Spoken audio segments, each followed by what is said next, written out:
I guess I don't need to goof off on the text no more. It's time to stream. I'm glad you guys are here. Thank you for showing up. It's nice to be able to get the stream going. I usually wait for a little bit in case anyone's like trying to come home and watch me and all that. It's more fun whenever I got an audience.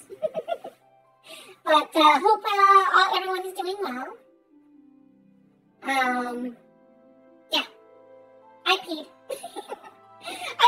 It's so weird, humans with their. Why do they not care what's in my pee? What's going on with that?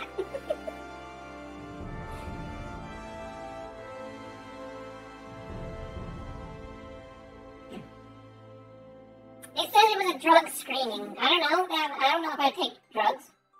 Do I take drugs? Does anyone know if what are drugs? Are drugs is drug water? Oh, I don't want caffeine. No caffeine. No caffeine. Alright, anyways. So yes. Thank you all for joining me. We're gonna get back to the grindstone. I will continue to chat with you, but I do know we have a crap load of stuff to do. Let's look at the calendar here off the side here. The calendar says, okay, we got 7, 8, 9 days. 9 days until early release. And I did get an early release thing. I have the little earring. It gives me bonus experience points, which I'm not really leveling anything up in secondary. I could, but I don't want to risk running really short on time. I hope I can blast through like the expansion stuff. In a way, I don't want to. I don't want it to like impress upon me that the expansions are shorter than Realm Reborn. But at the same time, though, I mean, it's taken me over a week to get through. What is it? 1, 2, 3, 4, 5, 6. I'm just barely at the beginning of part 6. And we've been just doing nothing but, over-leveled blasting the enemies and reading the dialogue. And I think I'm reading it pretty fast. I try to, voice impersonate once in a while, but... Anyways, yeah, no, that's... And what was it? Before I click on that. We have that. But we have 1, 2, 3, 4. 1, 2, 3, 4. 1, 2, 3, 4. 1, 2, 3. Okay, so we're not even halfway there. Although we haven't, I did start when it was about 2 weeks before early release. So if we can hit this by, hit the end of Heaven's Ward by tomorrow, well, no, it's not going to happen tomorrow. Probably not. I don't know. We're probably not going to get there in time. But, anyways, so, yeah.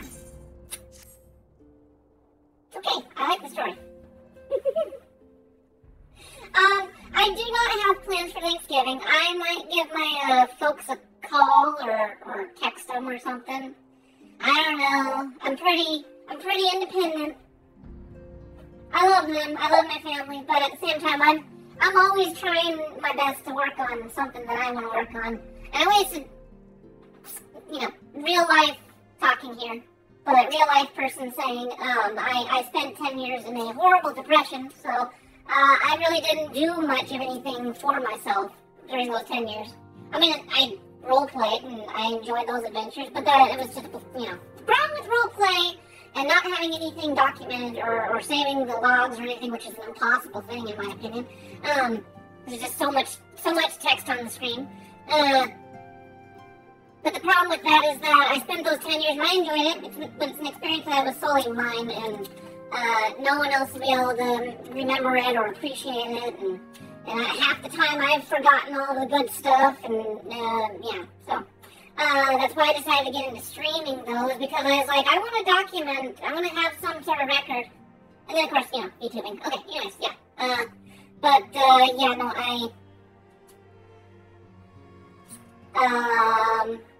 I'm just really focused the last couple of years on trying to, do good by me. So, I love my family, but I definitely want to keep working on that. You guys are my family. How about that? Can I adopt you?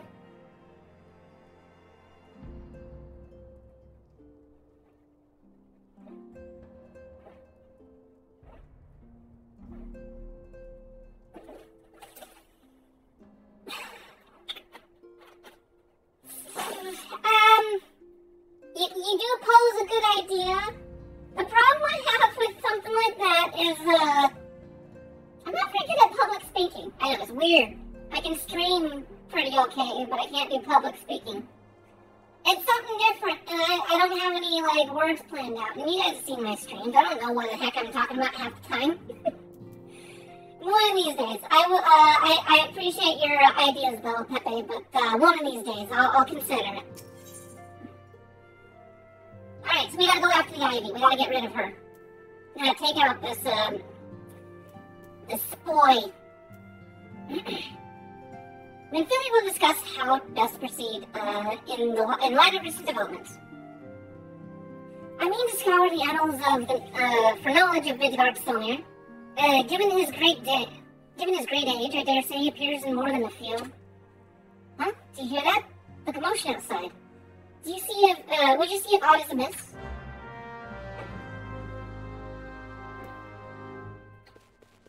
My plans are probably here, unless I'm working. I really hope that the job that I picked doesn't get in the way. I am gonna keep looking for other stuff though. It's gonna be a weird state of situation because I've got a job and it's like, okay, it's good to have something in case the other ones don't pan out, but I definitely don't want to. I don't want a grocery job. It's the first thing that picked up, and zero money is not cool. So that's why I'm doing that at least right now.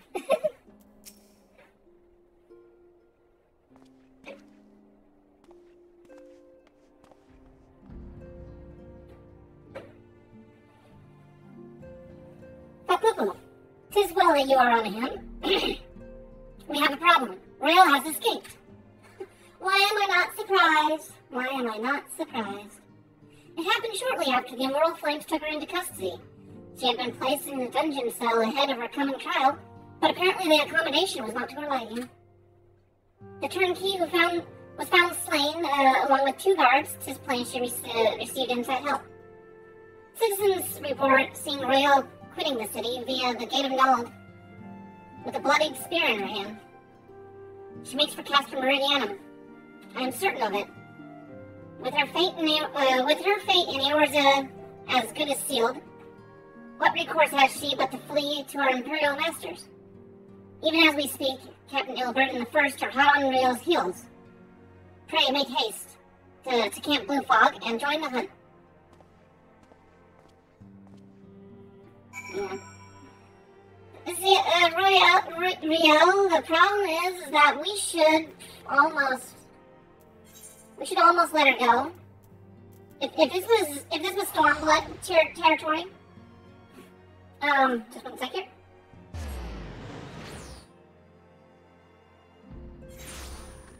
Okay, if this was Stormblood territory, Xenos would walk into the scene after Riel shows up and be like, "Your wings have been clipped. Allow me to clip the rest of that from your mortal coil, and then cut her in half or something like that. Some sort of badass line like that." Did I see all the notifications on my little thing here? I want to double check. Okay, yeah. All my notifications are up to date. Alright. Thanks for coming, Scion. I have spoken with the soldiers here. They say that Rael walked through the camp not a bell ago. Yeah. Okay. She walked right through. You did not mishear. We have Rael One's decision to keep the matter secret to thank for that. Bad for morale, he said. See, this is why if something's wrong in the house, you don't make it a public scene about it. It's why Neander sucks. In more ways than one. It's like Bishojo and all of their members should just have stayed silent on all of that drama. Even if, someone else needs to be a whistleblower. Yeah. The Final Fantasy's got it right. You don't want to knock down the morale of your company. Yeah. Anyways. As a result, not a single flame in the garrison made any attempt to detain her. And so here we are. Rael must not be allowed to reach Castor Meridianum.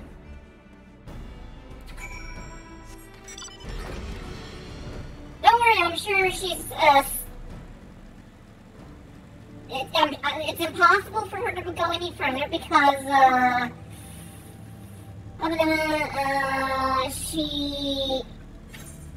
quest marker, right up there. I could literally, camp out and she'd just be sitting right there the entire time. The magic of video games. Ooh. Oh, that was another thing I think they cut out in Realm Reborn. I think. Unless it's later on in the story. I'm pretty sure that there was a bomb quest. Like, you go up here and you interact with, like, different bombs that are planted around their camps and stuff, trying to sabotage. Yeah, they cut out a decent amount of the busy work from the quest line. Why am I going past my quest objective? It's right here. Alright, as is natural, DPS is mean to, well, anyone in these story quests. You take out the small trash and then you go after the big boy. That's really the only option they have with these types of story steps, though. You see, anyways, this wretch was with Rio. He threw himself at us, that his mistress might escape. She didn't blink when we cut him down, not even when he started screaming. No loyalty even to her own. The goddamn harpy. With me, Simon, we almost have her. Harpy she is. She is. He does not deserve any sympathy. Ha, look at that. See, the Imperials are just like, yeah. Okay, well, I guess they're gonna attack anyways, because they got a platoon that's going after him. I think that's what you call this. Yeah, take out the little guys.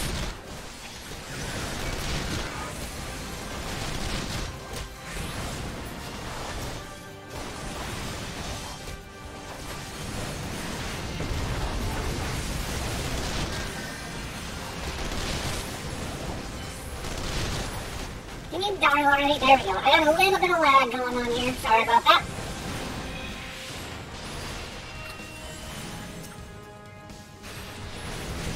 Alright, I got you thundered. I'm gonna take you out with a couple spells there. Slash you. There, you're dead. Take you out. Alright.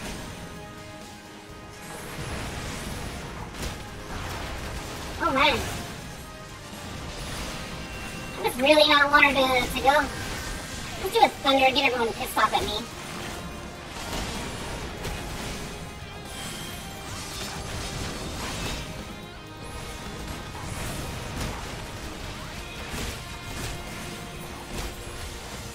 Quicker! Thank you, quicker. There we go.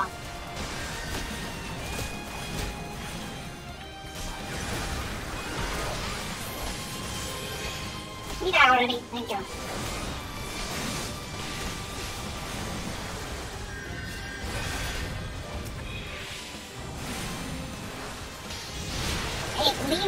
I'll leave my mage alone, you dumb anything.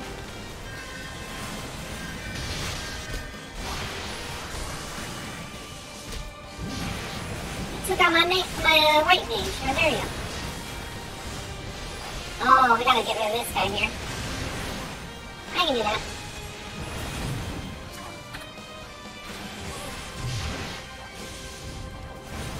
There we go.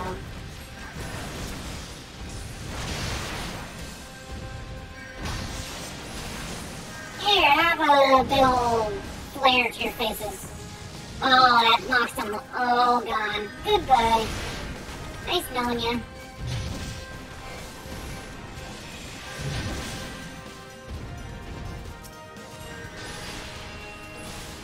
Is she dead yet? Come on, now.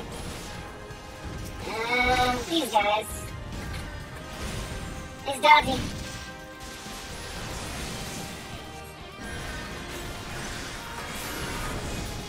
Kaboom.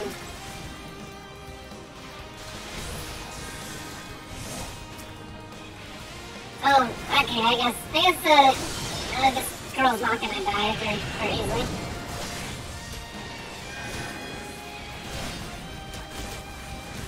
Hey, do you mind? I'm trying to cast a spell here.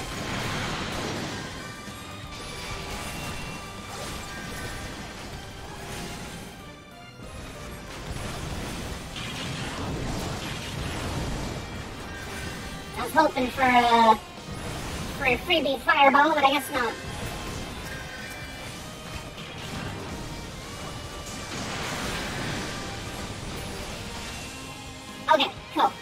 Albert almost went down. That was a little bit dodgy.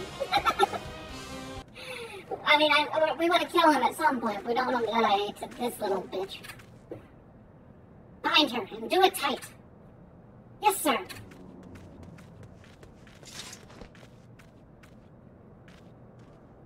You'll answer for your claims. Good work, men. Oh wait, it's Alphino. I better not give him such a burly voice. He's more like a nasally know-it-all. She and her Imperial cronies pushed us close, but we were better. Behold, a respected officer of the Immortal Flames. People looked upon you as one of the Order's founding members, one of its pillars. It saddens me to see you fall so low. What do you know of love? You, a spoiled little lordling who has never known any want. But I... Ha! Right on the nose. Right there. Nail of the head. Head of the nail. Something like that. People such as you take wealth and birth for granted. You think your gods given right to rule over others. You know not of our plight, the injustice that we low-born guardians must endure. The nobles and ladies, we are not people, but resources to be consumed. I did what I had to do to survive. Stealing, killing, even whoring myself. It is no fault of mine if fools imagine me a paragon when I joined the Flames. To hear you tell it, you would think the only person ever to have suffered. In case you have forgotten, Raubon himself was born into poverty, as was I. I lived hand to mouth, with little more than the shirt on our backs. Hunger was our constant companion. And yet never did we bemoan our lot in life, nor did we begrudge others of their fortunes. We accepted the hand that we were dealt, and played it to the best of our ability. Bam! Right there! Yes, that is what a lot of people that are jealous of those with plenty should take it. You know, it's not always fair, but you should definitely do the best you can with what was given you. I don't have much. I mean, you might think I have much, but I don't have much. I'm doing the best I can with what I got. Life was a battle, but no matter what fate threw at us, we took it to the chin, and came back for more. Everything we have, we fought for.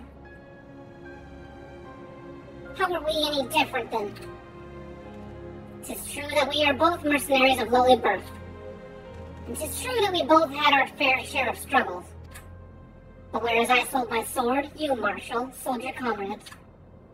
If life has not taught me one thing, it is that you never betray your own. I would sooner cut off my own arm than raise a hand against a friend. Wow, is that foreshadowing or what? Hey, get that back for an emo. But enough talk. You will return to Ulda and face justice. And the people who trust you, and the people whose trust you have dragged through the gutter. Yeah, see, they were very, very close to the same type of people. Only one of them didn't didn't step on others to get to where they were.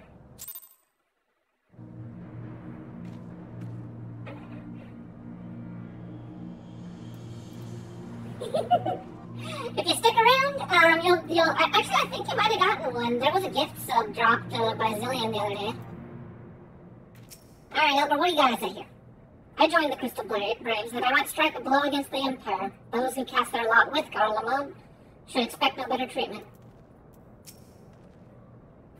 Not so much as a hint of remorse. It is well that this sword business is finally at an end. A friend's betrayal cuts deeper than steel. We must hope that we have chosen our allies more wisely than Raubon chose his. Don't diss my Raubon boy. No. He's fighting. I've heard. Ora. Some business. Ora.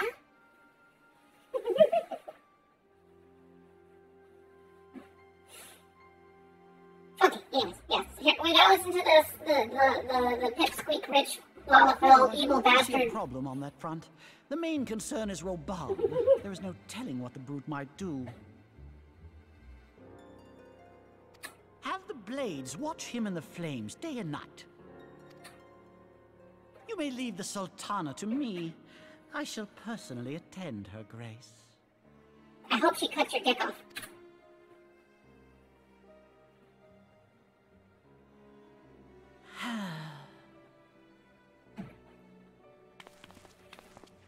I have the perfect gift for him. Aldenard trade routes. That ought to keep Lolorito occupied for a while. You jerk. You know what? I know the perfect gift for you. You deserve seafood. Or, I don't know. Is crayfish a freshwater fish? Is freshwater crayfish a seafood still? I offer you crustacean. And you know what? It is a eunuch crab. You know what a eunuch crab is? A eunuch crab is a crab known for snatching certain dangly things.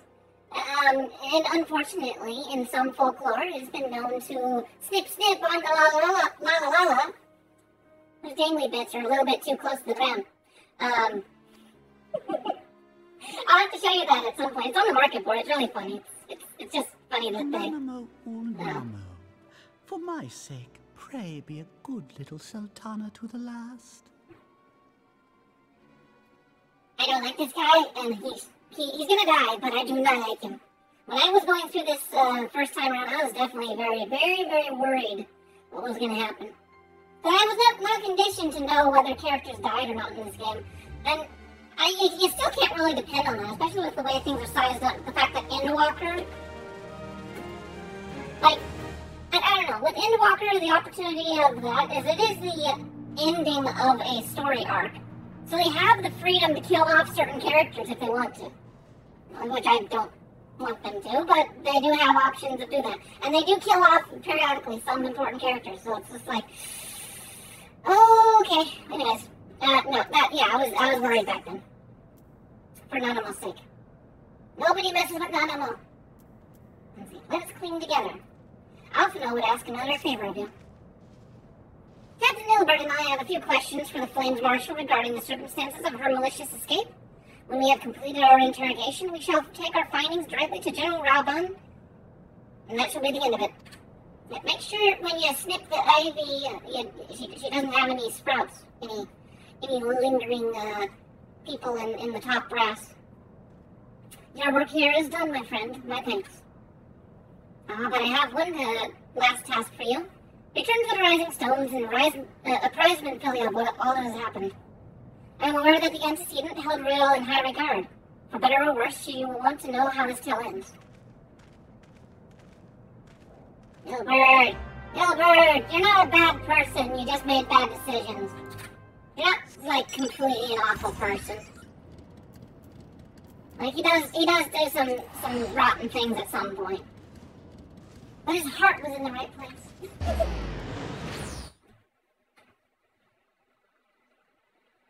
That's how you do good villains, though, where you actually sympathize for them.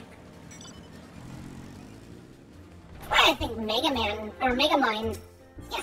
was a good movie. Underappreciated. Because Disney just wants to get rid of Dream... I was about to say Dreamcast, but that's not the name. DreamWorks, that's what it is.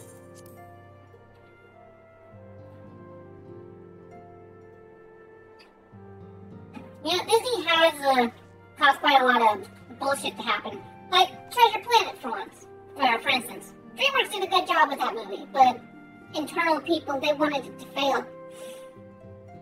I don't know why, but it's probably business politics. And, pisses me off. They should have done more Treasure Planet. Welcome back, my friend. I have already received word from Alphino. Alphino? To think that Flame Marshal Huayu was the Garlean agent. Okay, Huayu. Not what to Using say. your French names. Together with Robon, Aline lent us much-needed aid at the time of our Order's founding. She was particularly passionate about the need to tackle the primal threat. Well, she also had When we discussed the subject, her eyes fairly shone with determination. Whatever else she may have been, I choose to believe that it was her true self with whom I spoke then. The Garlemons also want to get rid of primals, so mistake not. And Garlean insurgents, they're probably just as adamant to get rid of primals. But now is not the time to dwell on such matters. Yes, no. I actually had a few experiences with people in real life that really baffled me. Like, not just stupid Twitter fights or anything like that, but, like in real life, there were some people where you just looked at them after they did the thing they did, and you're like, do you have no conscience? You have no, like, I don't know how that kind of thing exists. Me and my shelter I self. have an important announcement to make regarding our effort to defeat the Asians. We shall begin as soon as everyone is assembled. Okay. I pushed the button. I'm trying to click on the thing here. Okay, there we go. Just wanted to see an update. Okay, cool.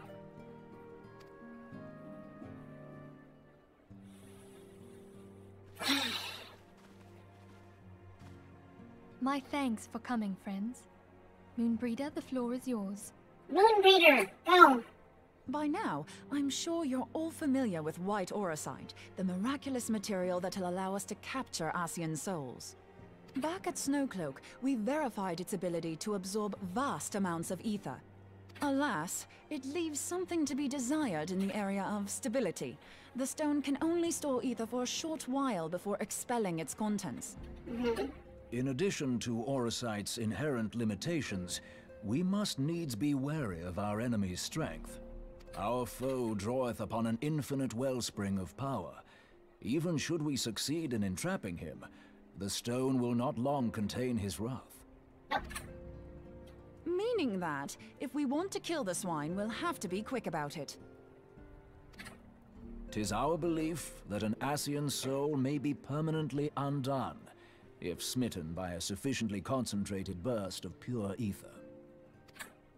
The only trouble is, we can't say for sure how concentrated the burst needs to be. Without knowing how much ether an Asian soul is composed of, we're basically guessing. Okay. Our sole clue lieth in thy struggle with La Habrea. My blade of During light. that encounter, Heidelin bid you forge what she called a blade of light. A weapon which took the form of a luminous stream of energy. Based on your description, we believe the blade with which you vanquished your foe was composed of ether. Admittedly, your victory proved ephemeral, as La Habrea was able to use a crystal of darkness to flee into the space that lies between our world and the void. What kind of gibberish are you saying? The fact remains, however, that Heidelin placed the means to destroy the Asians in your hands. Be that as it may, it would be unwise to assume that you will do the same when we next encounter such a foe. Quite so, my lady. We must needs find the means to forge our own blade of ether, one to equal that which Heidelin did benevolently bestow upon her champion. Yes. We must grab the tail. And gently pet it, though. No pull. Okay, maybe a little bit of a That touch. is all well and good, but it seems to me that producing such a blade will require a prodigious quantity of ether. Whence will it come, pray tell? Oh, what if we had two pieces of white auracite? One to trap the Asian, and the other to store the ether for the blade. Good try there, Ida. Oh, nice try. But it's as I said, the stone won't hold ether for any length of time. We'd still need to collect the stuff there and then, sorry to say. And therein lies the rub. Finding a way to create the blade whenever and wherever we choose. This pseudo-hypothetical It would seem conversation. more research is in order. I'm going to linger a while, perform a few more tests on the auracite. I like her outfit. And not just because her thighs go up so high that, like, you swear her skirt is just barely covering up And I the... could do with some help. Urianger, why don't you lend me a hand? Like, look at that. The cooch is, like, literally right there. It's literally right there. Mine apologies, but I am required at the Waking Sands. She's got nice tattoos, yes. I bet it hurt like heck, though. I hear thigh tattoos are not fun. Lady Minfilia hath Actually, given what am me I talking sole about? I have charge of the thigh premises. tattoos. 'Twould be unseemly to leave them unattended. I guess making them magically applied rather than, inked might be different. Sole charge, you say? So you're basically alone there, then? Well, that settles it. I'll just have to come to you. So you know in some of those hentai scenes, those naughty mangas where the girl instead spreads the guy's legs and lifts him over his head? Moon Breed is about to commit snooze on gonna make Ariane do a spread eagle.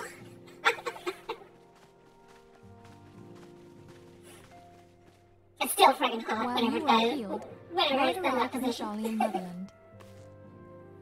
I read recently another one of those Yuma-chan mangas. Yuma-chan's a freaking deviant. You will recall that a survey party was dispatched to investigate the incident at the Isle of Vow. What they discovered was troubling, to say the least.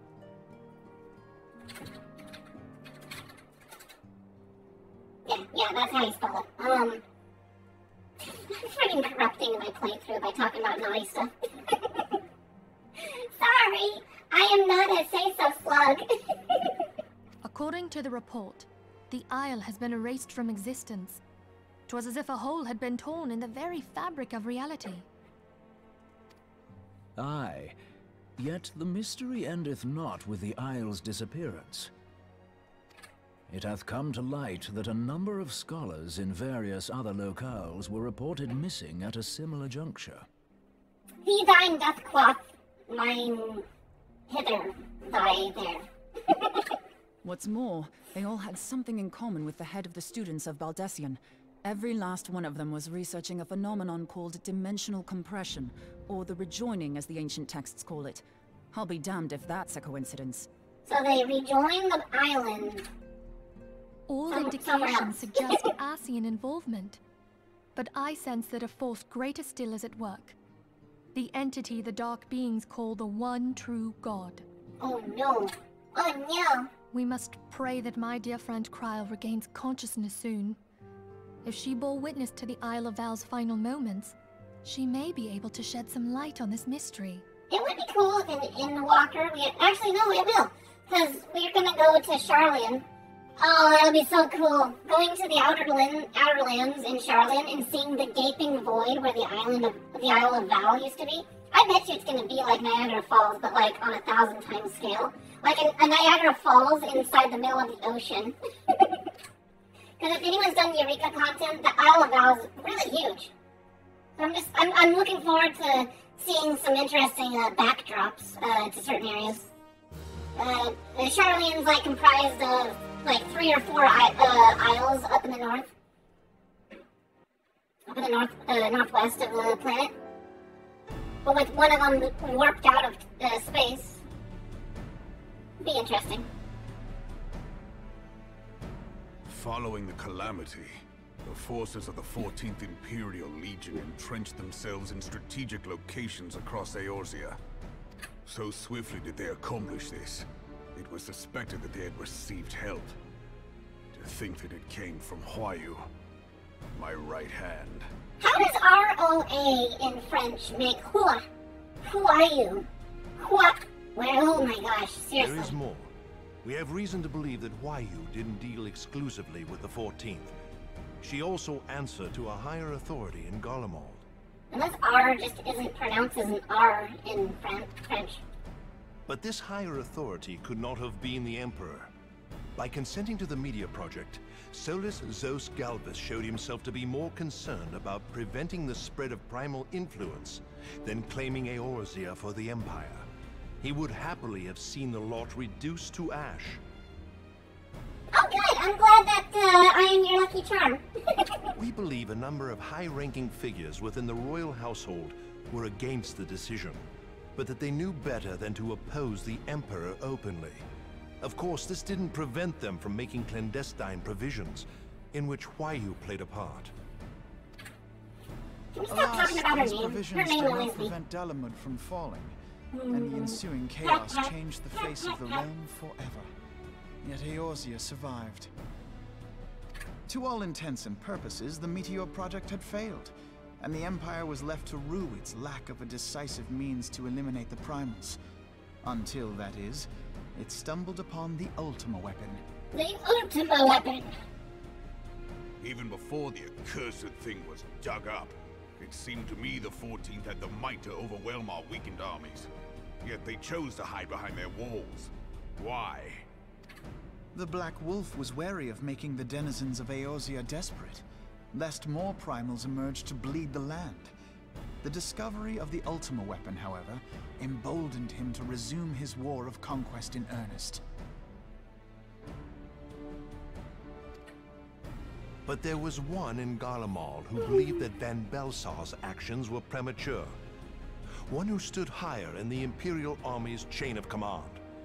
He ordered the Legatus to halt his advance, only to find that the Black Wolf had slipped its leash, and that the 14th now acted alone. Hey, you know how you can fix that? You can check out my Thorn page, or Throne page. Wink, wink, wink, wink, wink. You can see what kind of gifts that I want. That would make things better. I need more stuff on there, but honestly, I am such a, besides my computer, setup, I really have no, great needs for material possessions. Thank you for the gift sub.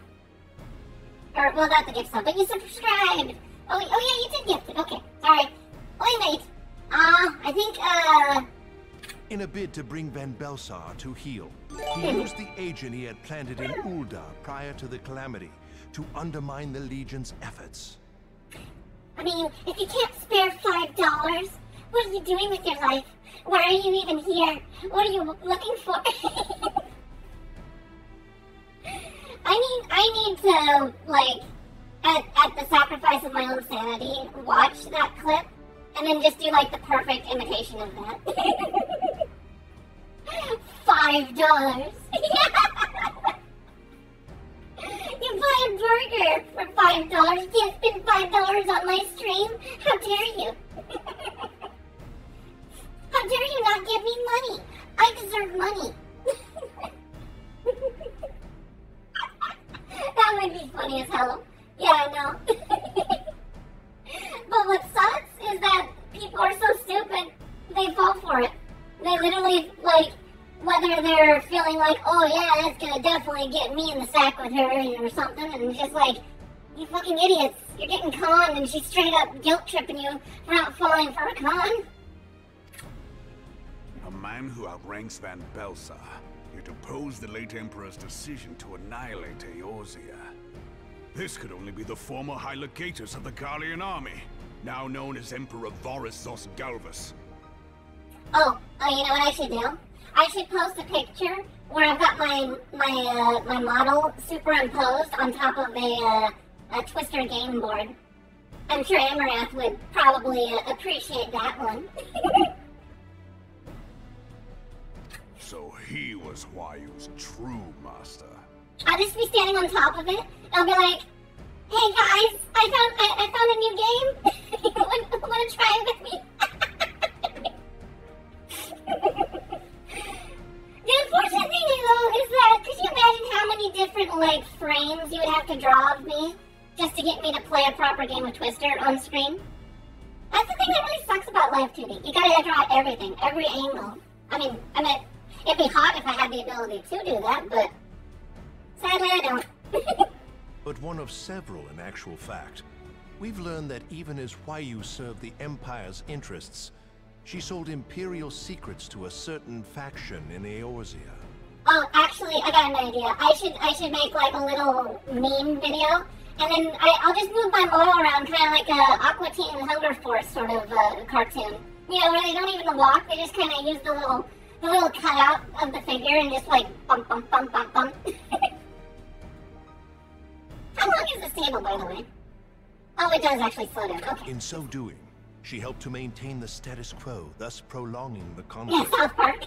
Considering who stands to profit from war, it isn't hard to imagine who her other masters were. 7 hells! You mean to say that she was a double agent? Hey man, she's gotta get that high score for the GoldenEye. Triple, if you consider her services to Van Belsar and the new Emperor as separate. Bum, bum, bum. As neatly as these pieces seem to fit, one aspect of the puzzle remains unclear to me. Oh, thank you. I like my hat too.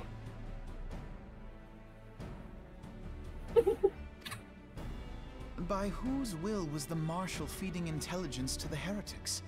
And try as I might, I fail to see how aiding their cause would profit either her Imperial or Monetarist masters. Also, I like this one too. Whenever I got the full fleshy thing, sludgy hood going. But it gets in the way of the game. It's like I'm literally like covering up half of Alphino right now.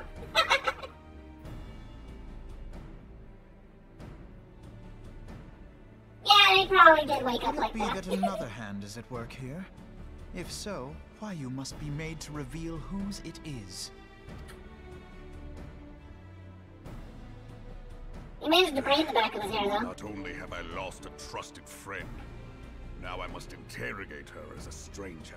Not a pleasant task, I grant you, but a necessary one. Unless we weed out the ivy, root, stalk, and stem, it will simply grow back.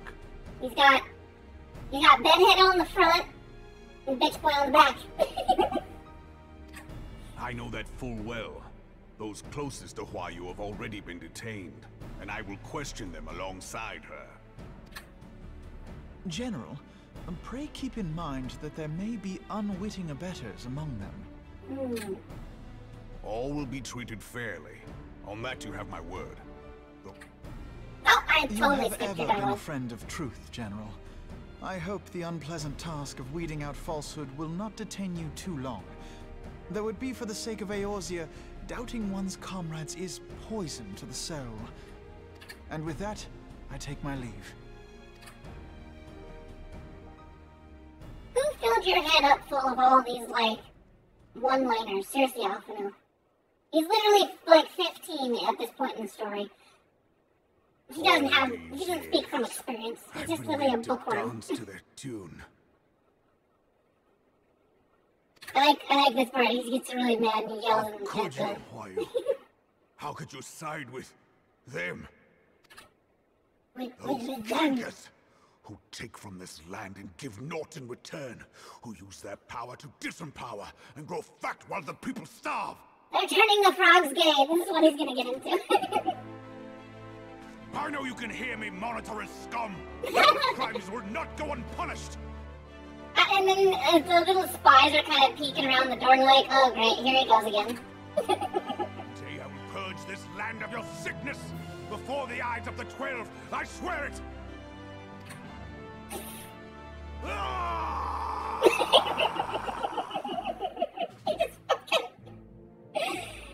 He's got so much raw man energy and then he just has to roar.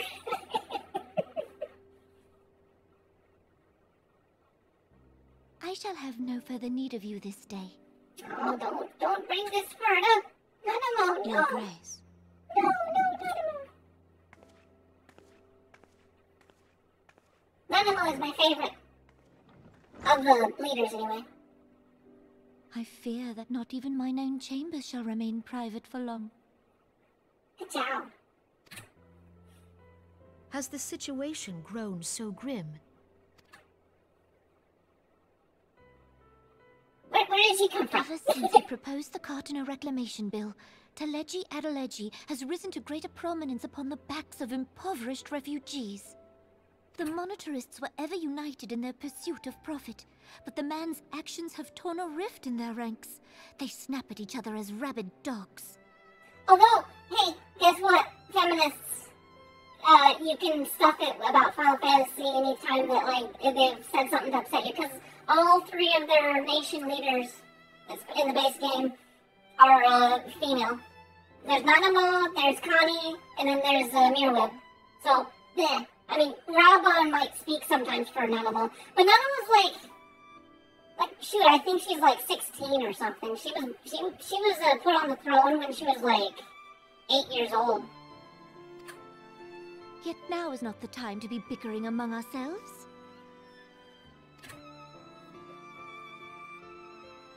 Oh yeah, see, there's Bickering is a threat to Mirweb. law and order. Might you not have grounds to dissolve the syndicate? Would that the solution were so simple, Admiral.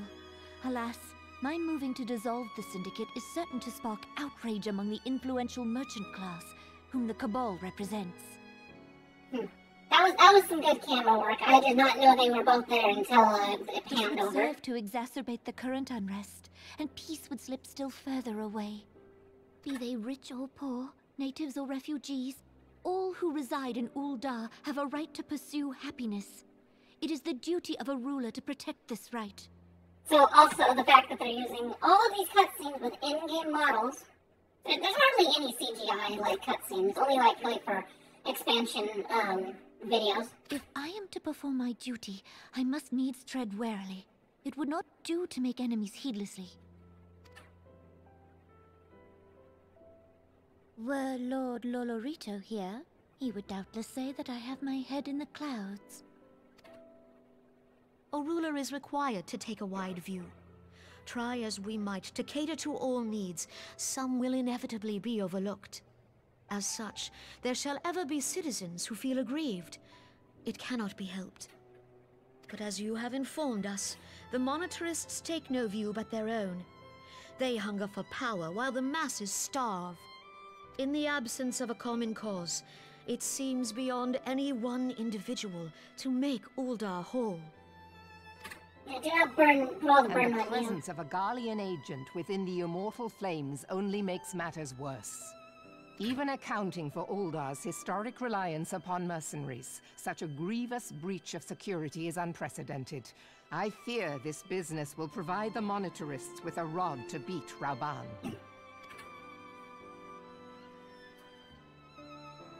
Eorzea can ill afford for the immortal flames to be dampened now. Ere long, the Garleans will turn their ravenous gaze toward our lands once more. If we are to resist their might, our nations must stand together. Yet for this to happen, our nations must be whole. Cannot be done to improve the situation in Ul'dah. Here we go. Here we go. It's coming. The true wealth of Ul'dah lies in the health, happiness, and hopes of her citizens. Alas, the citizens shall never know these things, so long as their lives are ruled by the ambitions of the few. The monetarists claim to represent the best interests of the people, but in sooth they desire only to manipulate them for their own selfish ends.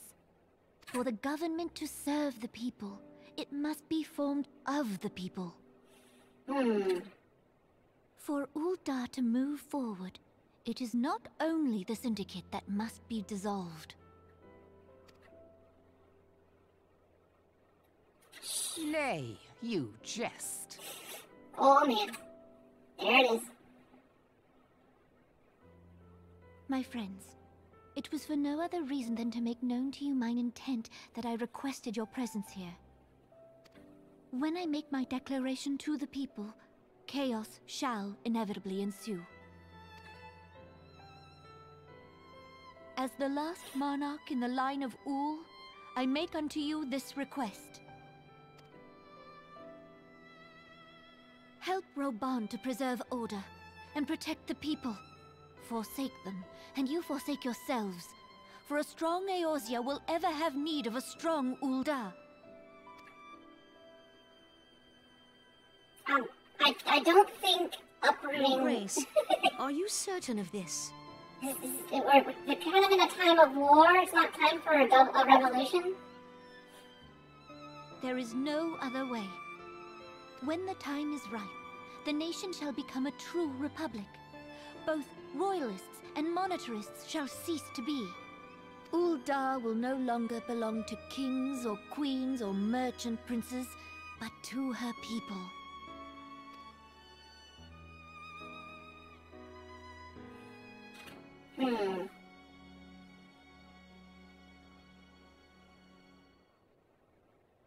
Rauban, forgive me for casting aside all that you have toiled for in my name. Beyond this gesture, I am powerless to help my subjects. How about, since you're the frickin' queen of Ul'dah, you kick all those people out of your room? out of your house? They can use some power, money, and influence to, do their business elsewhere. I'm sure there's plenty of powers in, like, even in the real world where they're way richer than countries. And countries still operate. They still have to follow by those rules. Ophelia is considering which of her many responsibilities demands her utmost attention.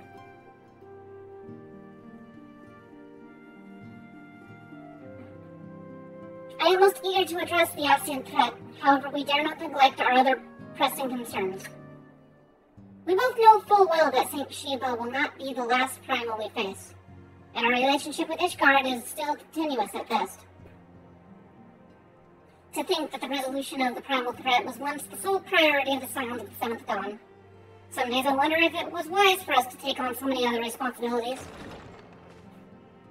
Least you'll forget, antecedents. The Scions need not shoulder the burden alone. Were not the Crystal Braves established for this very reason? Yeah, your scummy, corrupted army, personal army. True, we are represented with a multitude of problems. However, we have all the resources we need to adjust them in turn. Fububu, in particular, is ever a steadying hand, who I trust will continue to support the Braves. To what do we owe the pleasure? Have there been any further developments regarding the situation in Ul'dah? As expected, the Immortal Flames have been struggling to cope with the revelation that one of their highest-ranking officers was a Garland agent. Suffice it to say, Teleji Adeleji and his monitress, Ilk, have wasted no time in attempting to turn the situation to their advantage. Coupled with ongoing unrest, the Flames are finding themselves hard-pressed. I did, a while ago. Actually, I think I watched it on release, but I was such a young little slug back then. I liked it. I thought it was definitely out there. The story was a little curiously, weird.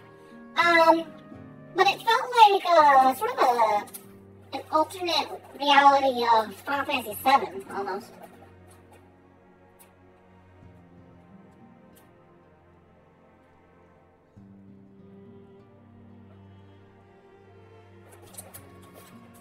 I think if anything, it kind of, I don't know the actual, like, where the world takes place in, but it felt to me like a, several generations after Final Fantasy VII situation. You know, the planet's core, the blood, the quote-unquote blood force flowing through the planet was called Gaia, and it is just basically ether. I think that's about the only real connection that it has to any other Final Fantasy, is that it just, you know, the spirit energy is etheric.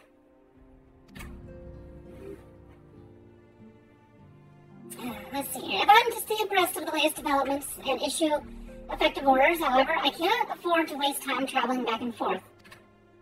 And so, for the foreseeable future, I think it would be best if I were to remain in Ul'dah, unless you have an objection.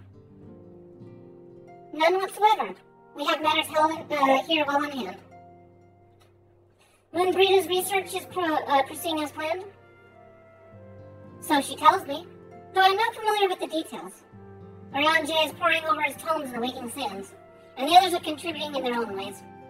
Alas, the key problem, how to form the ethereal blade at will, remains unsolved, unless it is, nevertheless, is only a matter of time. Fububu, while we focus on that task, could you assist Alphino and his Braves with theirs?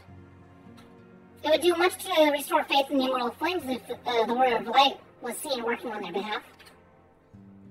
Never forget that your esteemed status allows you to act in ways that those more tightly bound to organizations and nations cannot. As ever, I implore you to do so. Not that your response was ever in doubt, but I humbly thank you once more for aiding our cause. Yeah, stop thanking me. I'm just the guy, okay? I am the dude. Well then. There are preparations I must attend to before my departure, such as receiving Riol's latest report. He has proven to be quite skilled at gathering information others wish kept secret, hence why I placed him in my direct command and ordered him to investigate the Ul'dah riots. When we are finished here, join me outside. Depending on what he has to say, I may soon have a favor to ask. If there are any developments on our front, I shall inform you at once in our usual fashion. Yeah, you'll squawk in my ear.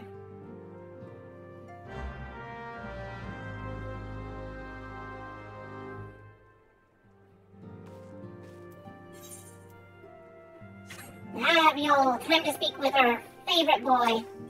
Well, not one of our favorite boys. There are a lot of favorite boys in this game, but he's a good boy. He knows how to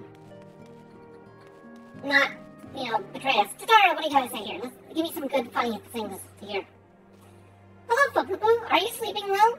You must be absolutely exhausted from saving the realm on a daily basis. Yeah, but hey, guess what? I do get my 8 hours every night. The world can wait while I sleep. Is everything in order, Fupupu? Are you ready to attend to us? Yes, I'm ready.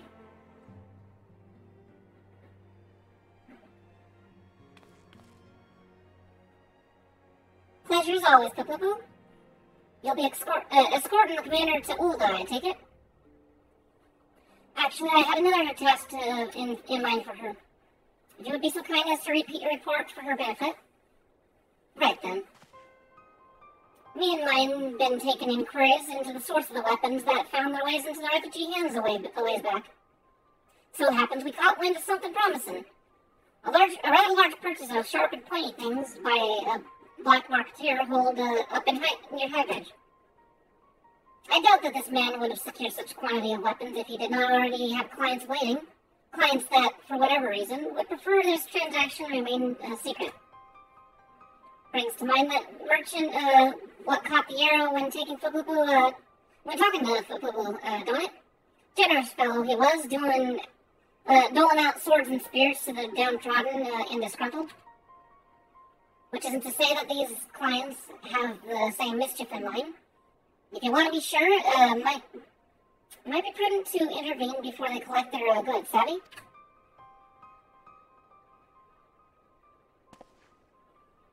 Seize the weapons before they fall into the wrong hands would be for the best. However, if we strike at the appointed hour, we might capture the black marketeer as well as his clients. What say you, Fupupu? Ah, this is the part where some schwarmy stuff finally comes to light. When it's settled, rendezvous with Captain Nilbert at Highbridge and intervene when the exchange takes place. Now then, if you would excuse me, I must leave for Ulda. I expect good tidings.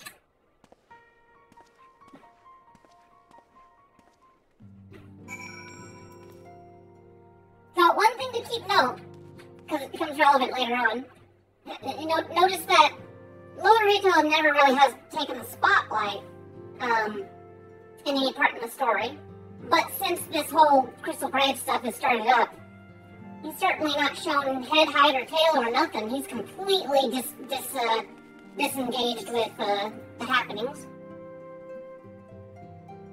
I could have just teleported, but whatever.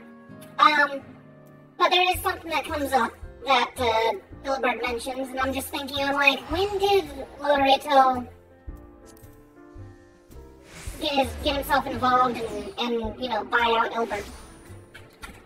It's probably already happened, long at this point. Maybe they dropped, little hints somewhere that you could have found out. That's why it's always kind of cool, at least in this story. Some games do that, where you can, play them for a second time, and you can check out other people standing around that are of points of interest, and be like, oh, this is when you, gave this person this sack of money to say, hey, yeah, now you work for me. Fupupu, my scouts have been keeping a close eye on the black marketeer, and it would seem that his guests have arrived. It would also seem that he has hired more than a few men to stand guard. Common thugs of no consequence, but they nevertheless pose a threat. Even so, I feel compelled to apologize. This is far beneath the woman of your standing, and Commander Lavier needn't have dispatched you hither. But powerful men ever have need of loyal, able-bodied friends. Having found one in you, 'tis only natural that he would come to rely upon you without hesitation. Although I feel like he's kind of implying, I really wish you hadn't come. Like, not just in a kindly gesture, but more of I'm kind of in the middle of something here. Ilbert is eager to bring this black marketeer and his clients to justice. Now then, we should make for the burning wall without delay and secure those weapons. The first unit will ensure that the clients did not escape. With me, Papa.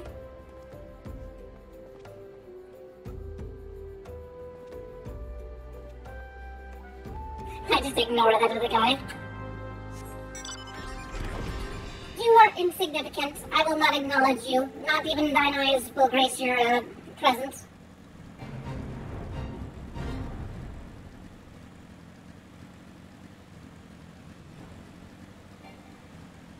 I can fly no higher. I can fly higher. Okay, there we go. I spy one man, but there are sure to be others. I have a plan. While you approach the sentry and create a distraction, my men and I will slip past it and catch the black marketeer unawares. Once you've disposed of the thugs, wait for us outside the tunnel entrance. Any questions? Then let's be off. Good luck, my friend.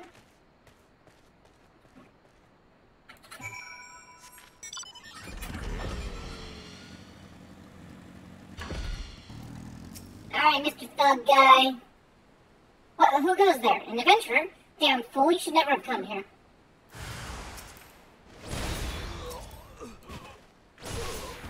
That's what gets when you come with a wooden board to a magic fight. Do you guys never learn?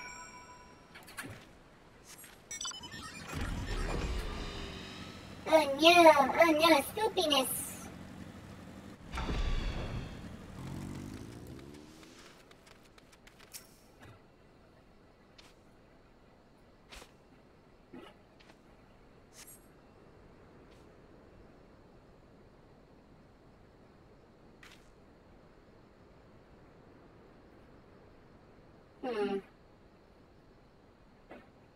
I don't understand. What's this about? What's this all about? Yeah.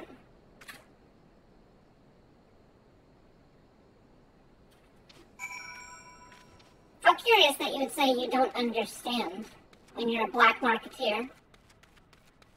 You're a black marketeer and you're confused when you're getting killed. Well, Albert, what does he not understand? Were you guys in talks about something?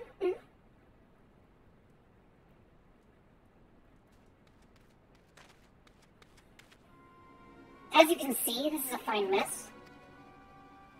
When I tried to restrain him, he drew a hidden blade and lashed out. But before I could disarm him, one of my subordinates panicked. And this is the result. How foolish of me to underestimate the bastard. And to bring an inexperienced recruit. Are you kidding me? Why am I eating this up? Why am I taking this as fact? This is so like quickly patched up. Such a white-faced lie.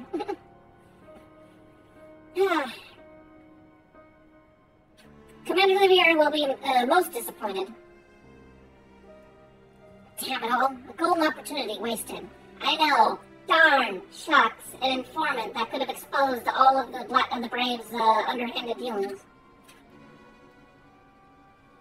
As for the clients, though we know not how, they slipped past our perimeter. At present, the first is currently tracking a party of Dustrite sellswords we suspect may be there. Would that we had enlisted the aid of the Emerald Flames or the Brass Blades.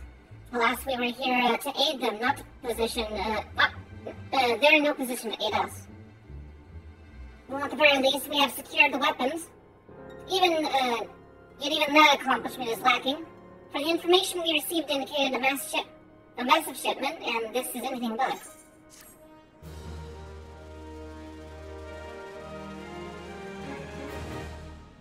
Pretty sure I don't see any inexperienced recruit around here. I don't see no one else around here. There's one dead body, there's one live person. Come on, fess up. The best laid schemes. Ilbert would like nothing more than to have this incident forgotten. I'm sure he would. I'm sure he would want this incident forgotten. I will join the first in their hunt for the just right soul swords. If the gods are good, we will catch them before they escape into the Black Shroud. In the meantime, I ask that you deliver these weapons to Ulda in my stead. Entrust them to the third Yu Hase. It will take care of the rest.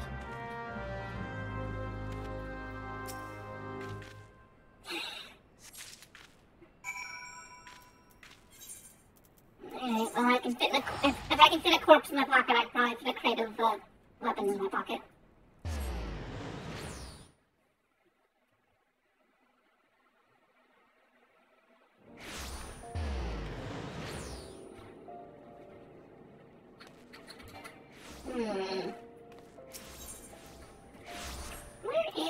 Where's the fastest way?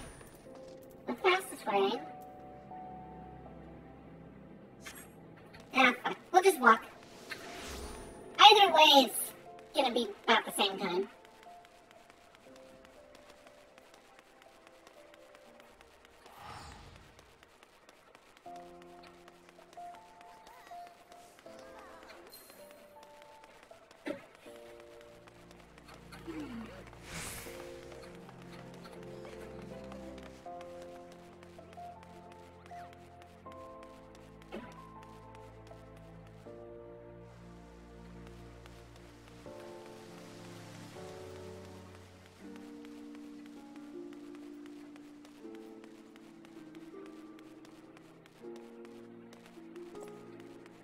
Well read and Elling.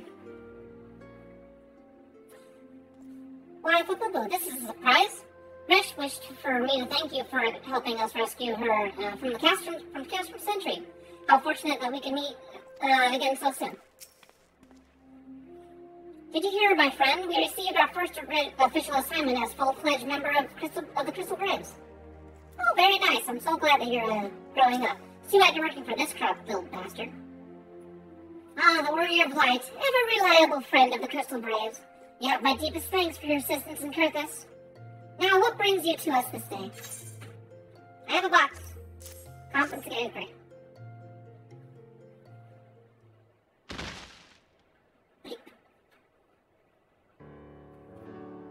A gift of weapons from a certain black marketeer, courtesy of Captain Ilbert, you say?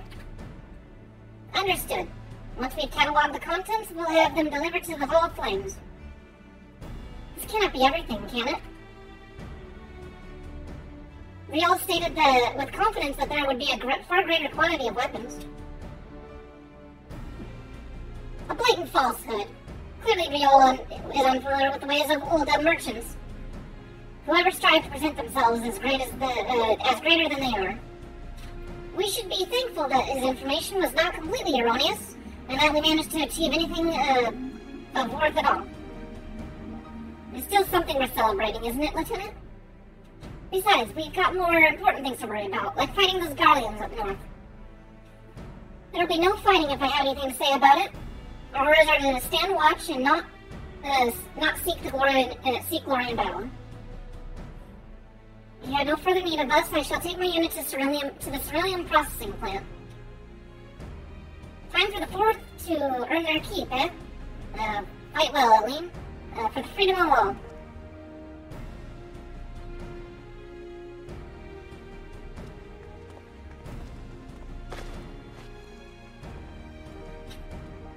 Excellent work as always, my friend. Rest assured that the Immortal Flames will hear of your contribution until we meet again. I'm so glad I do not learn your salute. There you are, boy. Boo-boo-boo. A word if you would, if it please you. Not here. Look for me at the Sapphire Avenue Exchange. No need for whistling this time, don't you? Don't you worry.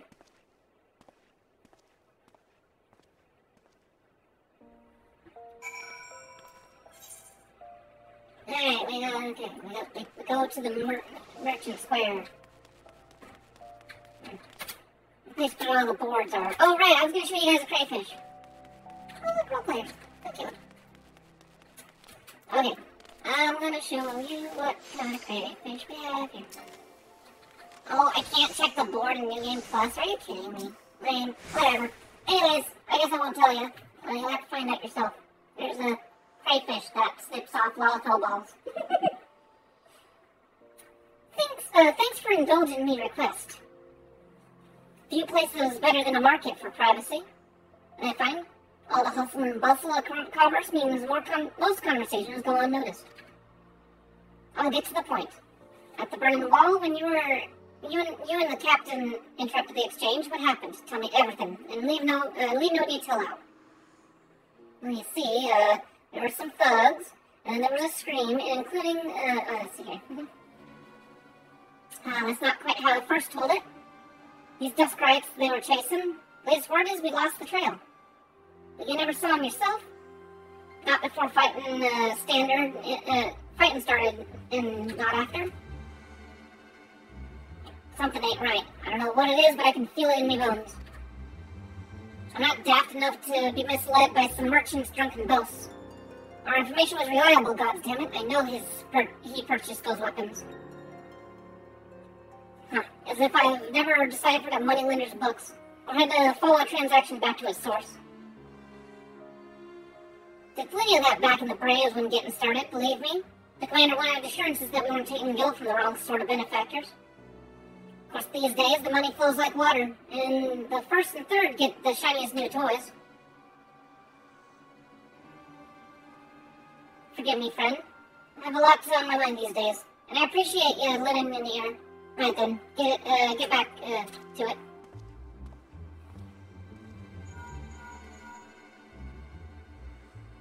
Poo-poo-poo, can you hear me? It's Sataru. Your presence is urgently requested at the Rising Stones. Please come see me as soon as you're able.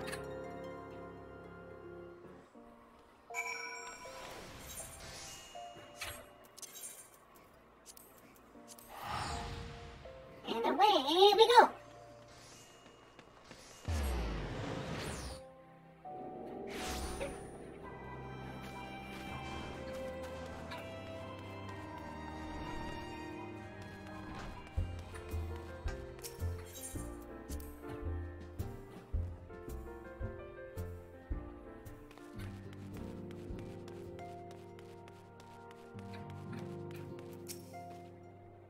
Thank you for coming so quickly, Papa.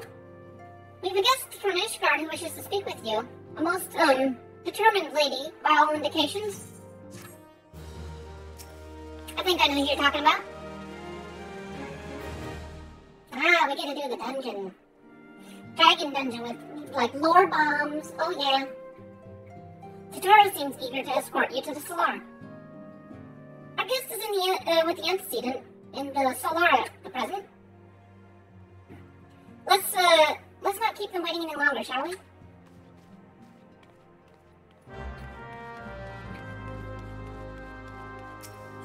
Waddle, waddle, waddle. Oh, also, in Endwalker, they're finally gonna have it where your team, or your friends that you take with you, will follow you actively in the city. I think that'll be so cool, just having, like, I mean, that little bit of role-play-ish sort of flair, where your friends don't disappear like Tatario just did earlier there. At this point, it would be more unnerving if you spoke plainly. Unexpected tidings from the north, borne by the Lord Commander's second. What manner of wind bloweth this day? What wind doth bloweth this day? Good of you to join us. We have much to discuss. This is no time for idle chatter. It's always time for idle chatter, Totaro. Come on, aren't we besties? You know we're besties, right?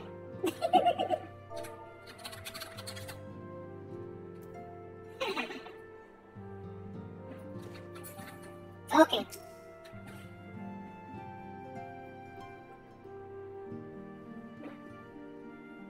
We have a guest from Ishgard who wishes to speak with you.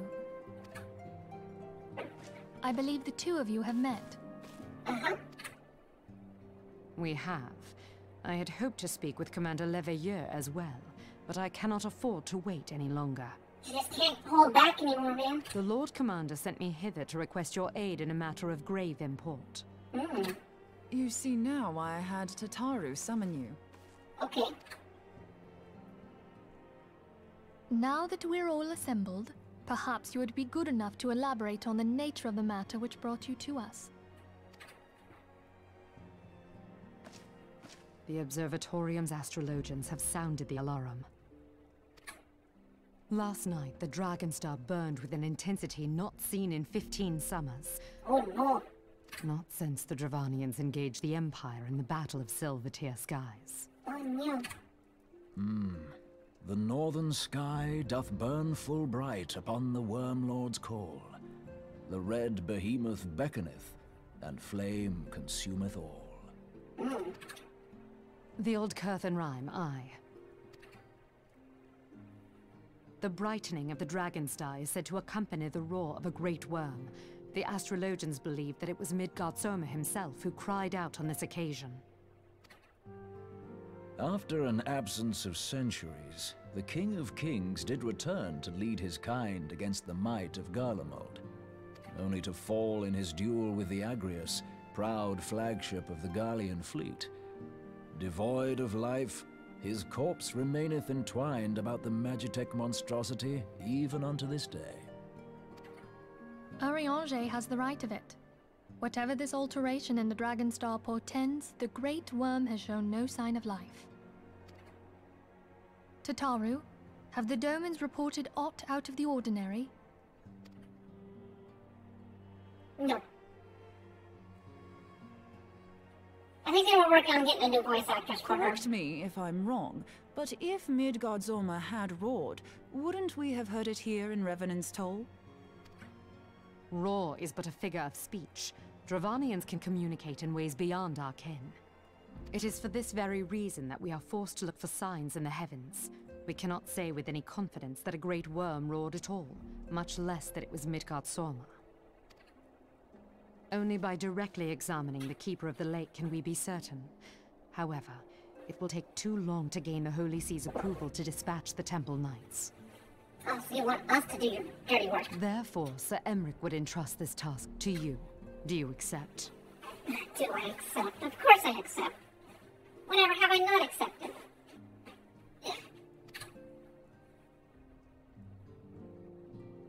We knew you would not disappoint us. Now, if you would excuse me, I must return and assist the Lord Commander. We have precious little time to prepare. To prepare for what, pray tell? When a great worm roars, his brethren cannot choose but answer. We prepare for battle. Oh no. Oh no.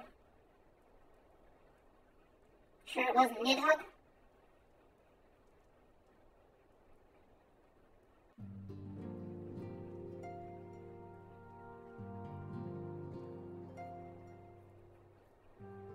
Forgive me if I state aught which you already know, but I would ensure that you understand the nature of your destination. As Ariane just stated, we are now, what we now call the Keeper of the Lake is the wreckage of the Agrius, former flagship of the Imperial fleet, and the corpse of the worm responsible for its destruction. 15 years ago, as the next step to his campaign to subjugate Eorzea, Gaius von Belsar attempted to seize control of Mordona. So massive was its force that all thought his victory was a foregone conclusion. But an unlikely ally came to Eorzea's aid that day, Midgard Soma, legendary guardian of Silvertear Falls, burst forth from beneath the waters of the lake and led a host of dragons against the Garlean ships overhead. In what would later become known as the Battle of Silvertear Skies, the Great Worm felled countless airships before engaging the Agrius. In the ensuing struggle, the flagship's Cerulean engines failed and it tumbled into the lake below. Yet this victory came at a great cost, for the explosion which followed claimed the life of the Great Worm as well. That same explosion transformed Silvertear Falls into a desolate wasteland, to the desolate wasteland that it is today, draining the lake of its waters and crystallizing ether for miles around. Yet a remnant of the lake remains, and it is its center, and at its center, a constant reminder of that fateful day long ago. In accordance with Sir Emric's wishes, our Doman allies have been standing watch over the Keeper of the Lake. It would be wise to speak with him before investigating the wreckage yourself. Be careful, my friend. I do not know what dangers await you there with him. Now then, let us not neglect our own tasks. There is much to be done, and precious little time to do it.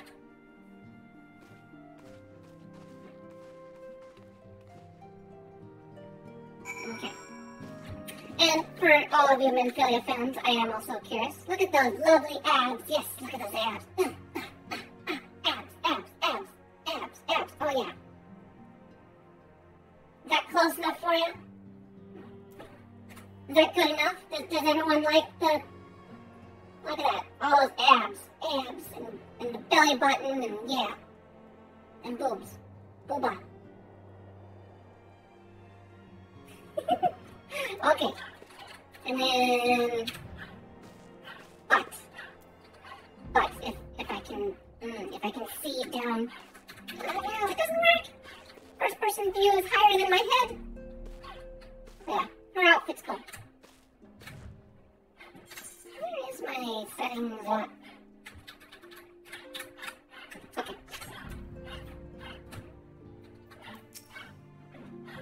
Midgard Silmir was once worshipped as the guardian deity of Silvertooth's Falls. But there he was slain for 15 years. Okay. Before I depart, I must needs ask the antecedent, speak with the antecedent in private, if you would be so kind. Okay, fine, have your private conversations, whatever. There's gonna be some hot, dirty action going on inside here.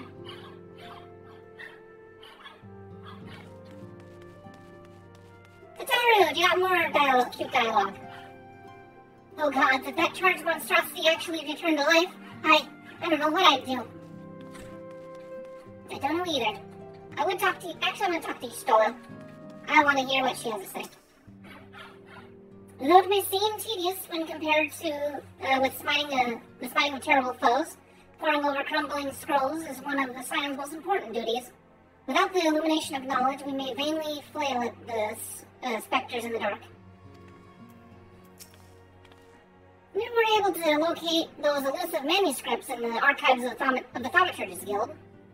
I had not spoken much with the new guild masters, but thankfully they were quite willing to accommodate us in our search. Oh, okay, well, whatever you guys are looking up, go ahead, keep to it. I'm sure you're doing a good job.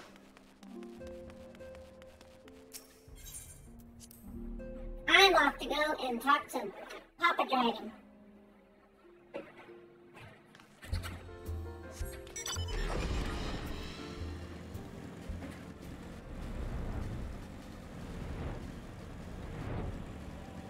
Oh, hey, look, fire pony.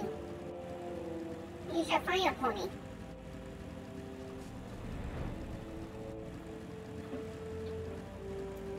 These little buttholes would attack you if you weren't prepared. Where is the place I'm supposed to go? Ah, here we are. Kokotoro Pepe Vachi. Okay, that's a weird name, but alright. What's your little dialogue thing say here? Walk up and tell, welcome! Self-proclaimed world's greatest magician. Okay, he's a magician. You're in luck, miss. I was about to send word to Trevin's Toll about the Garleans. Of late, I've seen small airships, likely from Castrum Sentry, come and go from the keeper of the lake.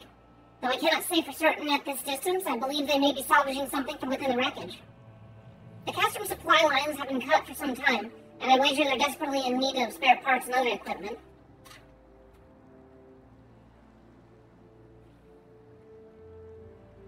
So it is true then. The Ishgarians honestly fear that the worm might rise again. I don't know. Appears to be pretty wrapped up in that wreckage there. Well, from here, that seems rather unlikely. But if it's assurances they want, you've no choice but to inspect the corpse in its entirety. Easier said than done, given the creatures which inhabit the wreckage. The aforementioned Garleans, who wouldn't take kindly to your presence. They're sure to fire upon an airship, so I advise a more stealthy approach. Take this boat and a few of your comrades to the base of the Agris, then climb to the top. That's the only viable approach, I'd say. Yeah, but we don't want to be shot down. That would probably end our fun in quite a short order. Also, I like the music in this area. It's very nice.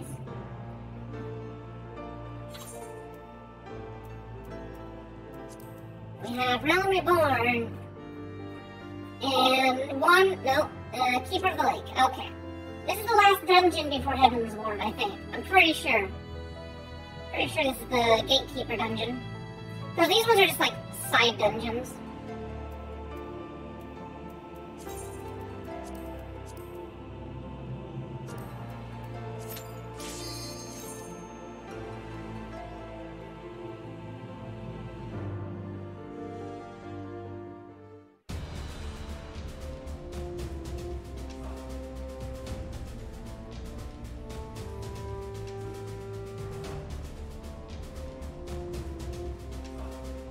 The Keeper of the Lake.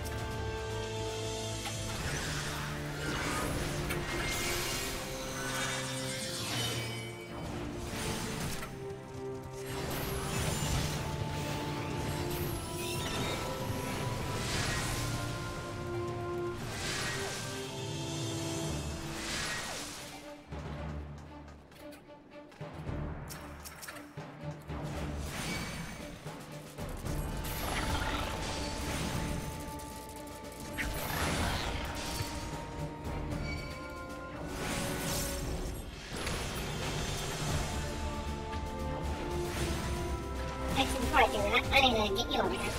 Come over here.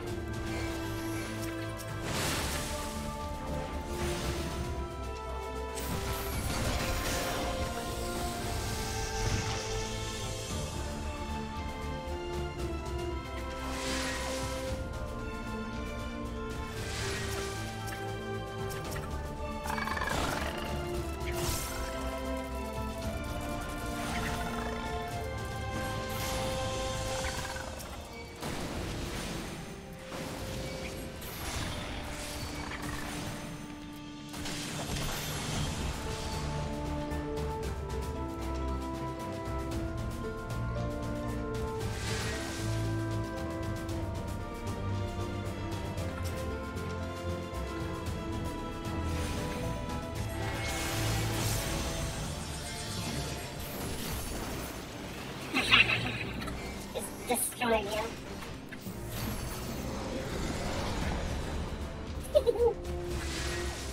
Goodbye there, Void.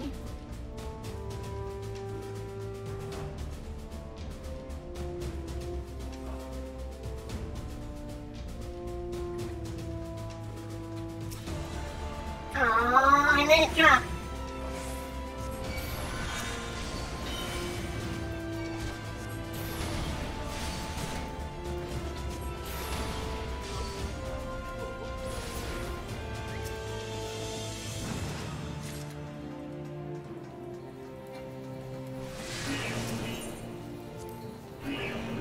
Alright.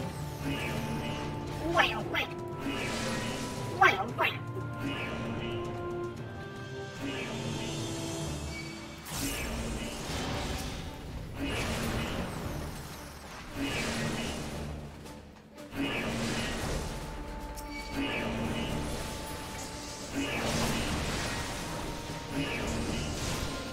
That's everyone, right?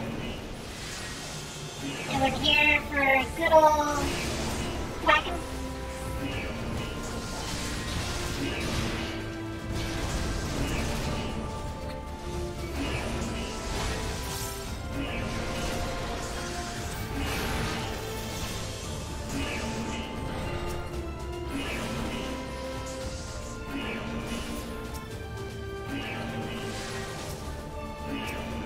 Oh, I need the key.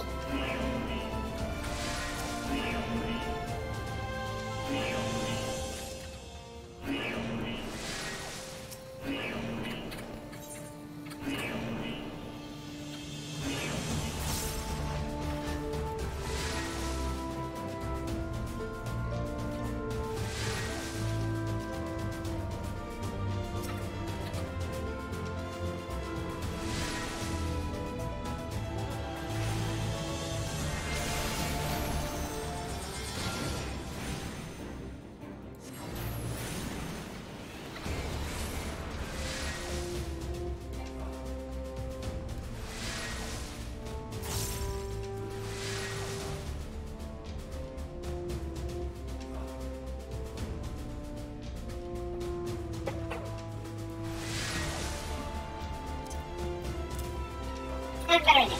There we go. That's easier.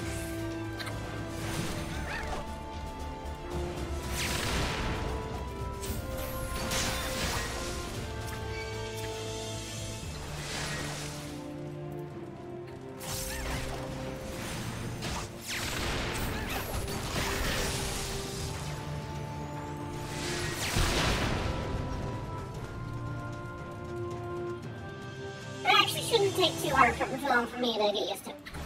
I mean, how often do I shift my transpose rather than using Umbral Heart?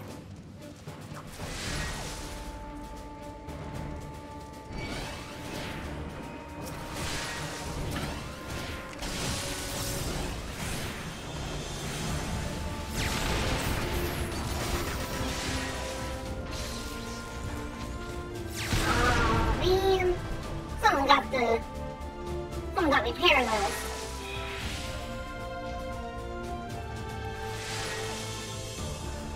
Well, it's probably gonna disappear anyways, because this is a long cutscene.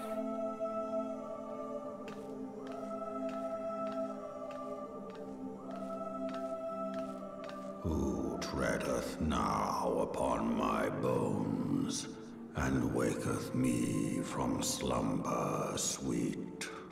So then this is sleeping for you, okay.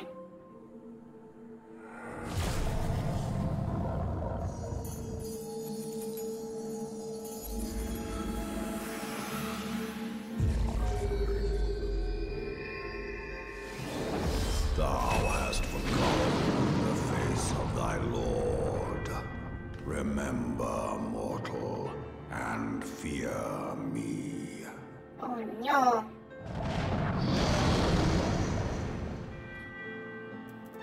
Oh no.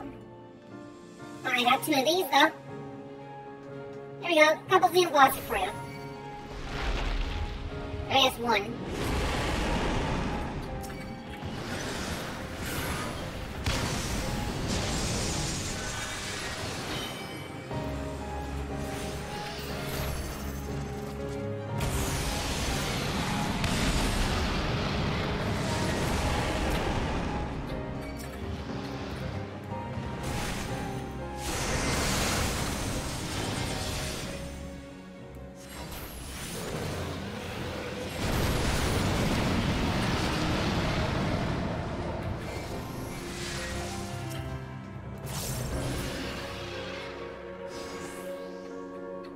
Your little special magic you're doing here? Yes, you are.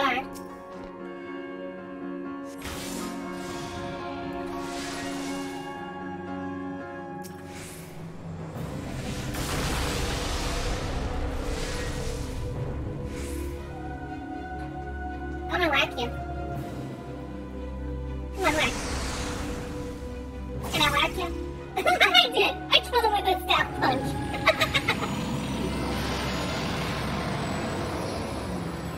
He had 1 HP. That was primitive, so. I went, bonk. I bonked the dragon. That's how I killed him.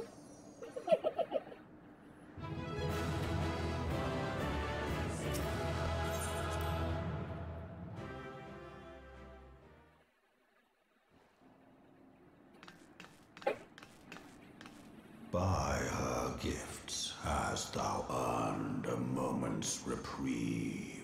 Oh, yeah.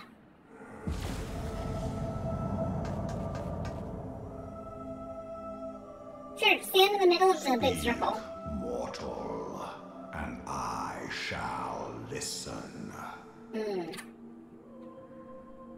Why are you a space dragon?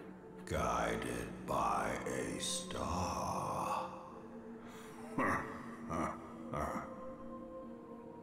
My people have heard the song. Ishgard shall burn. But why are you a space dragon? Must answer for their father's misdeeds. I believe you're avoiding my question here. We do not forget. We do not forgive. So you're anonymous now, huh? No, I want to know why you're a space dragon. 7 children did I sire. One now singeth of retribution. Okay, is he a space dragon? Rise to join in the chorus. So you're singing space dragon. Thou art powerless to silence us, mortal. Yet thou shalt not live to labor in vain. Thy reprieve is at an end. Okay, fine.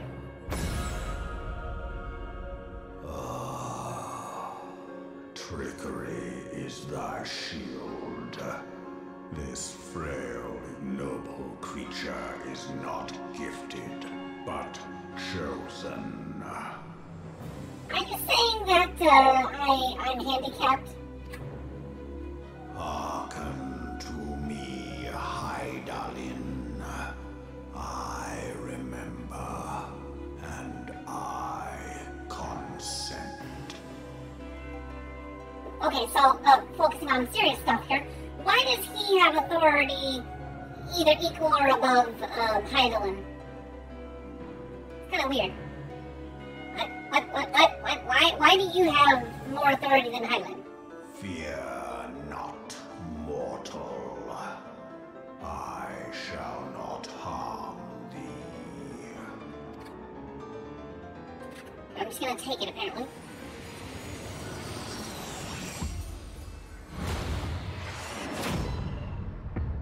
Damn, right through the chest.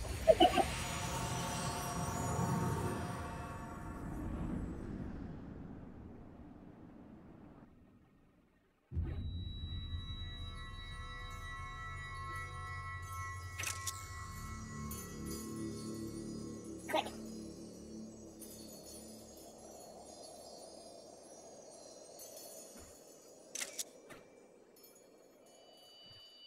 I don't know, the lighting looks good.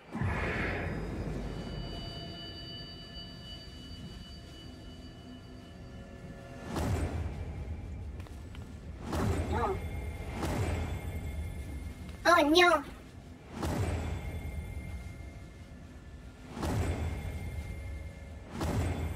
Taking away our god powers.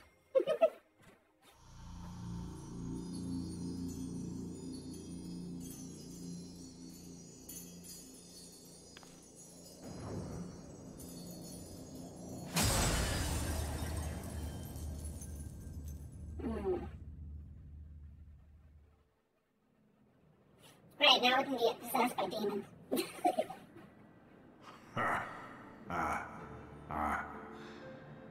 Mayhap thou thinkest me an oath breaker. Thou art mistaken. If thou comest to harm, it shall be by another's hand, not mine. I did but strip thee of thy mistress's feeble blessing. Thou didst profit much by her grace, but no more.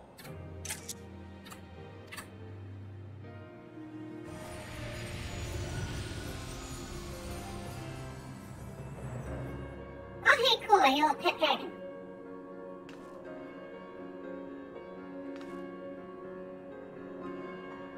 The covenant binds me to thee. I shall watch, listen, and wait. Fight and struggle, if it be thy will.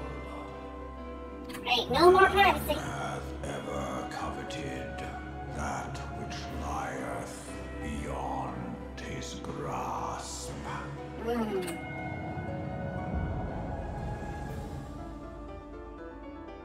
I drink of her body, and thence doth mine own find new life.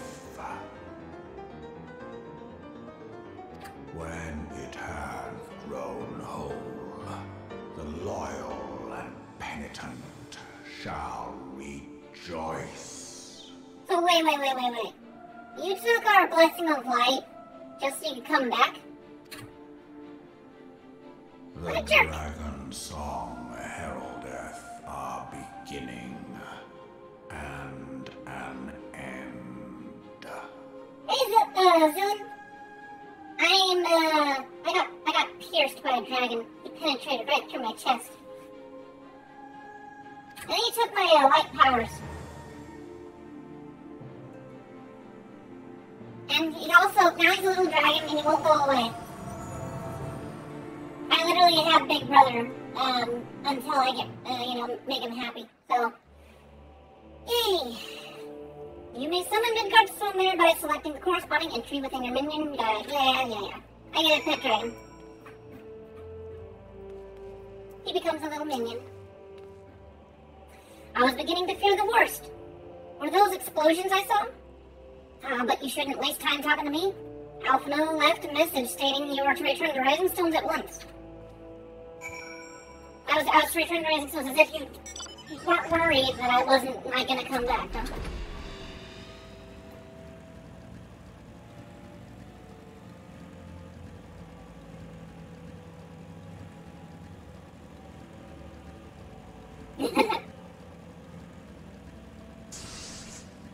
Maybe that's how they lay with dragons. They just get a big old hole punched in their chest.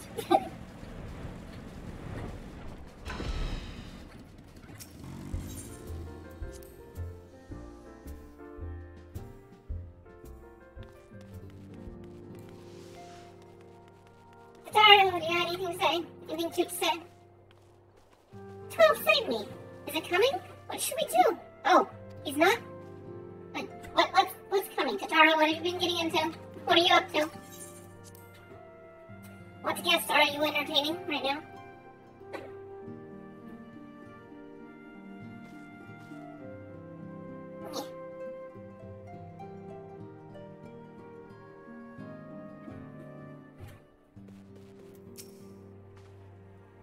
Truth interpreted is truth transformed. Today's heroes may yet become tomorrow's gods, or something else. What you guys are talking about? Welcome home, Fukuku. Alphino was worried sick about you. Why don't you go and set his mind at ease? Hey, Alphino, I'm still here, and why are you, even though you said you were going to hang out in Ulda, you're back here again? Praise the 12 that you are hale and whole. I came as soon as Minfilia informed me of Ceramic's request. You've completed your investigation of the Keeper of Light, I take it? Then I would hear your report. Yeah, guess what? We don't have no protection no more. You conversed with Midgard Soulmare. I swear, were anyone else to make such a claim, I would regard it as considerable skepticism. Are we to understand that the Worm Lord did not perish, and has in sooth lain dormant these past 15 years? Lesser resurrection and more rejuvenation for he who dwelleth in eternity, years passing as moments.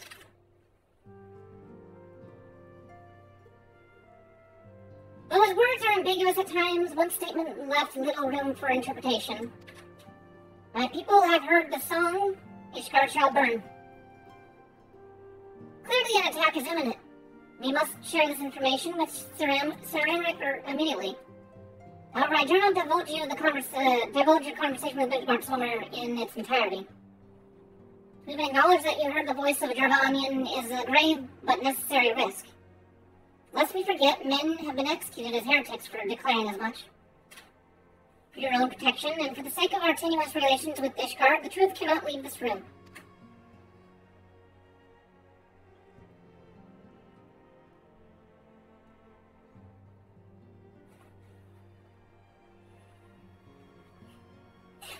You went to sleep at your desk? Jeez. I totally skipped dialogue. Why did I skip dialogue? As for how we shall present our revelation to Ceramic's emissary, you may leave that to me. Pray remain here for now. Is there something you're not telling us, Fokubo? You seem different somehow. It's almost as if you are missing something. Something important. Yeah, no, I'm normal now. I have been cancelled, so I have repented and abandoned all of my wrong thinking ways. I'm no longer magical and special. 12 for Finn! Midgard Sommer stripped you of the blessing of light? Are you alright? How do you feel? I feel okay. I feel like I have to breathe consciously for once. I see. It is a relief to hear that you are otherwise unharmed. It beggars belief that any being could possess the power to deprive you of her blessing. Well, he said, consent. He's the one that consents, so I imagine somehow, even though he's Space Dragon, he probably helped Hygelin, maybe? Thereby, she owes him? I don't know. Midgard Sommer made mention of the Covenant, did he not? One of the ancient myths regarding Silvertear Falls states that when the waters came into existence, so did the Great Worm. A flake in the Maya, brother Time and sister Fate, decreed that Midgard Sommer ever watch over the source, from which all water and magic was said to flow. I wonder, if it was this covenant which he spoke, and 'twas not the gods whom he treated, with whom he treated, but Hygelin herself? Well, if he is watching over you as he claimed, mayhap you will have an opportunity to ask. Let us keep this matter to ourselves. I do not wish to burden our friends needlessly.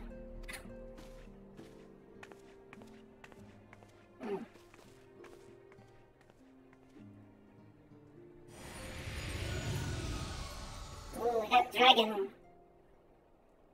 Thou art a pawn, or master, of thy fate.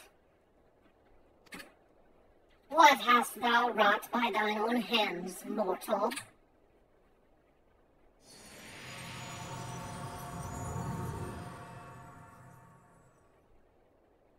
Are you criticizing me following orders?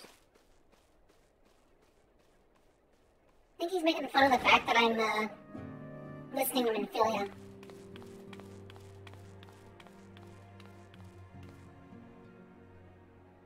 My friend, I can scarce believe it. You confronted the Wormlord and lived to tell the tale.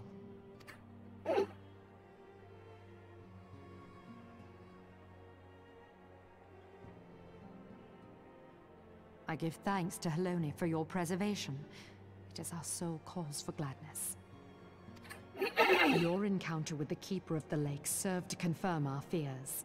The great worm has roared, and it makes little difference if it was one of the two in Eorzea or any other. The Dravanians are coming. I am told that Ishgard has magical defenses against Dravanian attack, though I am not privy to their exact nature. Will they be enough to repel a massive force? No, but I'm here. Ishgard has weathered countless assaults over centuries. This will be no different. And now that you have confirmed the threat, none can ignore the Lord Commander's calls for the wards to be strengthened. I dare not presume to speak for him, but I expect the Lord Commander would sing your praises. I think Lillian O'Brien, I'm pretty sure he is a voice actor in here. I'm not sure who he speaks, though. Let me check real quick. Here we go.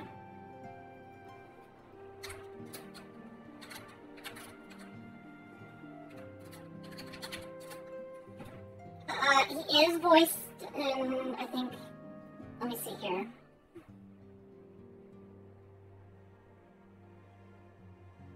No.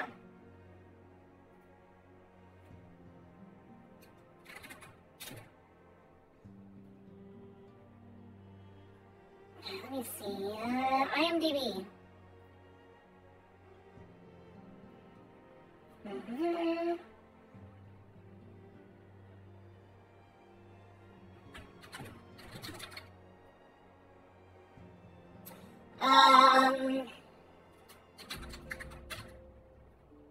Final Fantasy.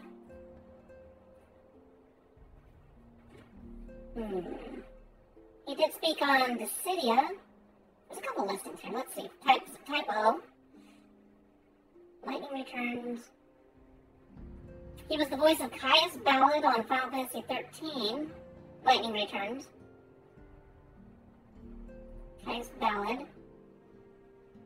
Keen Highwind.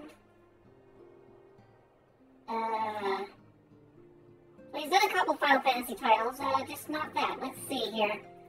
Who is it they want to see? Let me see. Alphino. Let me find that here. Alphino voice actor. Colin Ryan is the name of Alphino's voice actor. Sir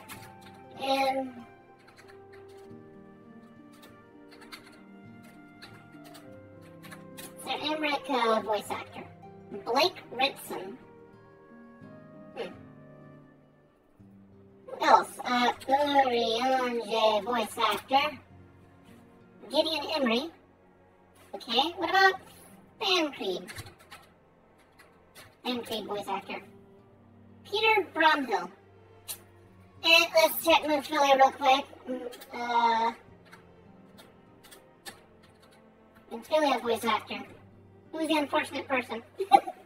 Amy Bolton apparently is the voice actor for Moonfilia. Stola. Robin Addison is Ishtola. Okay, what about Ida? I don't know Ida. Oh, it's not even listed. Let's see, Elise.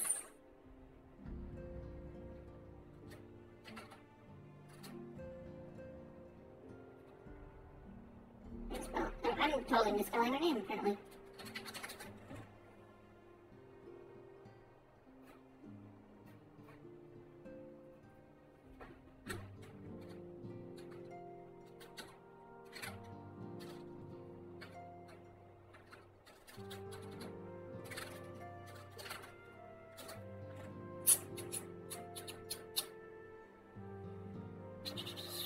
Oh, Lee's voice. Oh, that's how you spell it. L-Y-S-E. Laura Aikman? Okay. Well, anyways, I guess I will look into that again next time.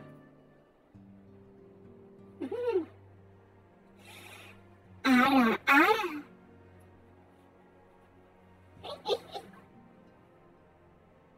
Okay. I guess I'll drink some water. Zillion Duff Decree.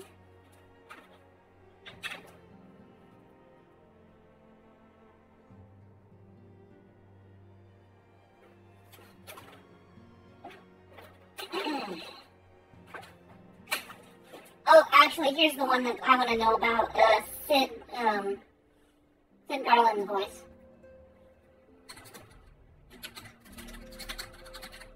Sid Garland, voice actor. Grant George is the English dub of Sid Garland in Final Fantasy. Huh. Grant George.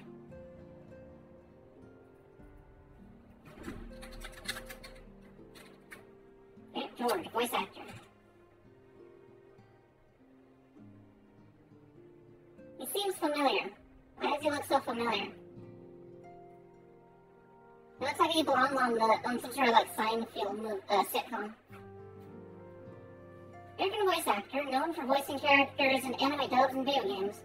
George is best known for the voice of Izuru Hira from the internationally acclaimed Bleach anime series. Izuru? Hira. Okay. I guess I haven't watched Bleach for a while. Let's see. The Warrior of Light from Final Fantasy. The original Final Fantasy? It just says Final Fantasy. I don't think there's voice lines in there.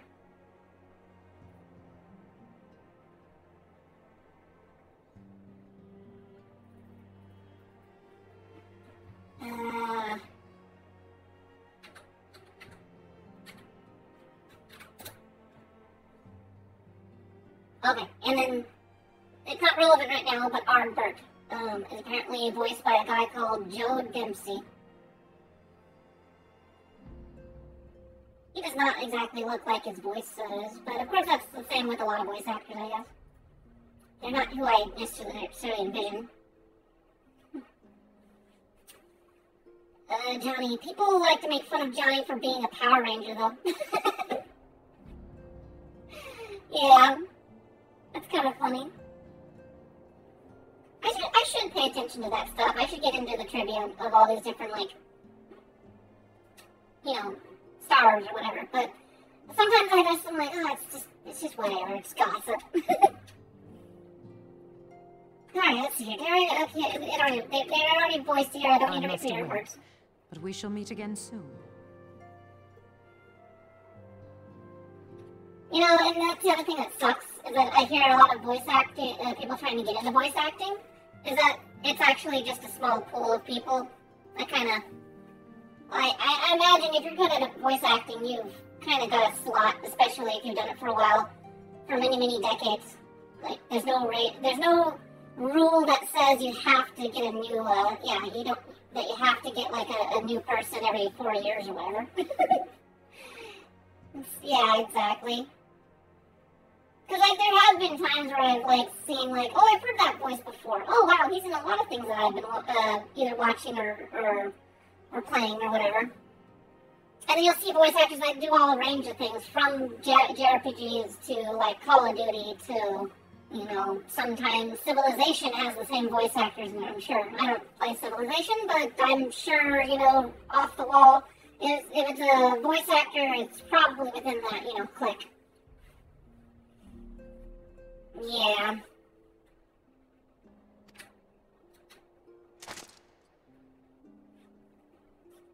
I am not one to treat voice actors as idols. I am not that kind of person.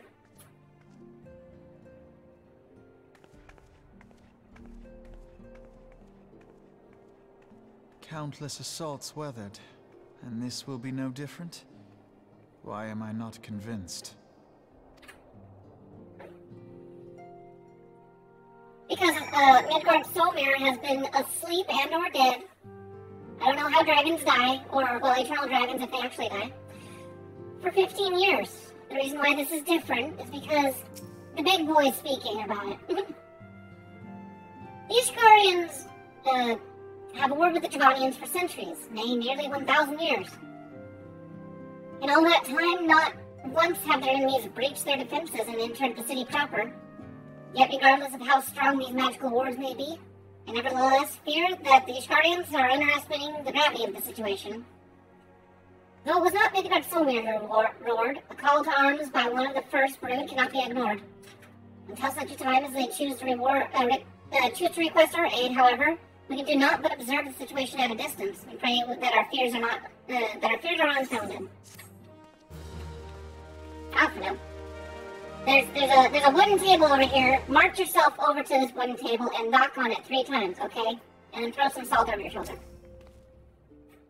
Look how awesome I am. I don't even turn towards towards people I talk to. I literally just turn my head, put my hand on my hip, and I'm just like, yeah, alright, go ahead, give me the deets. As the receptionist of the Rising Stones, 'tis my job to receive all manner of guests with due courtesy.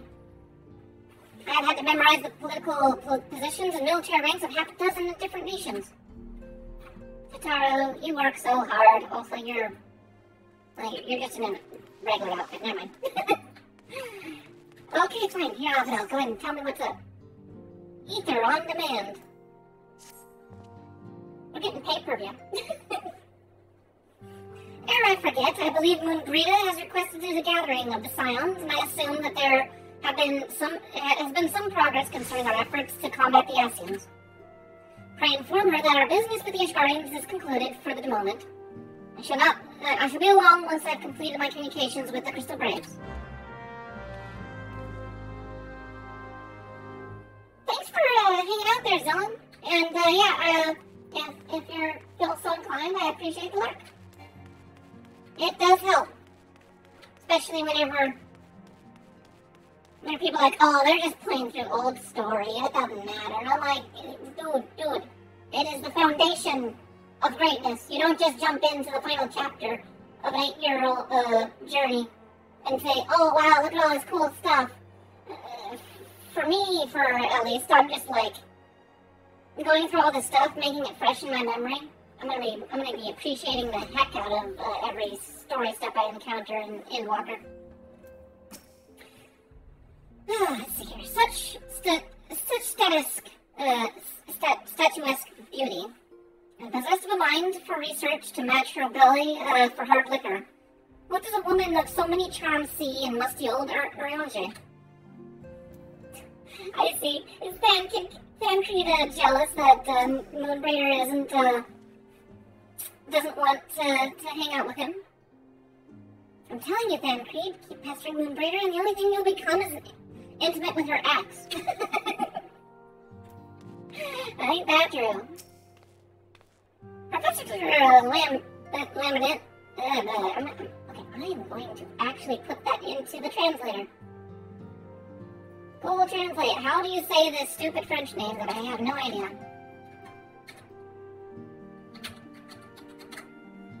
Lambertin. Lambertin. Lambertin. Lambertin. Lambertin. Lambertin.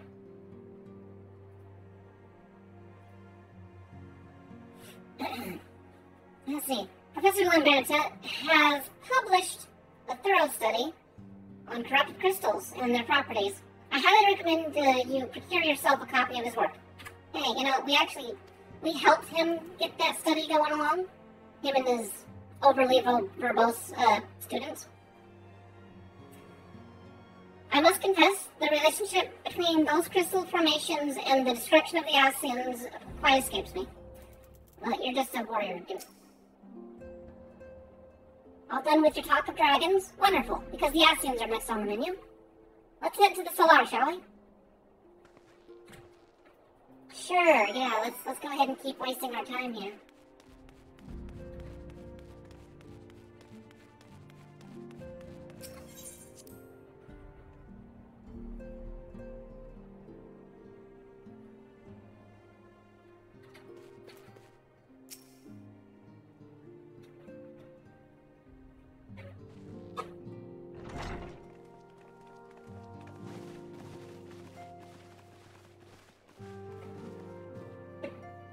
Now that everything's calmed down a bit, relatively speaking, I mean, I thought it might be a good time to share our progress on the weapon.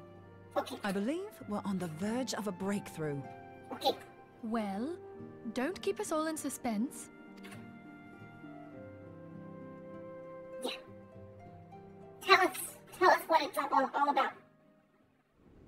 Just in case anyone's forgotten, let's start by reviewing what we already know. So, an Ascian is an immortal because its soul doesn't return to the ethereal realm when its host is defeated. Instead, it flees to the place that lies between our world and the void. PowerPoint presentation, yay! Therefore, the first step to permanently defeating an Ascian is preventing its soul from making this journey. And if you recall, when we last gathered here, I had verified that white auracite has adequate capacity to entrap the beings, albeit only briefly. Which left the small matter of their extermination. Aye. To unmake an Ascian soul, one must needs smite it with a concentrated burst, or blade, of purest ether. However, we wanted for both the data and the means to forge such a weapon. Short of experimenting on an actual Ascian, you see, there's no way to gauge how much ether its soul is made of. As such, we don't know what etheric density our blade needs to have in order for it to work. Put a lot of magic into So we'll it. just have to make the densest blade we can and hope for the best. Though that would require a lot of ether. Hang on a minute. Why didn't we think of this before? White auracite can hold an absolute heap of ether, can't it? Ida, you're forgetting something. Please tell me you're joking. God's sakes, Ida. I feel as though I'm reliving the same scene over and over with you. How many times do you need to be told that white auracite cannot store ether for long periods? Being intangible matter, ether is given to dispersion. Only in its crystallized form is it a stable source of energy. I will test you later on this, so see to it you do not forget. Right, yes. It's all coming back to me. So our hopes rest on good old crystals again, do they? While they are certainly reliable, they leave something to be desired in the area of portability. Indeed. I am reminded of the quantity of corrupted crystals required to thwart Leviathan, and the extraordinary lengths to which the Laminsons went to transport them. What if it should prove that a similar quantity was needed to destroy an Ascian soul? Or still more? I do not envy the poor sod who has to lug all of that around, on the off chance that an Ascian appears. That's the very problem we set out to solve. And I reckon we've found the answer. If it isn't practical to lug around the ether we need, we'll just have to draw upon another source. And the only viable source is the land. If you mean to tap the Great River of Ether, know that it will entail considerable risk. Meddling with the currents may well induce a surge like to the one which despoiled Mordona. Give me a bit more credit, will you? Why would we need to tap the river when there are veritable reservoirs jutting out all over the land? Aye, I speak of corrupted crystals. It might be that their aspect is out of balance, but a crystal's a crystal. It contains ether, and we can help ourselves to it.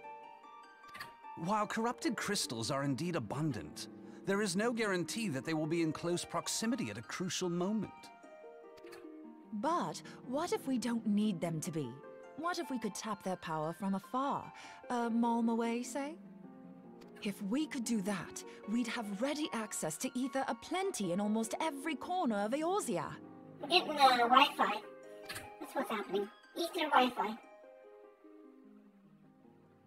I've yet to put my theories to the proof, but I've got a good feeling about this.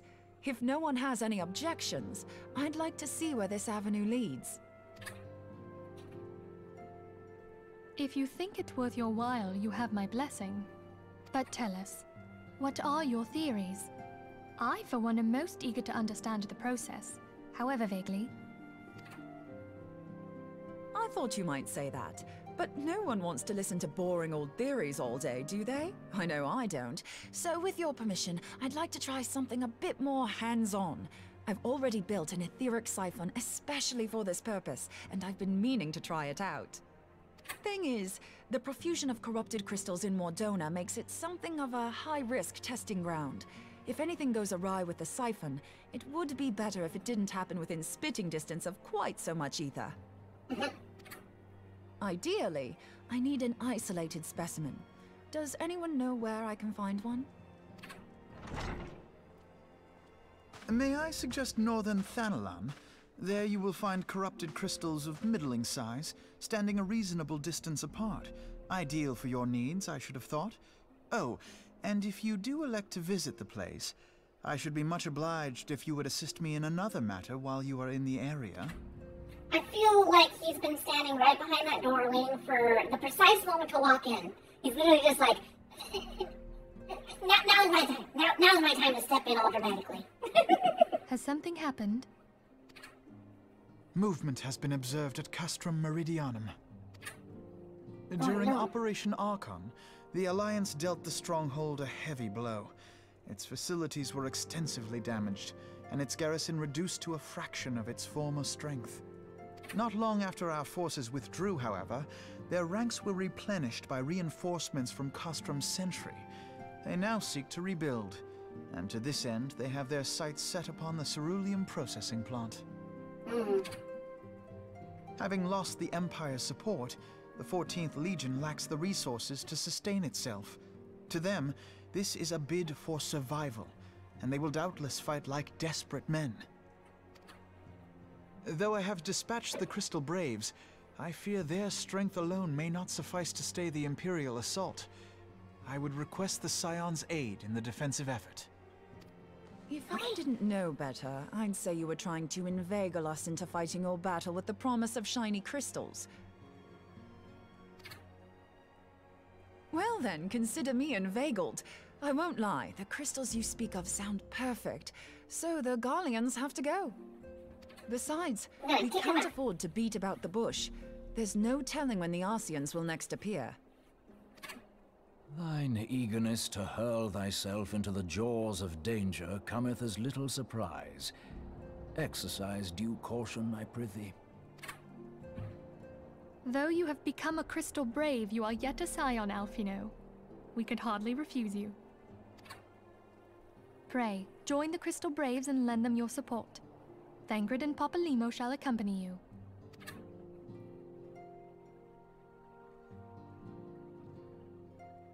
Ida and Yashtola, in the meantime I would have you assist Moonbreeder. Scout out the crystal clusters, that the testing may commence as soon as the Gallian threat has been eliminated. If it please you, I shall continue mine own experiments on white orosite. Yes, go ahead. Thank you, Urianger. Everyone, pray see to your preparations and depart as soon as you're able. Go well, and be safe.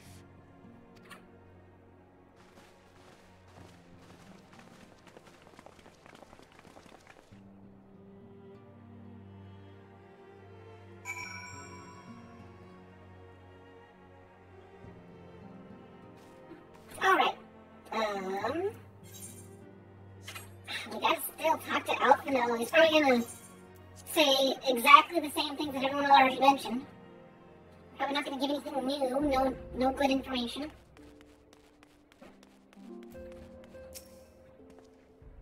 It would seem that the events have once more conspired to rob us of rest and recuperation. Though I wish it were otherwise, I must ask that you head straight away to the processing plant. The Fourth have already deployed to the area, and await the arrival of the Scions. Wilred will brief you on the developing situation. Meanwhile, I must rendezvous with Captain Ilberd at our headquarters in Ulda. I shall take command of our forces there with a lighter heart, knowing that you go to support the front lines. Oh, goodness.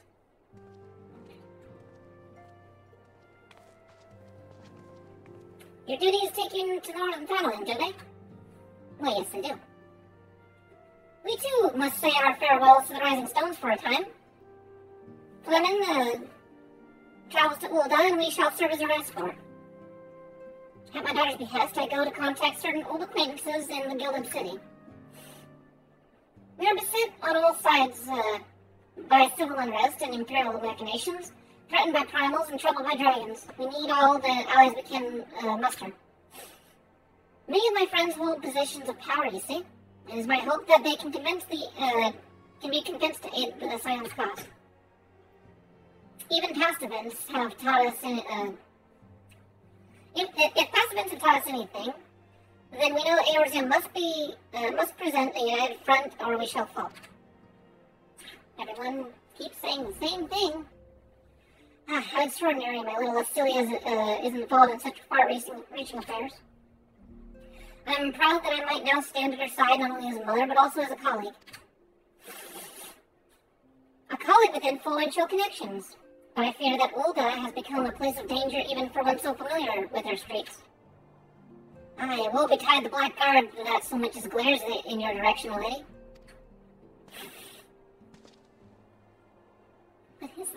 What is that lotion? I shall be well protected, it seems. Shall I be on our way then?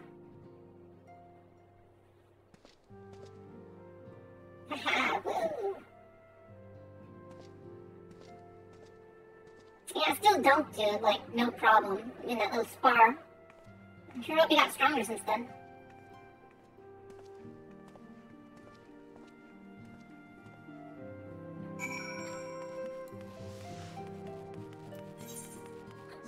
Okay, we go to Northern Thanalan, right? Yeah, here we go. Once that button. I need a mouse pad. Whoa. Annoying. Oh, it might help if I get rid of this cat here that's like on my mouse. Have a little bit of fuzz.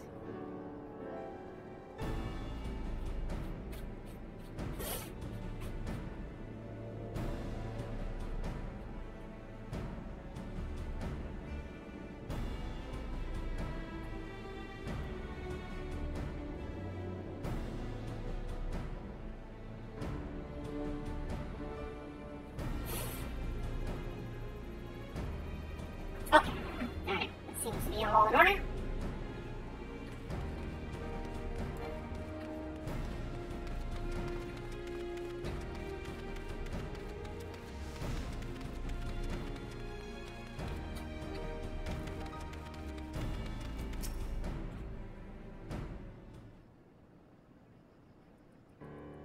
Commander Olivier sent word that you would be coming. A veteran of your talent is most welcome. Not that I don't think we can handle the situation, mind you.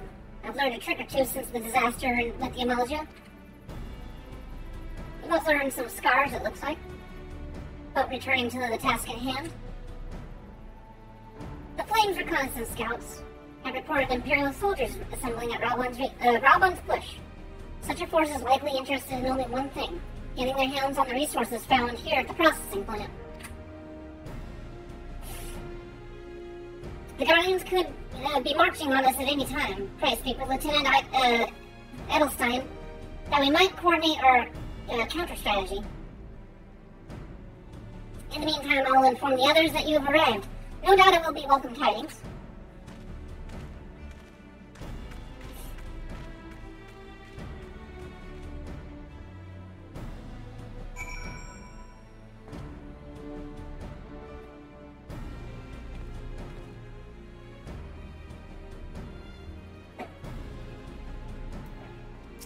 Oh, alright, I am. Lieutenant Fopu. My soldiers yet tell tales of your deeds during Operation Archon. Would that we could sit a while and reminisce about old times, but I fear more pressing matters require our attention. The civilian draughtsmen, you see, have come across several highly suspicious crates within the boundaries of the processing plant. I had my sappers take a closer look, and our worst fears were confirmed. These boxes contain powerful explosive devices. Devices of Imperial design, no less. By my order, the Flame Station here are conducting a thorough sweep of the compound as we speak. Though it troubles me that we were unable to apprehend the Imperial spy behind this, I have faith that our men will be able to neutralize the threat now. In the meantime, our scouts bring troubling news on the latest movements of the Imperial Army. I would once again ask for your aid. Okay, so this is where we're going to find all the bombs and stuff scattered about. We've been keeping a close eye on the Garlean garrison, and it would seem the Imperials have finally begun to mobilize. According to the reconnaissance report that just came in, the squads seen leaving the Castrum are too few in number to effectively take hold of our position.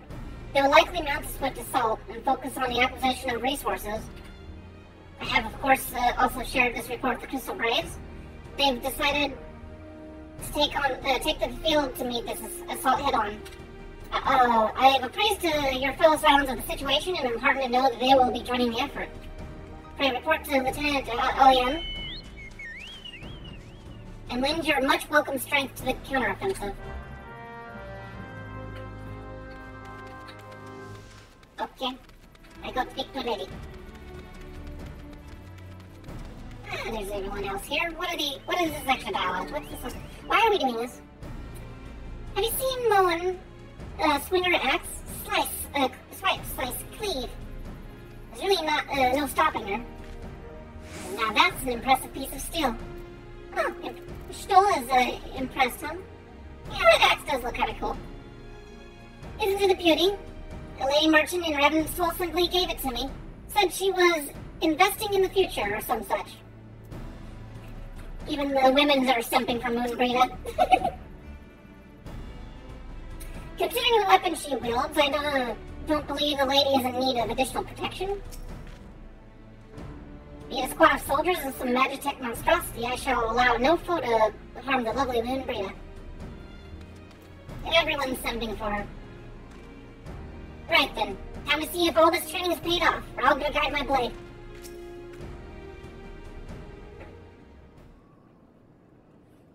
Glad to have you with us, Fopu. As I'm sure Lieutenant Edelstein has explained, the Garleans have deployed a small force from Castor Meridianum. Their main column assembles to the north near Delmont's Talons, but we've spied several squads attempting to conceal themselves on the approach to the west. They wish you to rush forth and commit to battle with the main column, leaving the detached force free to raid the plant and pillage supplies. Not much of a strategy, but these are desperate men. Captain Ilbert.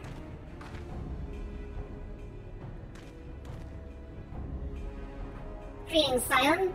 I understand that the commander bid you and your fellows come lend a hand to the Braves. With such mighty heroes at its disposal, the Fourth shall have little trouble contending with aught the Guardians throw at them. But even you cannot be everywhere at once. The Third was getting restless, holed up in Ulda, so I marched them out here to find any holes in the plan's defenses and add their numbers to your counterattack. The reinforcements are welcome. We have enough soldiers now to divide our own forces and safely engage the enemy far beyond the walls. Aye, it would be best to avoid staging a battle anywhere near this much ceruleum. Let's take the fight to the Guardians. A wise course indeed. I shudder to think the consequences should any of these storage tanks be exposed to fire. If there are no objections, the Scions shall join the Fourth and give battle to this main column. You there with the Third, then. You're with the Third, then, Warrior of Light. Your job is to intercept these squads hiding out in the west and prevent them from reaching the processing plant. When you're ready to proceed, report to Lieutenant Yuhase. His scouts should have enough idea where the Imperials have concealed them by now. Have concealed themselves.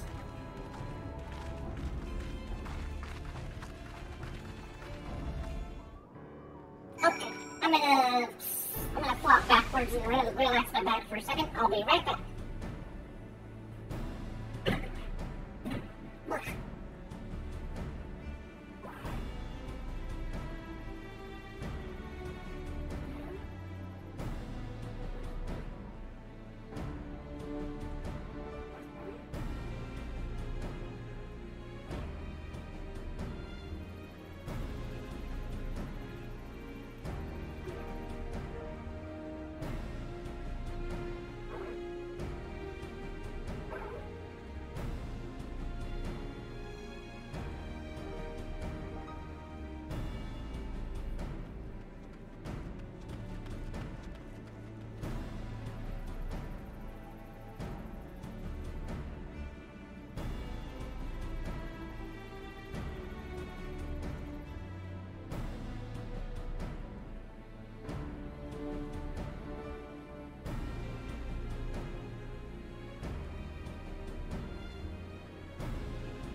Okay.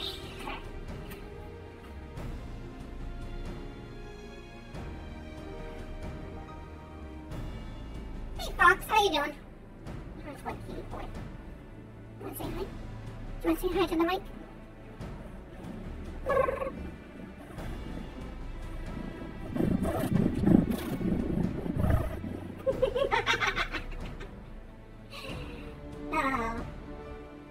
I don't know how that sounded on your guys' end, but that was cat nose. There's kitty sounds. He's a good boy. He's a good boy.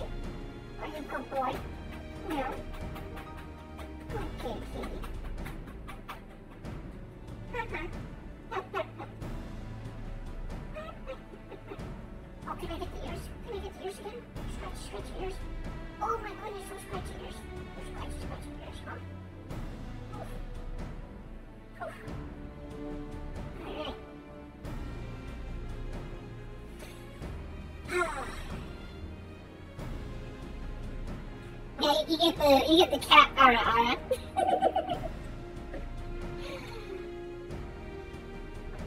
Okay.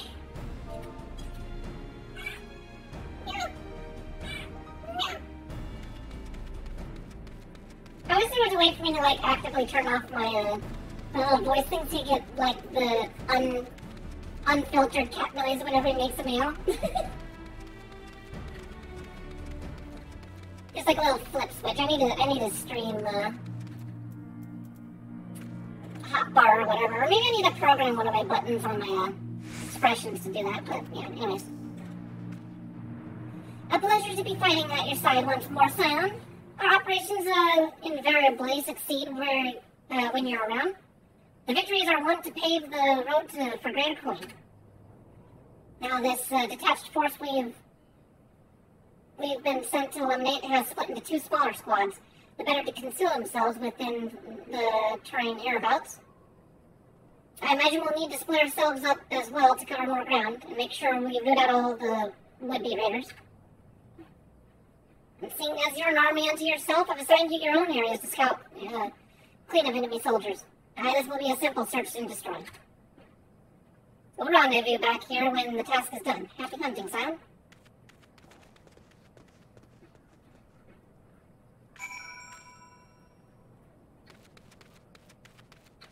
Okay, where's my spot? Oh, it's over here. Sideboard cat, yeah.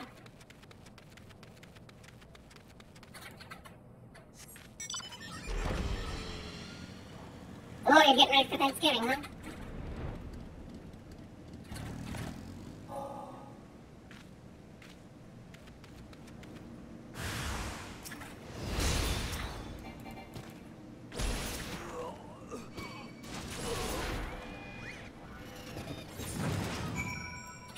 Yep, I don't need no Garland rubber. Look at all this other crap I have in my inventory.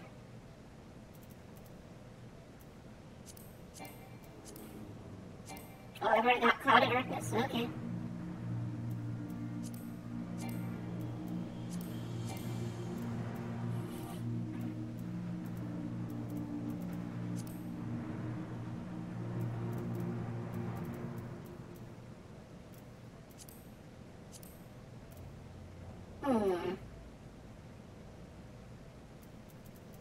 You know all that other stuff I need to sell.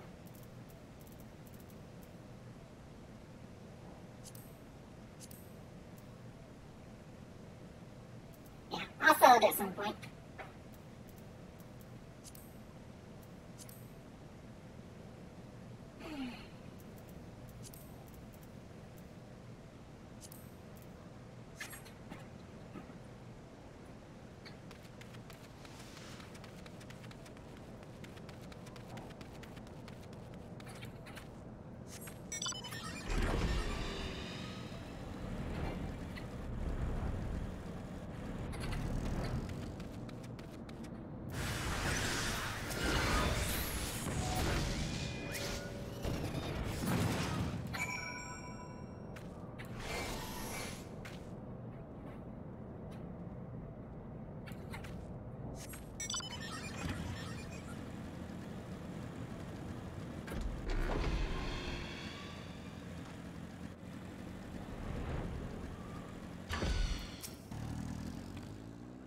You seem grim, Scion. I'll take that to mean that between us, more than a few Garleans won't be making it back to the castrum. These Imperials, though, they certainly made us earn our pay. I'd be a happy man if I never have to tussle with another one of those Magitech horrors. It's time we bid this war-torn land farewell. I will contact the 4th and let Lieutenant Aline know the west is clear now. I would appreciate it if you would do the same with when you report to Lieutenant Edelstein.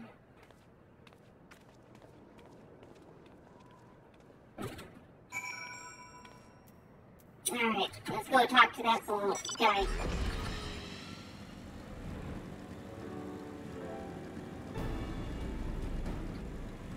I need to look for the explosives, though. Lieutenant Popo, what news of the Garleans? The raiding parties are no more, then. Excellent. The The Eologian engineers will be most relieved to hear that the plant is no longer in immediate danger. Thank you again for your assistance. Thank you, sir. An uninvited Asian. Oh no. Oh no. You must be anxious for words of your fellows. Lieutenant Alien has reported a sound victory over the main column and informs me that the Scions have already turned their attention to other duties. All but one, that is. The Rogan lady with the large axe, but appears she has chosen to remain at the side of the battle. I know not what keeps her from returning to civilization, but Northern Themland is no place to wander alone, even for a capable sort such as her. I would certainly feel better about things if you would check in on her before you continue on your way. Alright, I'll go check out on Moonbreeder.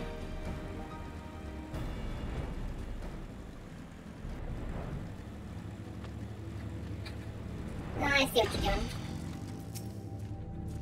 I see what you're up to. Hold on, I won't be a second.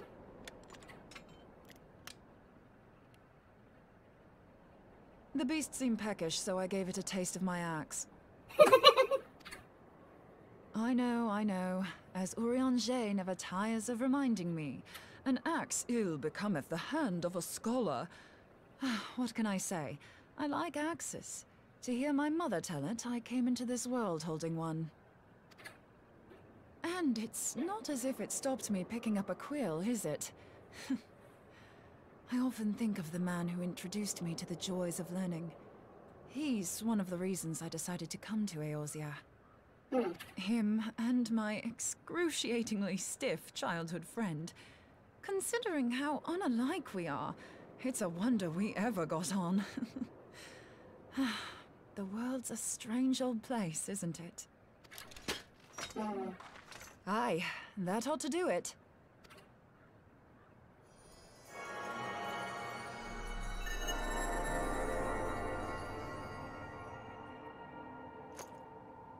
So far, so good. At these concentrations, it shouldn't matter too much if something goes awry. Just enough ether to make it interesting.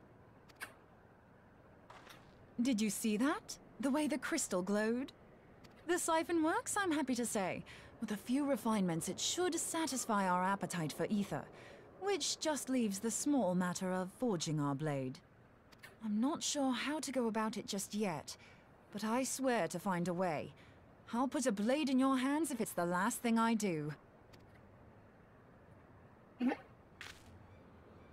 She senses me. A useful talent. Oh yeah, even though I don't have the blessing of light, I can still kind of pick up on Asians. So I am getting stronger of my own accord. An Asian, are they onto us? Oh, what is the response? What did Nux say? Did he say he takes back the video, or is he like, yeah, no, you're not gonna try and make this like a character? You're not gonna try and murder my character just to downplay the fact that you guys had a bit of an oopsie on your hands.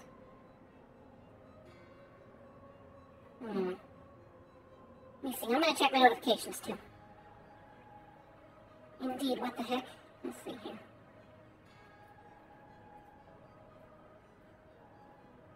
Oh, it's just my stuff.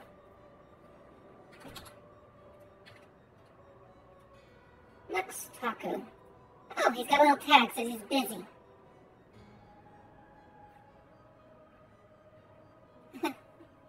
Alright. For anyone watching the VOD, I'm going to be taking a side glance at some drama that's going on with V-Shoujo having a swatter that was pretending to be V-Shoujo. Let's see what we got here. He got something tagged 2 hours ago. It says, I tried to take care of things behind the scenes, but if I have to respond with receipts, so be it. V-Shoujo threw indie VTubers under the bus to protect themselves. I tried handling it professionally and not expose anyone, because I genuinely care for many of the Bishoujo members.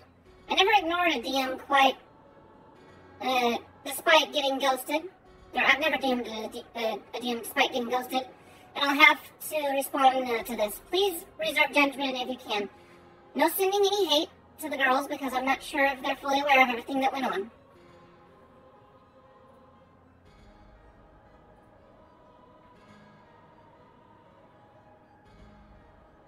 Oh, I see. So that's the drama that's happening. Yeah, Bishoujo not talking about stuff.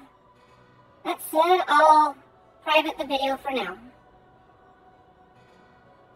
Cybersecurity doxing incident. He's got a long TR thing. Took longer. Let's see. This has been a stressful week for many, and I'm confident and proud of the community and the efforts that went towards resolving things efficiently. My latest video concerned someone that was maliciously impersonating Bishoujo and managed to trick individuals into giving personal information and doxing themselves and getting swatted. With efforts of everyone involved, I believe the situation can be put behind us, with the culprit behind these attacks having been brought to light. I do still fully stand by the need for raising awareness of phishing scams. I'm incredibly glad Bishoujo released a very well-constructed cybersecurity statement addressing the situation, and you should all read it. In regards to my video, I worked with Bishoujo on this for a while, as they mentioned in their statements in response to my video.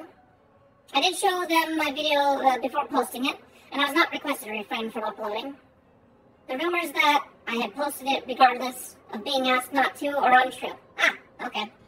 Well, still, he has every right to bring it to light. People are getting scammed, and he represents a big portion of the indie VTuber scene.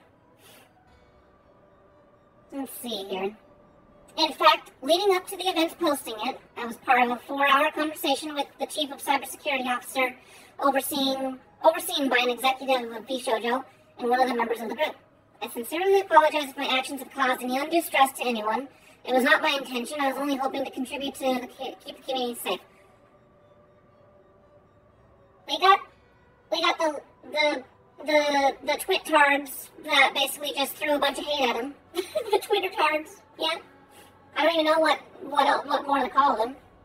And he just probably was getting overwhelmed with that, so he had to say something. I did not mean to close that window. Ah, what window did I close?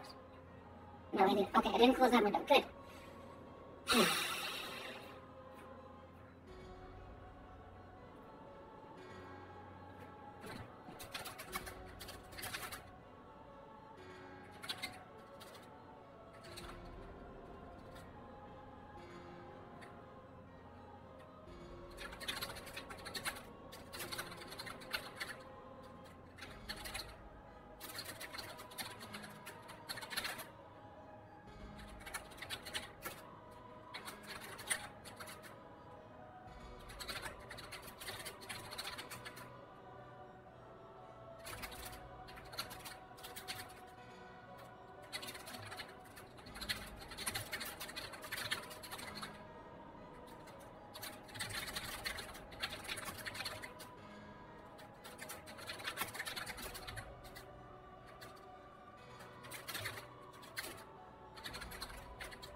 I'm pretty sure I'm right. I'm pretty sure everything should have been fine. I do feel a little weird every once in a while when I speak for other people, but I do think I represent that everyone, a lot of people do agree that what he did was fine. Yeah, taking a okay. Let me see your thing here. All right. let me read your little notes here. Sorry, I didn't notice that you were actually typing a bunch of information. It basically said that he was not told to keep it quiet and refrain. Yeah, okay. Full-grown Armos replied and said he was lying and that he knew. I feel like there's a bit of a miscommunication going on here, definitely. If I were you, PQ, I would refrain from making a conclusive statement on either. Well, I said what I said and I stand by it. I think even if I ran across information like this, I would bring it to people's attention. Me as a private individual don't have to worry about, like, public image. If I want to be a whistleblower, I'll be a whistleblower. Let's see here. He said, she said. I said I'd rather get told that there's a doxer. Yeah, okay. So, yeah, and I see that we are definitely all kind of in agreement, though. So, that's cool. In my opinion, we don't know all the facts. Best not to take sides. I'm not really... I would say I'm taking kind of a middle road for this. I think Bishojo was fine to keep quiet on it. But I also think that Nux shouldn't get any hate for bringing up, you know... He might be a meme lord, but when it's time to be serious, I mean, he's an honest person. I think it's, yeah, that's my opinion. Let's see here. Even Alice sided with Bishojo here, it seems to. Aw. I'll take a peek at her profile at some point here. I guess for now, we kick up our feet. Enjoy the popcorn. Yeah. I don't know if I'll ever get to that point where I'm dealing with these people directly. But, honestly, if there's a sinking ship, I hope this ship sinks before I get to, you know, their type of, you know, I hope a cooling happens. Something so that I don't have to be wrapped up in all this drama whenever my career, like, is actually meaningful and on point with whatever they're dealing with. It's what, info first, yeah. From just an outside perspective, though, you know, it's just, I don't know. I don't know all the facts either, but, yeah.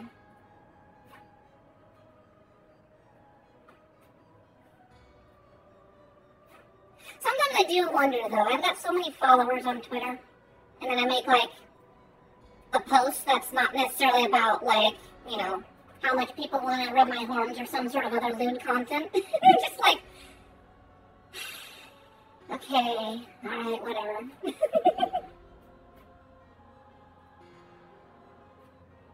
I know there's, you know, there's some people that like,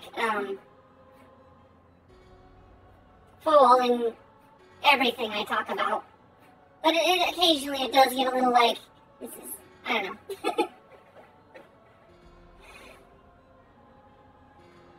I think this time I will probably put up a different strategy. Here's another thing, though, too, is that with that one thing that blew up, what was it? Glitch had actually posted something that cherry-picked my words, but it was one of those things where I already had said, I said what I said, and it was a bit hyperbolic, but it was to impress upon, like, a certain idea that a lot of people missed. But the words that he decided to cherry pick were not wrong, I guess you could say. But I knew that it wasn't my intention, so I was kind of like, okay, this is getting to the point where, not necessarily that my argument is falling apart, but it's just, they're definitely trying to derail it to the point where now we're not even arguing about the original thing that I had brought up. So that's another reason why I deleted that post, was I was just like, and it doesn't, I mean, I wasn't really worried that Glitch decided to stop being friends with me, but I was just like, no, at this point it's just stupid. People are, I'm getting good likes, I'm getting people that agree with me and making, you know, positive feedback on there, but there's just way too many stupid people out there that, yeah.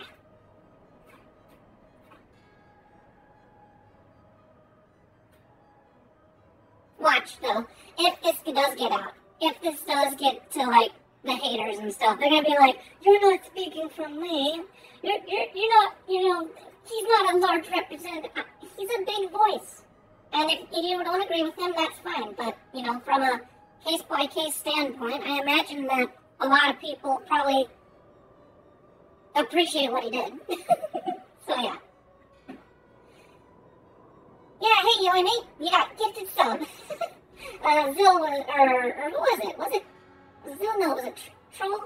I don't know who it was. Someone, it was Spidey. Spidey gave it to you. Thank goodness for the little feedback here.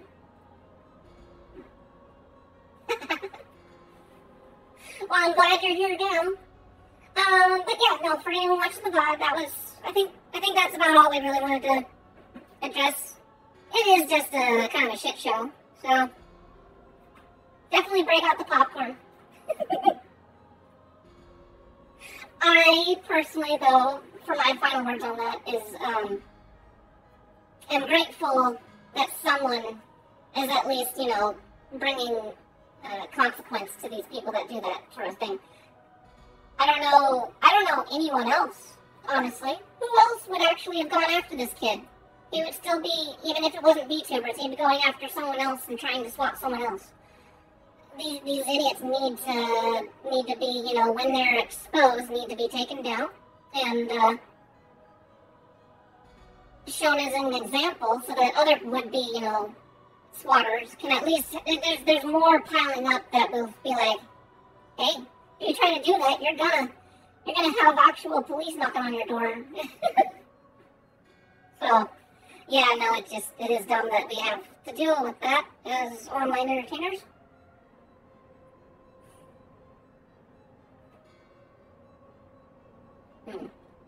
Ascian, are they onto us? By your brand, I see you are an Archon of Sharlayan. You're looking at a thigh. Keeper of knowledge, seeker of truth. Meddler. Meddler.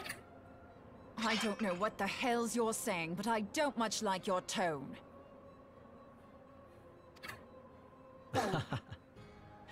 Your instincts serve you well. But come, be not unsettled on my account. That lovely brow was not made for frowns. But I waste my breath. Let me direct my words to one who understands them.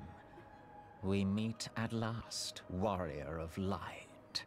I am Nabriales. I don't care, I'm gonna kill you. And you have long been a thorn in my side. I suffered the overweening presence of La Habrea that men might host the power of gods, only for you to undo my hard work.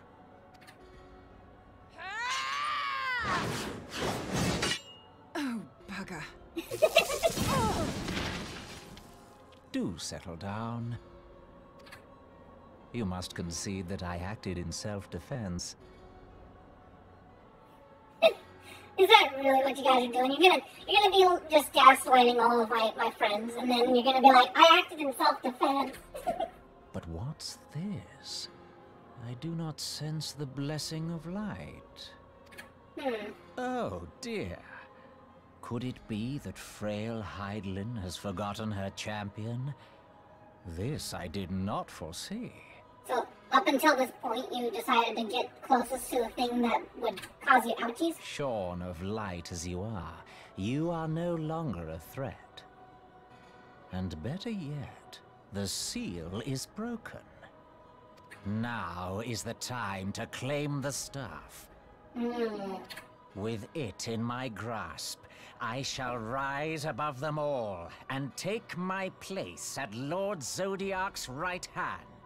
Aren't you just a normie, Ascian? I mean, he does have a red mask, but I don't think he's one of the What three. did that bastard want with us?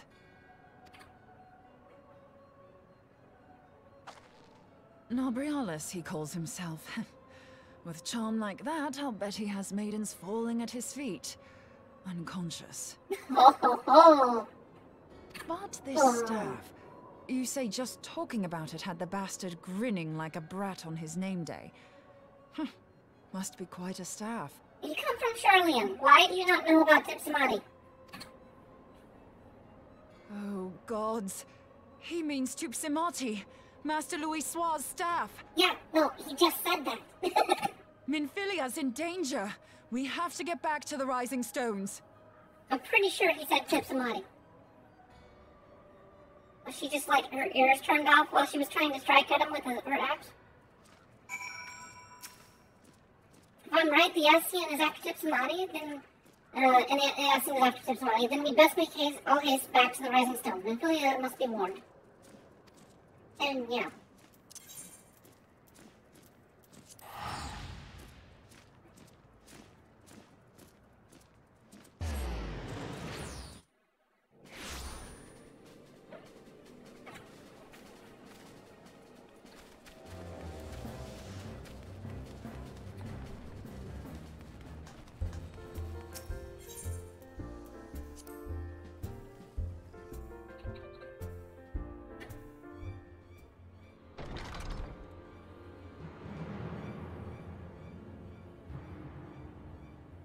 Oh, nice! Oh, sweet. You got two 10K cards. I've yet to get a double 10K card, even if I missed it. I haven't gotten it yet. I've gotten every once in a while just a 10K show up. I don't think I've missed one though of the 10K card scratches. Master Louis Soir's staff is kept in the Solar, is it not? Quickly now. Hey, if it was that Make It Rain campaign, which I guess now it's become a holiday, that would be kind of cool, wouldn't it? You got two 10Ks and you actually leave with 30K. You too. You too. So, you were able to divine my intent. What now, warrior of light? Ah, but that name is no longer fitting. You have become decidedly dull, and quite incapable of barring my entry. What do you mean? You truly do not know? Then I suppose it is only right that I enlighten you. The blessing of light kept you and your fellow meddlers safe. It was that which prevented my kind from entering your domain. Oh no. My kind, I say, though it had no power over the likes of Elidibus and La Habrea. Being of this world, they could come and go as they please, while I could only look on. Ah, okay, so you come from another world. But I need look no longer. Now that the seal is gone, I mean to act. Unlike the others, I am not given to waiting. I shall take that staff and bring about the next rejoining. I think his mask is so screwed onto his face that it's making him nasally because it's squishing his nose. Rejoining? Then it was your doing. The Isle of Val, the scholars, all of it. How do you make that leap in logic? What?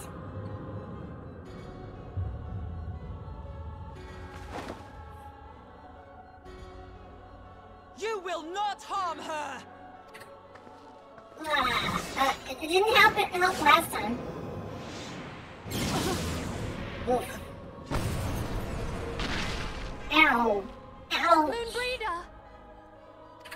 Why must you insist on forcing my hand? Did you learn nothing from our last meeting? Ah, but I forget. My words fall upon deaf ears. I don't know why you do a jumping attack. If you're in the air, there's no chance for you to dodge. The staff is but a broken relic, a memorial to the departed. What possible use could you have for it?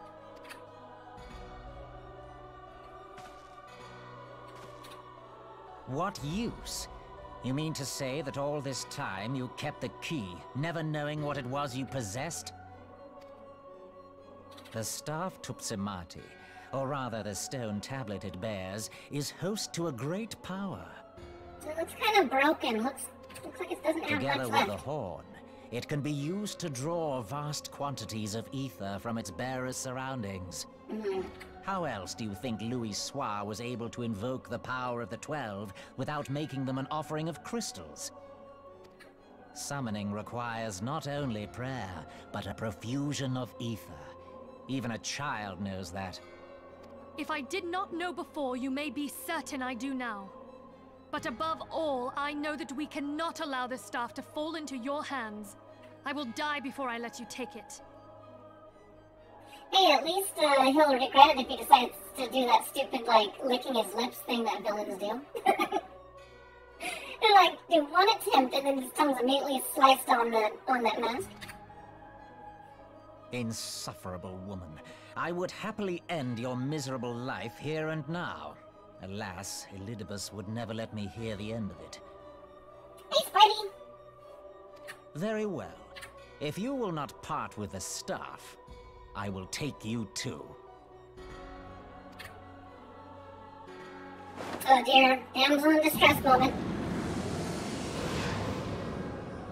Yeah, why did you have the staff in your hand anyways? What did you hope to do? Also that upskirt.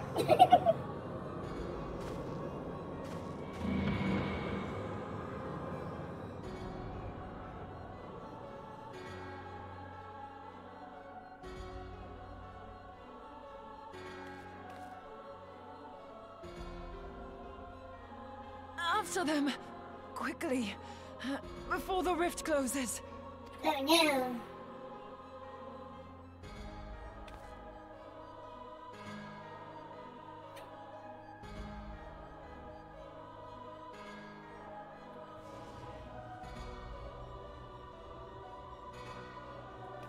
And Zacian shows up and let's see here. I am going to do my duty as a short person and oh, it's black. Okay, it's just black.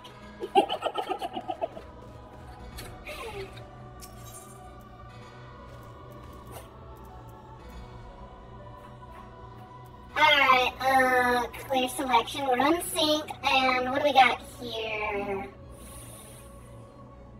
The chrysalis. There we go.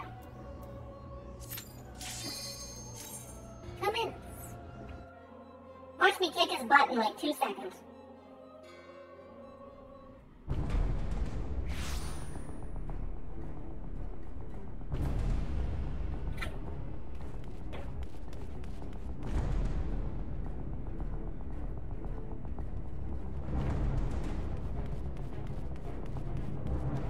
The chrysalis. This was actually kind of a harder fight for whenever you were leveling up. Because people didn't understand that you could, you know, increase your boons by like a bajillion percent if you buffed yourself up before going in the time rift. Of course, they also had debuffs whenever because they would suck, and yeah.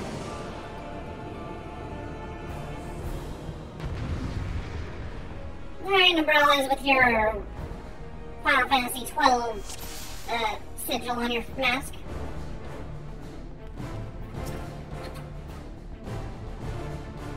Look at that, we are in the rift between realms. It's kind of cool, kind of a lore place. Kaboom, kaboom, kaboom, kaboom.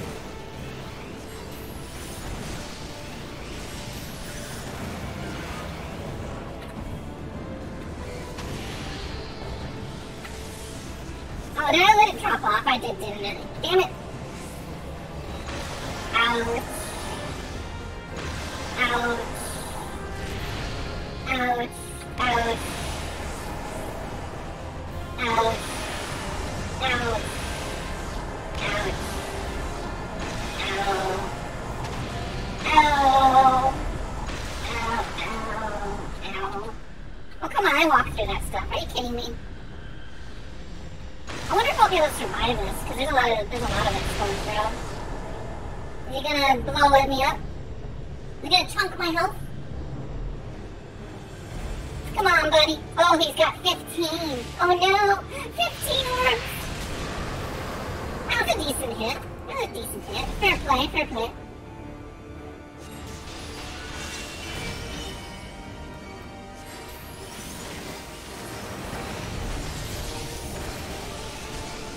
Kaboom! Kaboom!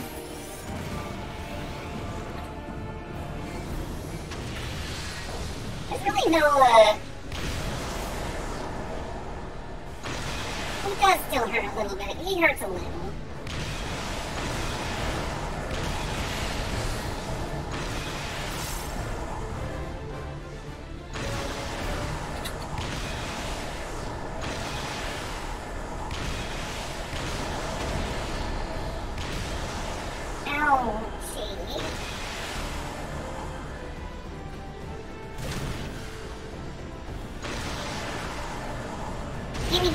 Gimme!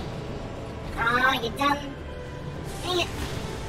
Oh no, I'm heavy. And I didn't keep my little thing up.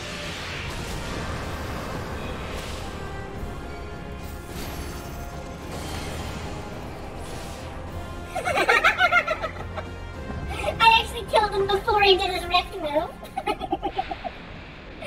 I didn't need no, time sucking area. I think he has to do like 2 moves before he can do his special ability. Just sped right through it.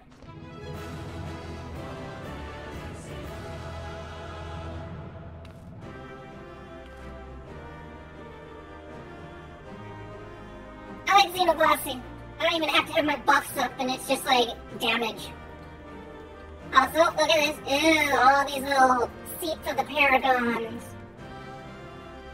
From the 13 shards, super lore and stuff, and there's a statue of Zoyar, which is probably not his real form. Imagine it's just like a rough approximation of like what his ether shape is. I don't know. You're safe. Thank the 12. Oh, good. I hope you live.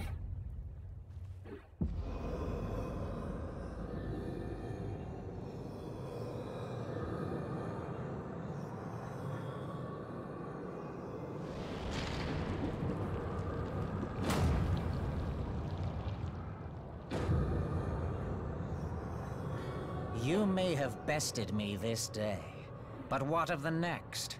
What of all the days to come?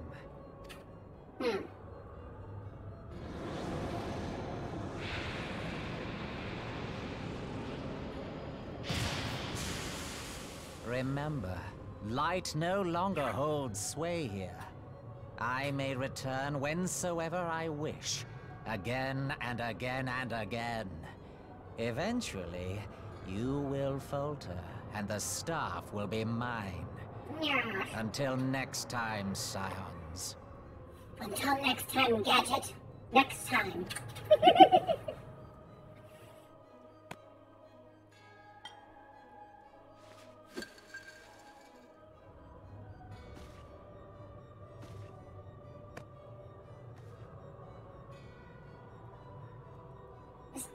Go ahead and use it. There will be no next time. This is the end. I have a magic rock.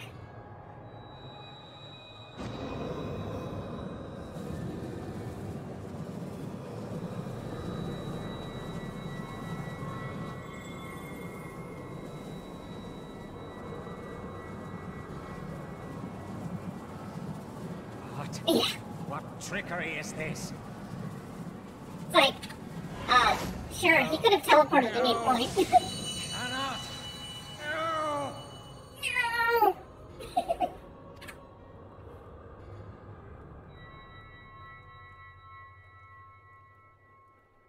Use Tube Samati to gather ether.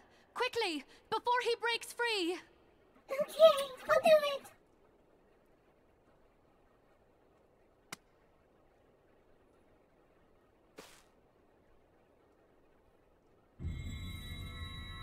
Concentrate. Call to mind the time you struck down La Habrea with the Blade of Light. Okay. Oh wait, what's the... No, that's okay, it's, two different stones. I was looking at that stone tablet that you said was such a Why important won't key. it work? Is it because we lack the blessing of light? We? What about you? So much ether. And it still isn't enough. Fools! No mortal prison can contain me! I shall make you pay for your insolence!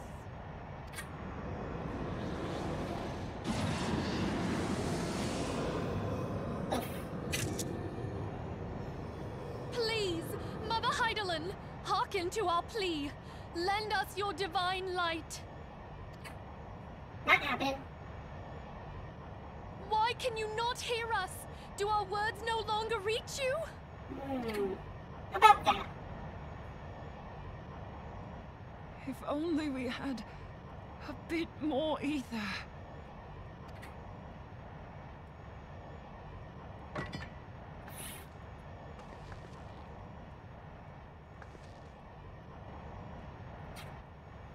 Moonbreeder, what are you doing? Master Louisoix, I understand now. The choice you made. In death, there is life. Farewell, Urianger. You daft old coot.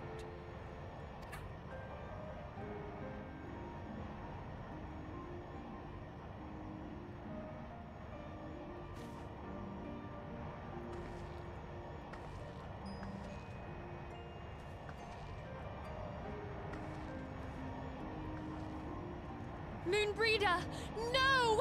You mustn't!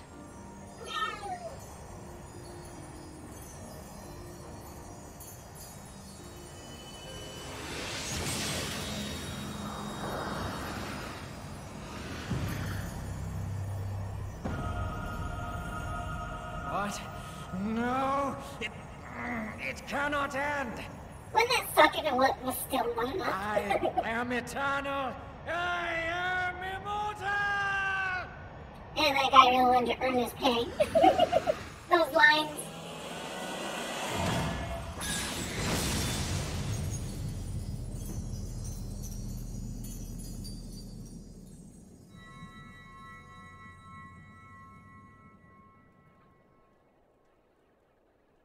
Moonbreeder. She's gone.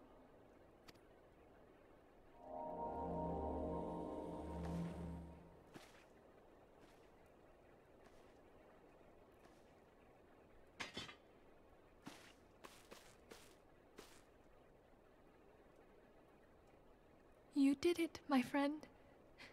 The Ascian is dead.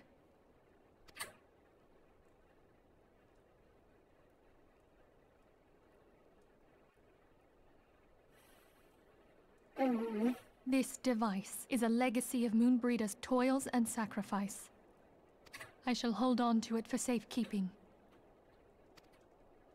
Minthelia, are you all right? Sure, now you guys show up. You literally were like one room away from us. Oh, we were surveying northern Thanalan when we received the distress call. Okay, fine, excuses. We returned as swiftly as we were able. It seems you have everything in hand, however. Can you read the air, Van Creed? Things are not, What happened here? Where is Moonbreeder?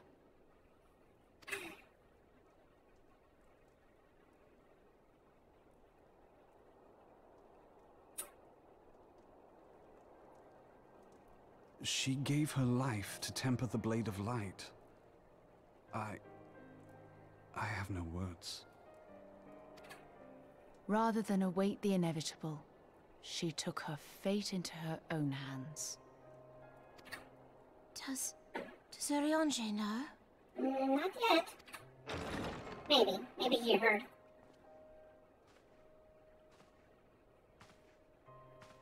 My friend, there is something I must tell you. I heard all, my lady. The moon sinketh, taking her leave of the heavens, yet her passing heraldeth the coming of a new day.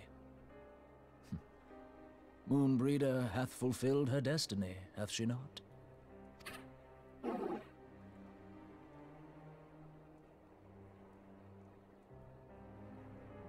Long ago, far across the seas in the Charlayan motherland, Moonbreeder and I did study under the sage tutelage of Master Louis Soir.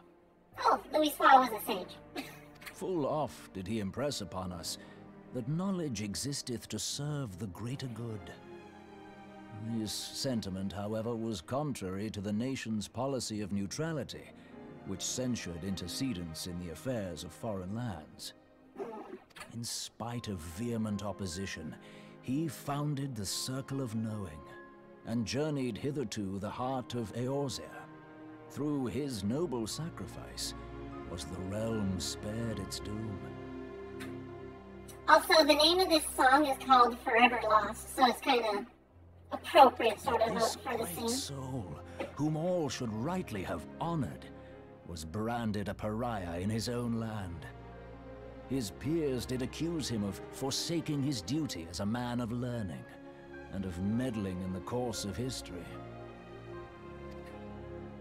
When he left Charlayan behind, Master Louis Soir gave no word to signal his intent to Moonbreeder. Close as they were, as master and disciple, she was deeply wounded by the sudden exclusion from his confidence. Above all, however, she was confused. Try as she might, she could ill comprehend her master's motive. The slanders that were heaped upon him after his passing served only to inflame the turmoil within her. For years upon end, she knew not what to believe. Torn as she was twixt the man whom she revered and the man who forsook her and his duty both. The Louis Soir I knew would never forsake his duty, much less one of his own. This I know full well, my lady. 'Twas not for want of love that Master Louis Soir hid his intent. He but desired that Moonbreeder discover her own path, free of the shadow of his influence. Long did I contemplate revealing the truth to her, and long did I hold my peace. After all, was it not Master Louis Soir's wish that she come to the truth unaided? I told myself it was, and resolved to let her suffer. Knowingly did I deny my friend the comfort she craved. And now she hath gone to her rest, with doubt still in her heart.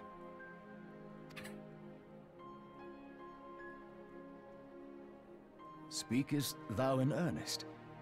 Did Moonbreeder truly come to understand Master Louis Soir's will before the end? The realization hath set her free. She may now find the peace which hath for so long eluded her. Oh, Moonbreeder, my dearest, how I shall miss thee.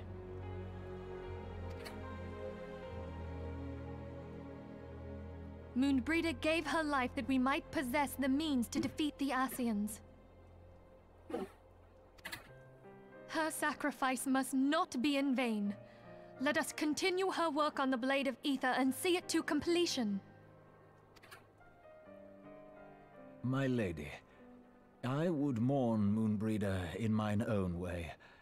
I beg your permission to return to the Waking Sands.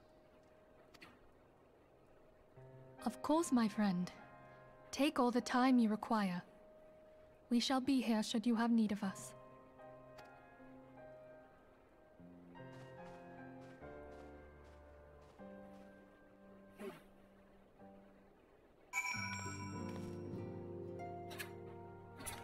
Sad times.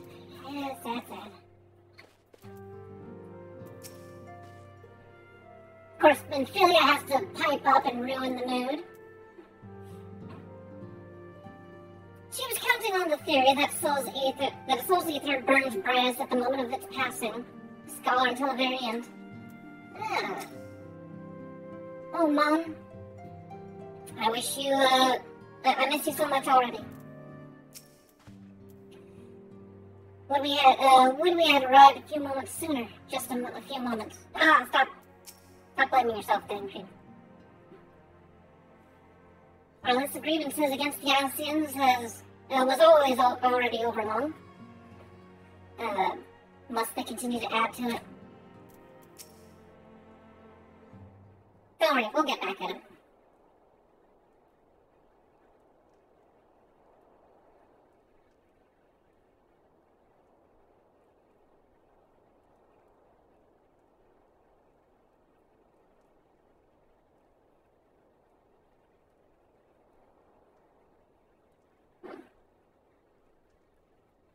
I'm not voiced. Never have I seen Arielge so utterly defeated. No one should be made to suffer such grief.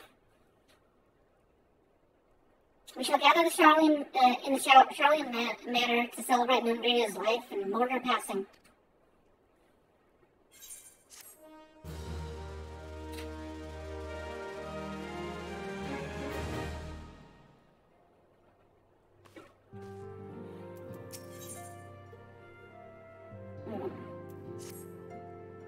As Moonbreeder was a native Charlene, I feel it was only fitting that we gather before the Mark of the Scholar. Are you familiar with the stone? It is a monument found at Rothfrost in the sacred Thaliac, guardian deity of the City of Learning. There shall we pray for our dear soul, friend's soul, and bid her peaceful return to the light of the Mother Crystal.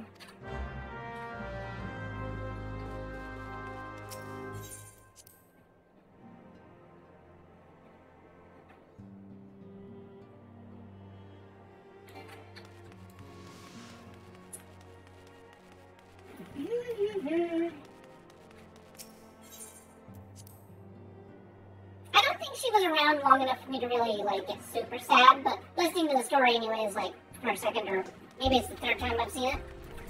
Yeah. Kinda sucks.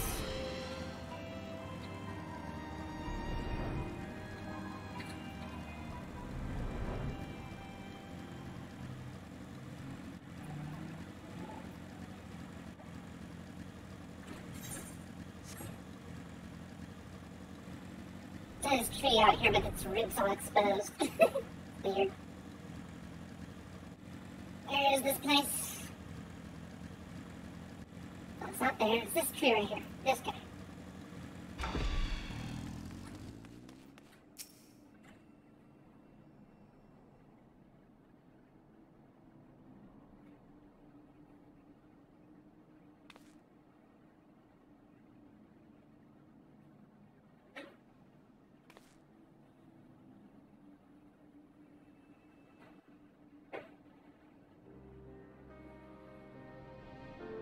Well, at least it didn't tell me to press F to pay respects.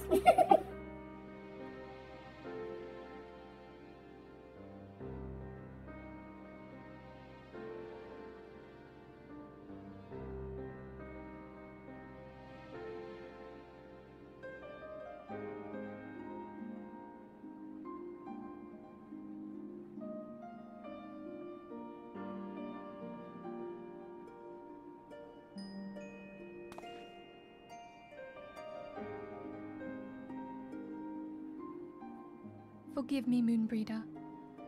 Had I been quicker or wiser, but I was not, and you paid the price. But you would not suffer us to wallow in our sorrow, would you? You would tell us to pick ourselves up and get on with it. And so we shall. We shall defend this realm and her people to the last.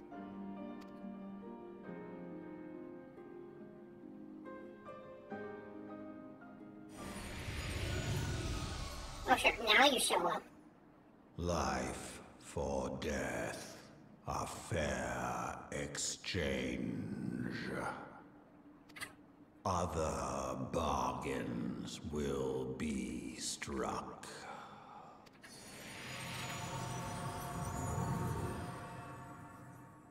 Well, thank you for not helping. I think Midgard Solmir was the first attempt to try and narrate some thoughts in our character's head. I think to a degree they try to keep the character sort of a blank slate so that you can imprint your own personality onto it.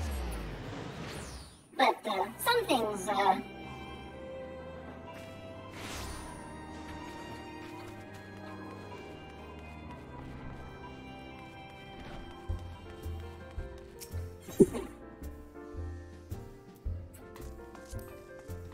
it definitely goes really deep into the internal monologue, though, whenever you end up meeting Ardbert, which I'll probably have plenty of time to discuss whenever we get to that point in the story.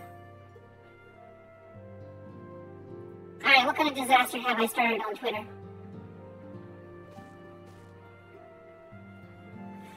One sec, I gotta do some Twitter management here.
Something that is not visible to me. Ah.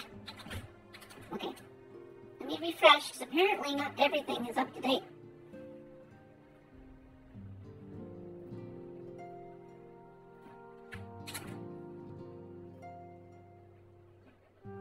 From what I've seen, Yana threw a fit and it sprouted from there.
Yeah.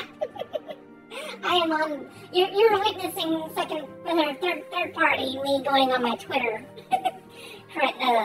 madness. Clack, clack, clack, clack, clack, clack.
having quite a bit of conversation there. Nothing too horrible, nothing too toxic. That was fun.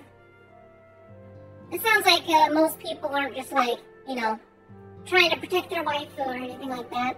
It's like, dude, stop thinking with your dick. All she wants is your money.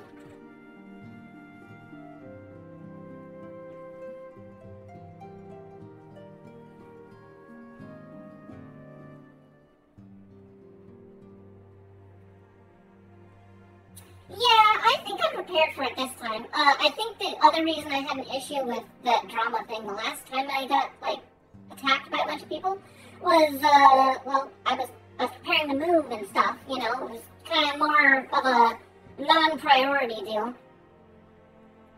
I don't mind if, you know, Twitter kind of sucks. Like, as you can see, we got 4 people in chat here. I'm pretty sure Twitter does not give a rat's ass what I do on streaming. I know that I've been able to reach out and find people in this rabble that like to, you know, watch my content and participate. But, yeah, I mean, at this point, I really don't care what happens on Twitter. Just the sheer audacity of the fact that I have so many followers there, and it's like, they're 2 separate entities, and Twitter, you don't get nothing from it except for a little bit of, exposure.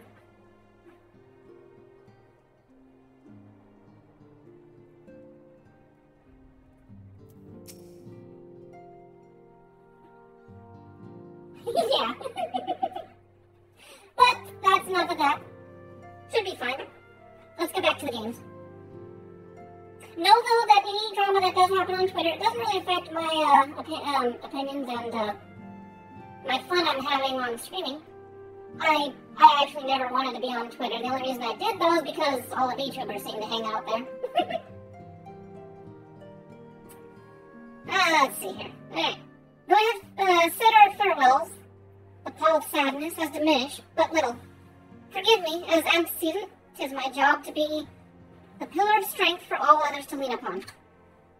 Yet I also believe the grief we feel now is precious in its own way, and not to be lightly swept aside. Do you not agree with that, though?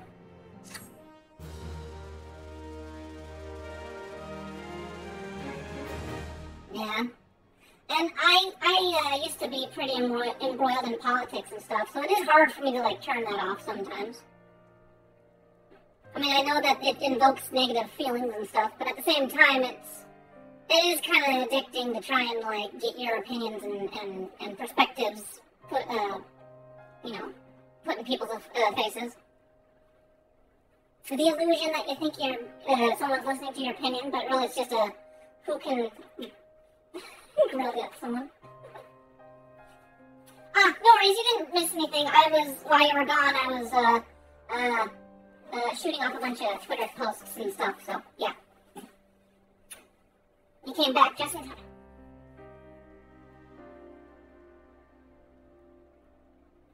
And yeah, no, it's almost sickening, though, how drama-filled the English side of Twitter is, and then you go over to Japanese Twitter, and I don't know Japanese, but of the things that I can translate and stuff, it doesn't sound nearly as toxic or volatile or anything like that. I'm sure they have people that, you know, what is it? I remember this one clip that Pecora grilled a viewer for making a comment that, like, that she said something about, like, that they were part of a group of people, kind of like a Japanese version of 4chan. But, yeah, that's really the extent of my knowledge of any kind of, like, hate groups or just negative people, or negative, public stuff over in Japan.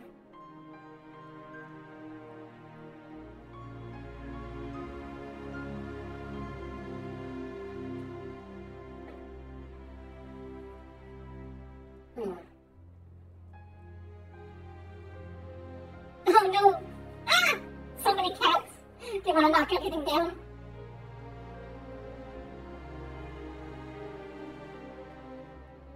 He's just like, hi! And you're like, no, you're not supposed to have that kitty!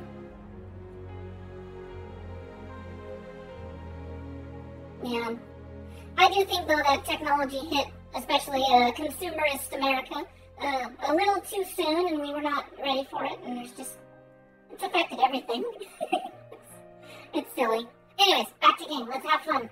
So, it seems as if a dagger has been thrust into my breast. Into her booba. I'm sure it won't go very deep. It won't hit nothing vital. But 'tis pain we must learn to bear if we're to forge ahead with our duty. I wonder though, she must get like really bad under boob sweat with that leather strap that's holding it up. The battles you fought have taken the lives of so many. Louis Spa, Moonbrita, our fellows at the Waking Sands. Their spirit and dedication to our cause, however, will not be lost as long as we rise to fight once more. I hardly need remind you of this, of course. It is for my own benefit that I repeat these words. A reformation of mine own chosen path. If I do not rebuild the foundation of my resolve, I am to collapse in a fit of weeping. My apologies again, Fopopo. There is no other to whom I could display such weakness. Cry it out. Okay, let it out. Don't bottle it up. You are my pillar of strength. I fear I shall have need of your steadfast presence in the days to come. If you let me stand on your desk, I'll go ahead and give you a big hug. I'll be the perfect height to give, the best hugs. Probably for my benefit more. Oh, here we go. A victory won, a comrade lost. To the honor of the fallen, the living forever on. The living forge ever on towards the light of a new day. And that would be the end of, I think, patch 2.3 or 2.4. And now we go to this stage. Mask of Grief. Minfili has made a request of you. Have you a moment, Fopopo? I believe Ida wished a word with you. I should consider it a personal favor if you would lend a sympathetic ear to her troubles. She's not been herself since Moonbrita's passing, and my heart aches to see her so downcast.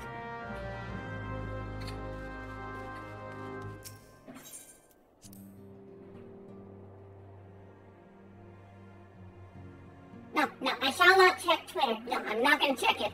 I know that there's some more people talking on there, but no more talking. The Rising Stones feel somehow colder. Moonbrita always carried with her an abundance of warmth and cheer. Yeah. She was here briefly. She was here not for a long time, but for a good time. We must find some means of protecting ourselves from Ascian intrusions. There must be a way. But the thing we just did, that worked pretty well. Come on, Ida, buck up.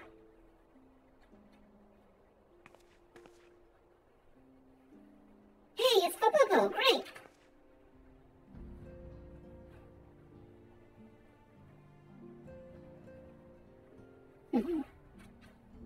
Oh, it's no use. I'm trying to stay positive, but it's just hard, The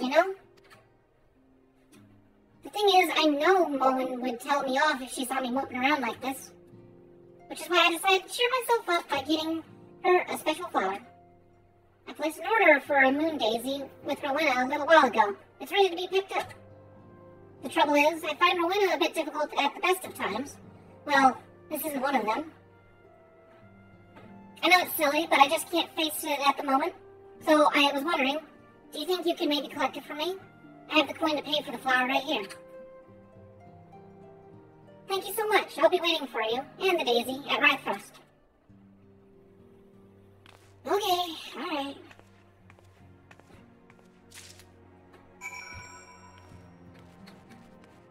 I can't tell if my throat's just dry because of me not drinking enough water. I drink gallons of water, but I'm still not drinking enough, apparently.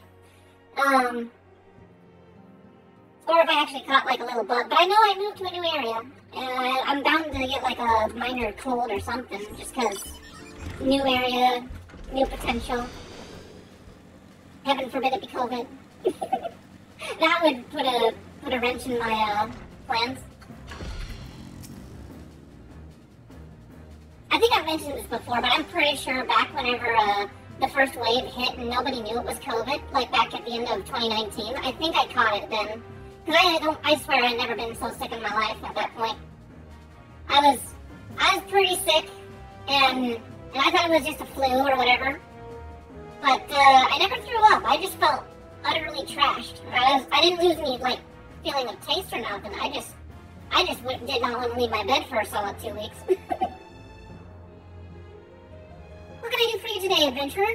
Eldritch trinket to trade? I have a bag of money. It is called flower payment. A sack of gil received from Ida in exchange for a single moon daisy. Couldn't I just go pick one? I've been all around Eorzea. Huh? I've got you running errands now. Snort. Them Scions really know how to make the most of your talents, don't they? Sending the savior of Eorzea to the bleeding market.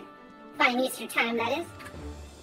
Seriously, though, you best learn how to say no, or they'll have you mucking out chocobo stables next. Anyway, what was it that you were here to pick up? The moon daisy, was it? Here, then, take it.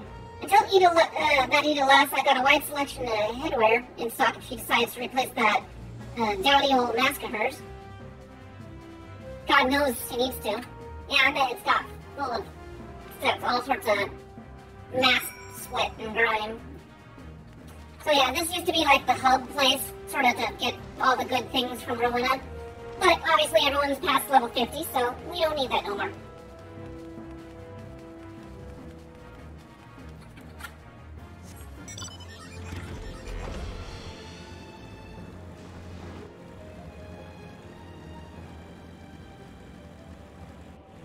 I do also think, though, with the COVID scare and that, and everyone using antibacterials and just being extra super uber clean all the time, that you're gonna have, like, the tough bugs show up or whatever. And like, sure, for a while people weren't getting sick, but now they're gonna get really sick because they've allowed only the hardest of viruses to affect us. If that makes sense. Anyways.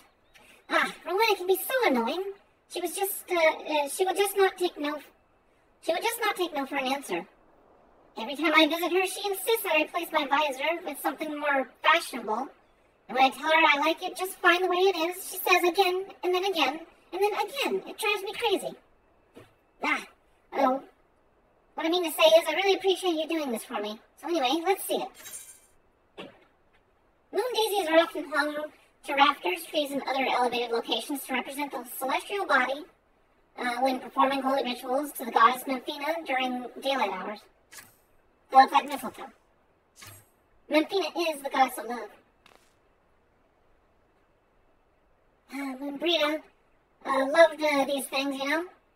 I hope that somewhere, somehow, she knows I'm still thinking of her. Knowing how the afterlife works, I imagine that she's glittery bits of ether and strewn about the ethereal sea.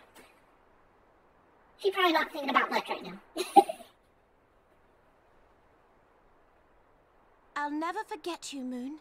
None of us will. So what's that exclamation point lurk supposed to do? Do I need to program my Nightbot to have some sort of thing? Or does it like automatically do something in Twitch for you? I've never understood that part.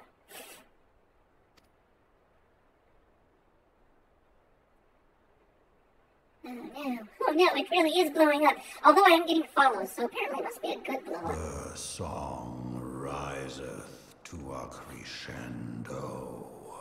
Oh no.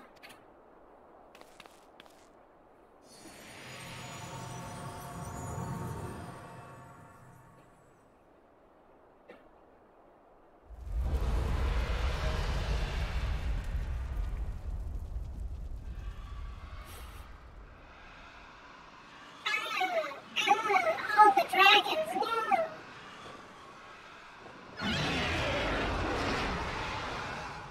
Is that what I think it is? Maybe, maybe not. Hello, can you hear me? Oh, I see. I should probably do that. I'll be like, I'll put a little quirky thing in there and say like, oh, why are you staring? We have received grave tidings from Ishgard. Pray return to the Rising Stones at once. Well, so much for our morning. It's time to get back to work. The world waits for no one.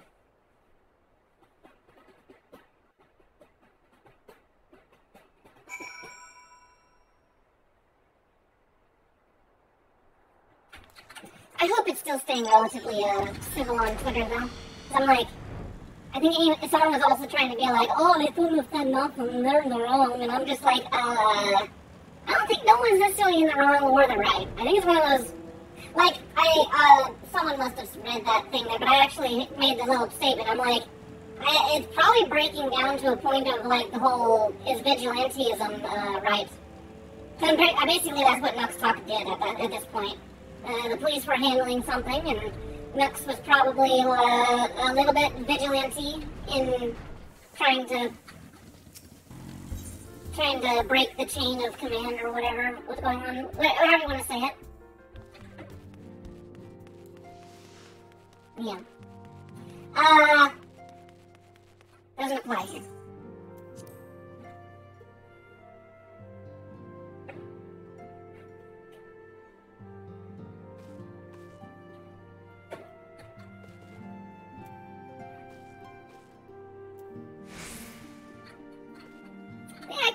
If that's the case, yeah.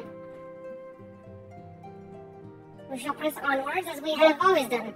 I will not squander the sacrifices of our fallen friends by surrendering to the paralysis born of fear.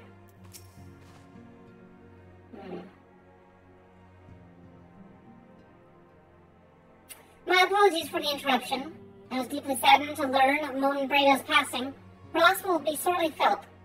Alas, recent developments in Ishgard leave us with little time to mourn.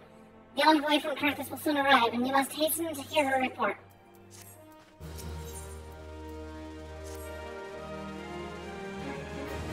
Alright, the report is, we got crushed. We got stomped on by dragons. Can you help? The envoy is here. Thank you for receiving me at such short notice. Time is of the essence, so I would forego the usual pleasantries, if I may. Certainly, you come with the news of the Dravanians.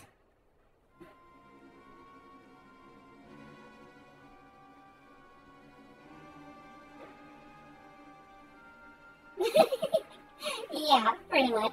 Now, I will say, though, I think I already said this, but I will say again, if I was put in that, power position and I had the sources to be able to take the guy down, I probably would. So whether or not that's right or wrong, I would have done the same. Take that what you will. Cause I'm one of those people where,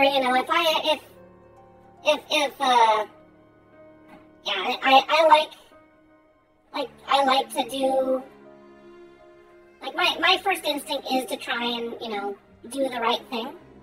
Whether or not the right thing is the right thing or not, based on what I know, I do always strive to do the right thing, though. So, I'm not out to try and,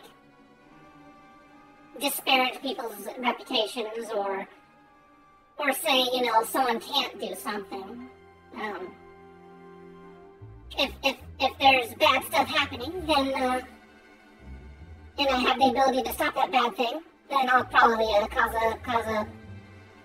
raise some flags. Okay. Alright, the dragons have begun their attack in earnest. The first wave reached the Central Highlands a short while ago, and the battle was joined soon after. Sir Emmerich himself sallied forth with a contingent of Temple Knights and several companies of the noble house's finest. Though the beasts were ultimately forced into retreat, our victory, if such it may be called, came at the cost of many of our own. Too many.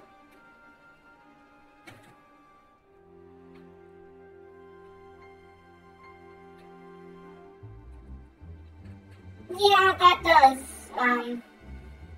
hit the feels a little hard. That's definitely kicking someone when they're down. Yeah, no, you're right. She's got such a small head. Their armor is so bulky right now. I think, I don't think she's, I think she, no, she's just a lanky girl underneath it. All that armor. Like, at this point, her shoulders drop off really far from where her neck goes. We will not withstand a second wave should the Dravanians renew their blah blah blah. You paint a grim picture, milady. Is it reinforcements you seek, then? We do. Though it pricks our pride, it is plain we cannot protect Ishgard with our ranks thus thinned by the Horde. Sir Emmerich would meet with you to discuss the possibility of enlisting your aid. Very well. I shall depart for Kurthus at once. I must warn you, however, that the involvement of the Crystal Braves is by no means assured. Our commitment to quelling the unrest in Ul'dah must take precedence.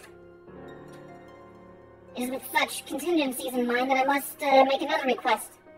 The Scions of the Seventh Dawn are known for sharing close ties with all three of the Grand Companies of Eorzea. Would you consent to plead our case in their leaders? I feel like she's ignoring Alpha now.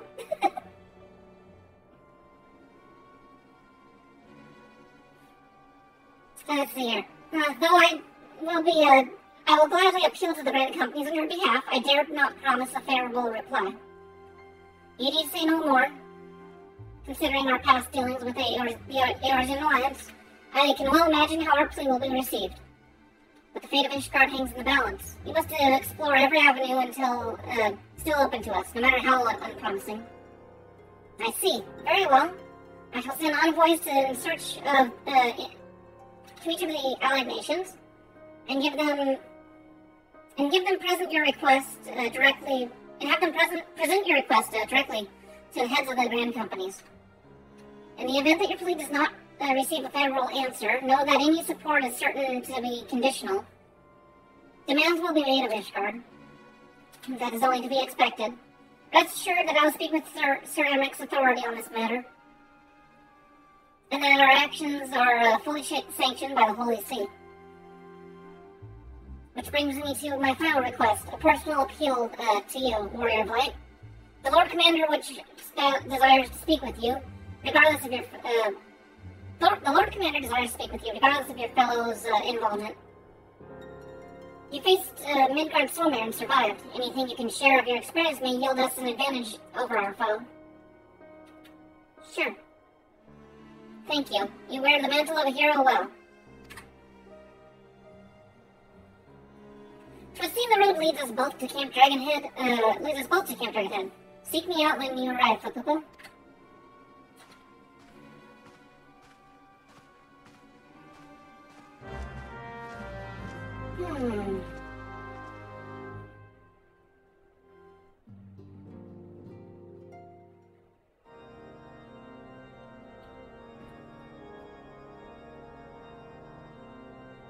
The steps of faith.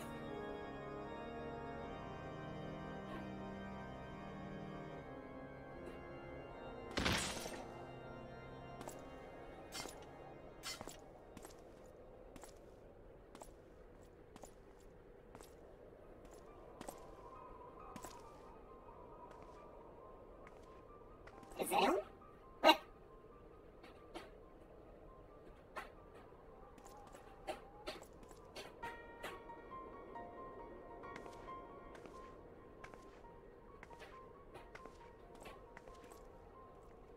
All those heretics with their rusted armor? The sons must answer for their father's misdeeds. Only then will the cycle be broken. Only then will the cycle be broken.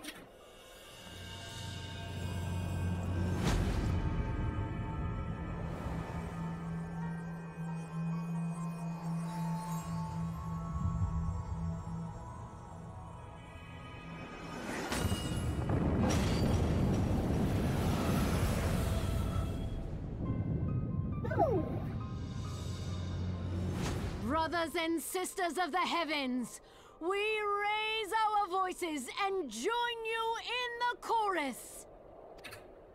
The sinner's feeble magics are undone.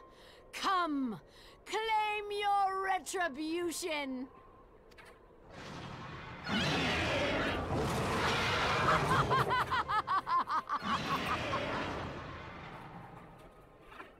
Ooh, spoopy.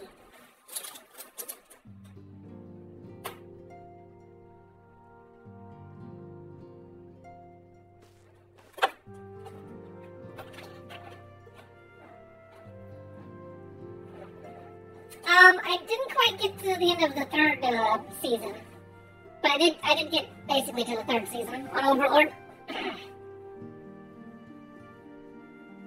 You know, they had the whole bathing scene that I wanted to get to, but it wasn't like as lewd as I was expecting. I was like, oh, here we go. You can see shouts here and all that. Although, what's his face? The little elf boy or whatever, he was pretty cute.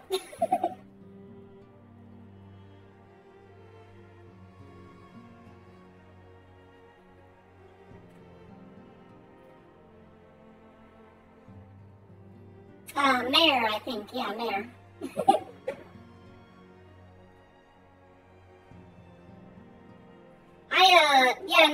let's see. I gotta get some more messages here. Someone's asking me. I can't tell if you're a roleplay account or not. Who is this person?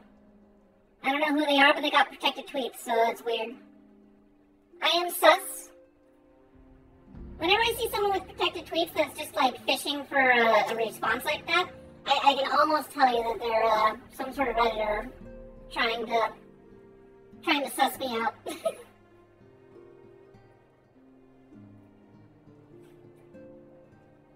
We've had reports of a number of frontier settlers.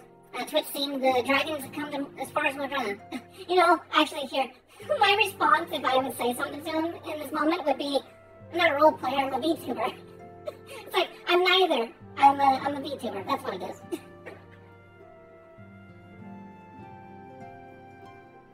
Let's see, we've had the reports from a number of frontier settlers. Twitch seeing the dragons have come as far as Modrona. Oh, I see. So now I knew how the Camp Dragon head. Okay.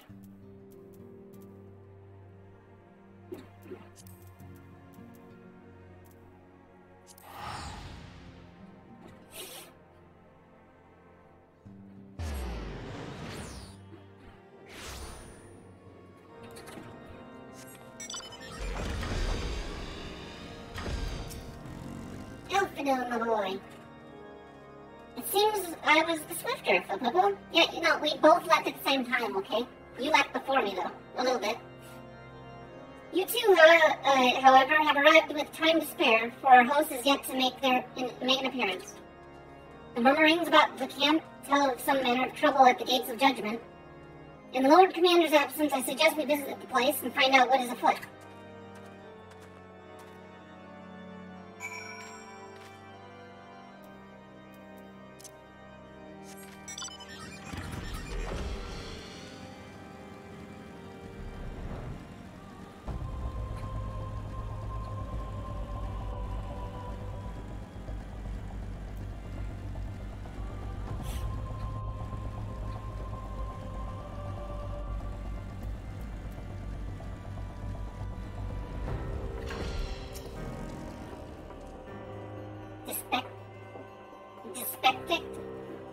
That's weird.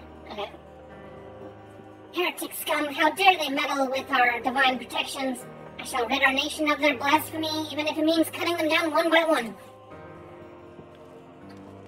Trembling, Temple Knight. We need not fret over much. There are yet several layers of arcane protection that shield the city from invasion. Mother will be fine.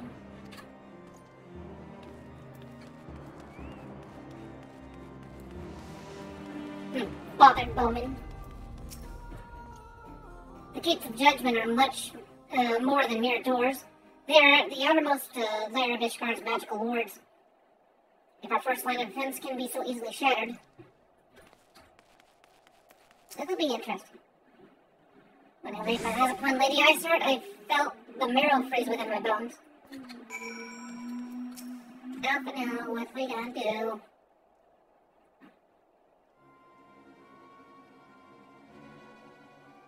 Echo Cannon. Would Twitch seeing the heretics struck the first and most telling blow against Ishgard. Silence, we expected you at Camp Dragonhead. My apologies. We chanced to hear that there had been trouble at the gates and thought it prudent to investigate the cause. When you have learned of the heretic's treachery, Lady Iceheart led a force of her followers against our defenders and came close enough to dispel the first of our wards. But let's speak more of this back at the camp. Sir Emmerich awaits you.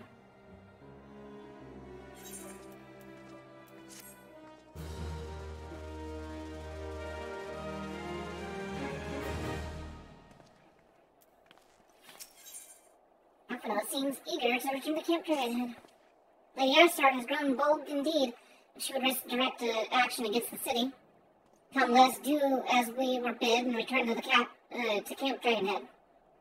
Lord Hoshafat will know where Sir Emmerich means to receive us. You mean that in intercessory?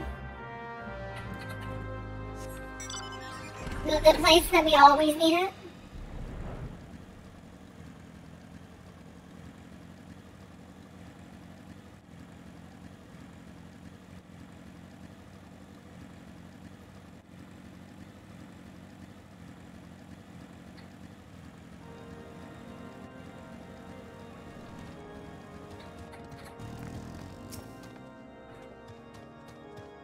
It is reassuring indeed to behold the countenance of a friend when one's homeland teeters on the very brink of disaster. Though a single misstep could send us plunging into the abyss, your heroic presence stokes the flames of courage within my heart. But you did not come here, come to Dragonhead to listen to my prattling. The Lord Commander has arrived and would treat you to the intercessory. Okay, let's do it. Let me out.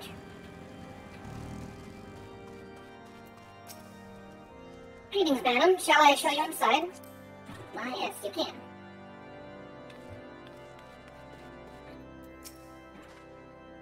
Ishgard's future hangs in the balance. If the city's salvation rests on our assistance, I can't well withhold it. Even so, I mean to make Sir Emmerich sweat for his reinforcements.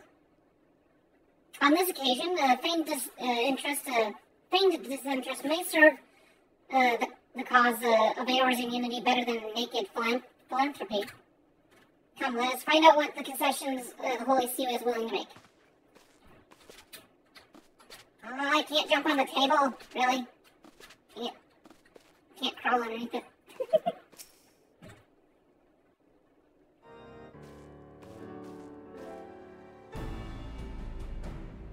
I thank you for coming with such haste, and apologies for my absence. Suffice it to say, Lady Iceheart and her heretics have much to answer for. Yes, but we are recently returned from the gates of judgment ourselves. Given the circumstances, we quite understand if you would prefer to postpone our appointed audience.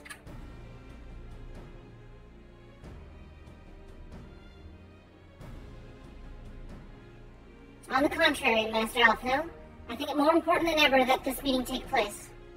Rest assured, I shall return to my post on Ishgard's walls the moment our business is concluded. Before we move on to the subject of reinforcements, however, I want to introduce you to a close friend and stalwart ally, Estinian. Estinian, guy that we probably would have been introduced to earlier if we had taken the Dragon quest. I like how he just kind of like hand waves, the fact that he... oh, nice bulge. Ooh, pointy spear. May I present to you Ishgard's Azure Dragoon? An impressive title, though I confess I know precious little of the Order of Dragoons. They are formidable warriors all. Even among such masters of the lamps, Estinian is without equal.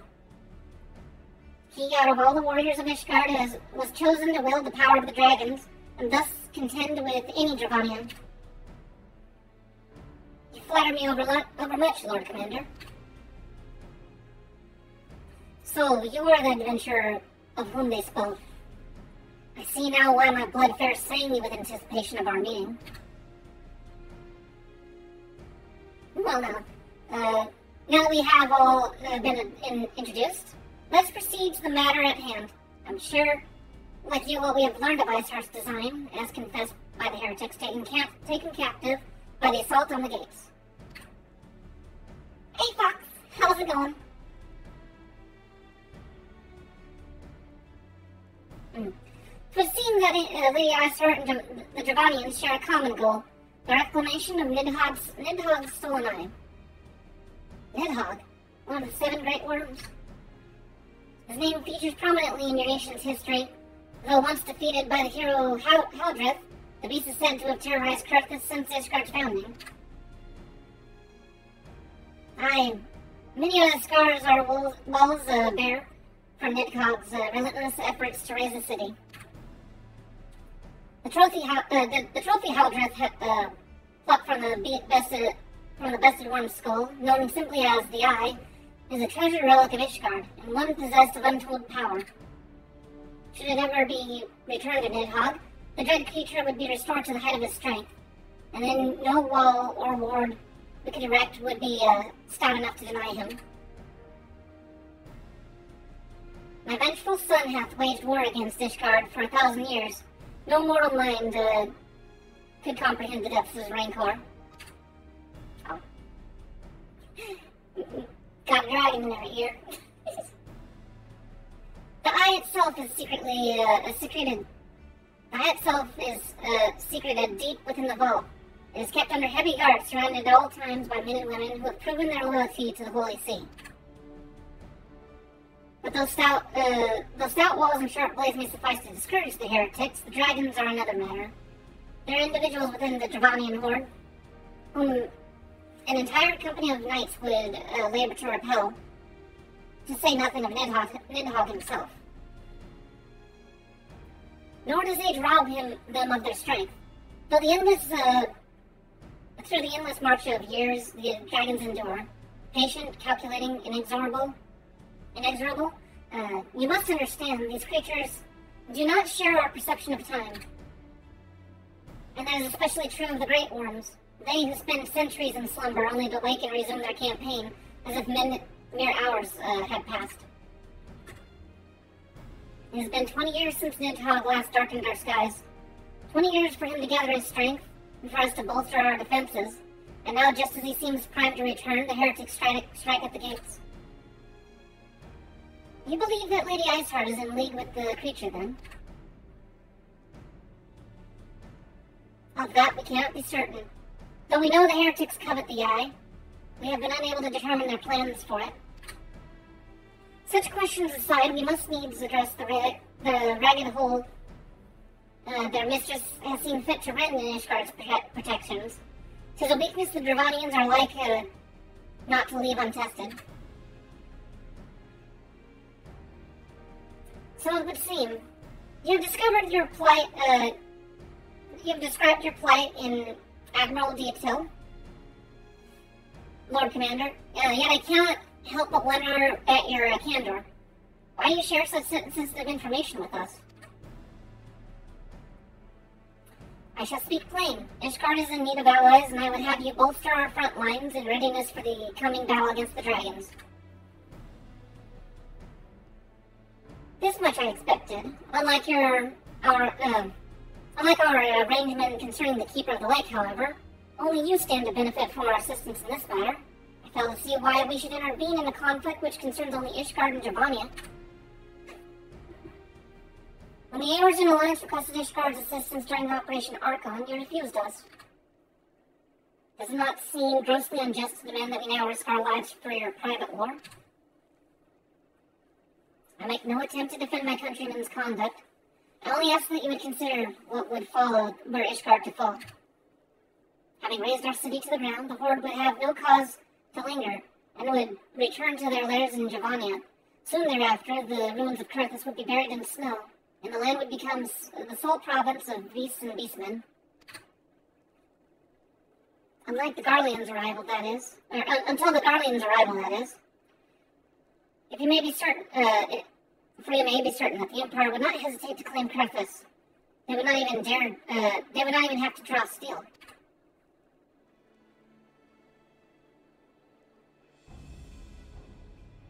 An Imperial province sharing a border with Mordona? 7 hills.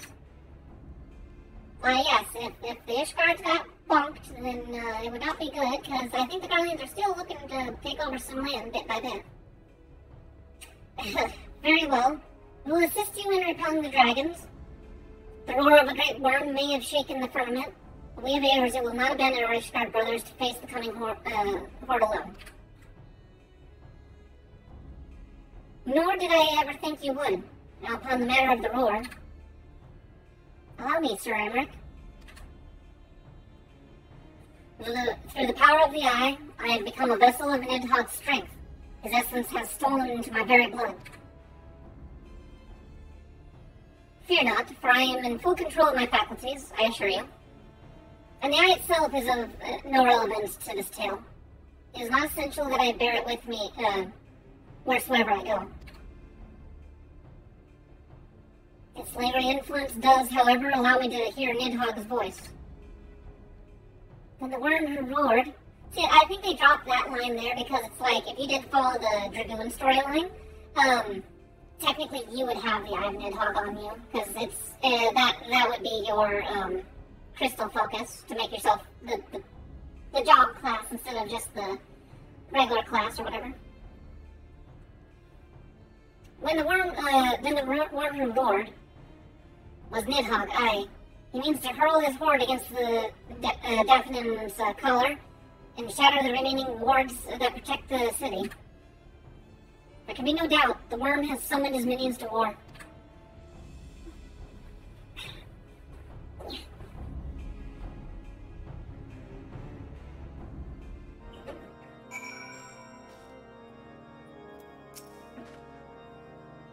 Though the circumstances are far from ideal, this desperate endeavor will at least provide us an opportunity to bring the sister states of Eorzea together in a common cause.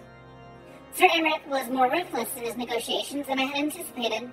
I suppose one must give no quarter when one's home is at stake. But did you see the look on his face when he formally requested for our assistance? Though the Lord Commander has long campaigned for Ishgard to open its gates to outsiders, I suspect this softening of the Holy Sea's attitude towards foreign cooperation comes as something of a bittersweet victory. The days ahead promise to be interesting indeed. Okay, cool. I'm gonna take a little later break, so I will be back 10 minutes or so. Just let you know where I'm going.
everyone.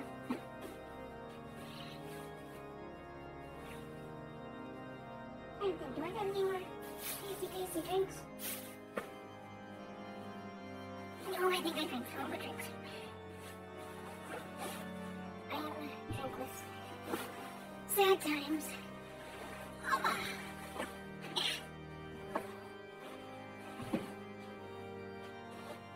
It's very weird having a bed for a chair. It's like it gives almost seems impossible to sit. But then once it gets in a spot, then it like sinks down, and I'm just like, oh, there's where my legs can go.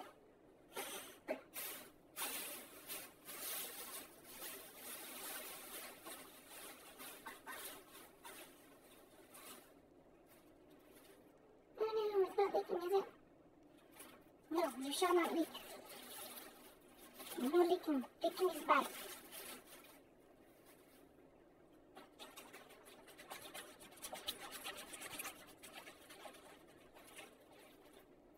You only touched a little, huh? It's okay, you can touch it more if you want.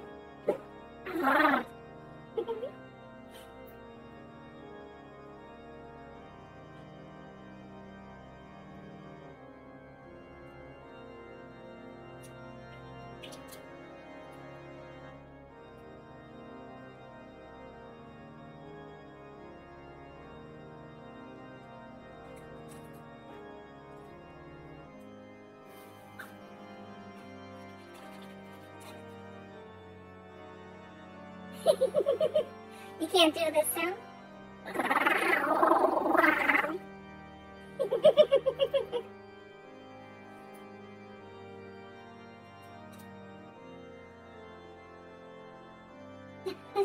Daisuke! What are you doing here? You saw nothing? I was not making weird noises at my viewers.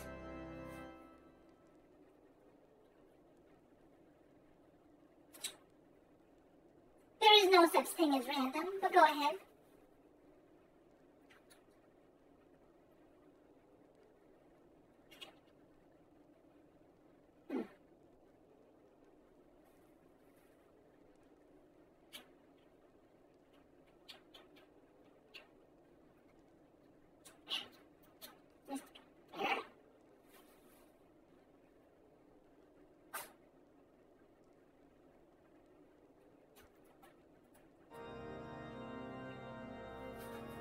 Do I make eggs? Sunny side up.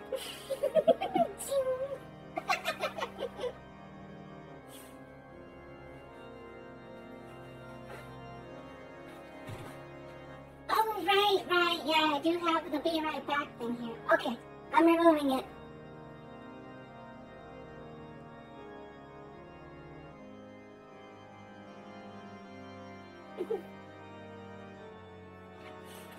I don't know, there, Fox. Do you wanna find out? We could do a little experiment.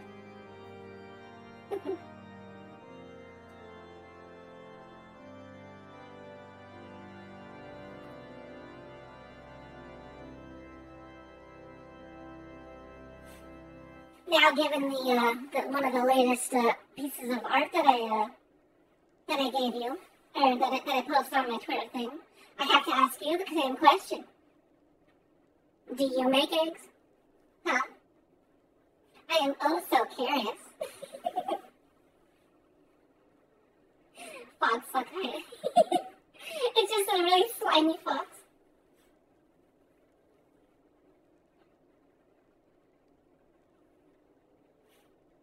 Well, I mean, even if you can't, would you care if I tried? Huh?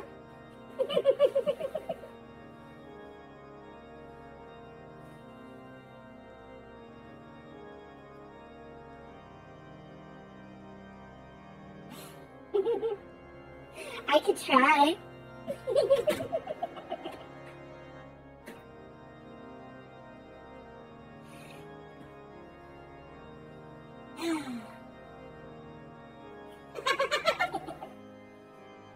I only use those for special occasions.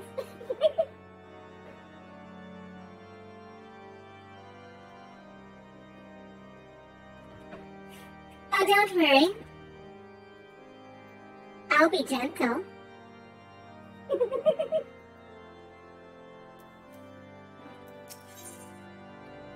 Alphino is ready to begin making preparations for war. Yeah, it is almost Thanksgiving.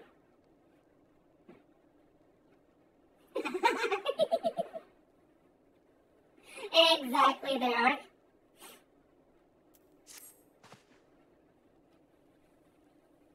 If we are to aid the Ishgardians in this war of theirs, preparations will have to be made soon. Before proceeding, however, we must needs return to the Rising Stones and make our report to the antecedent.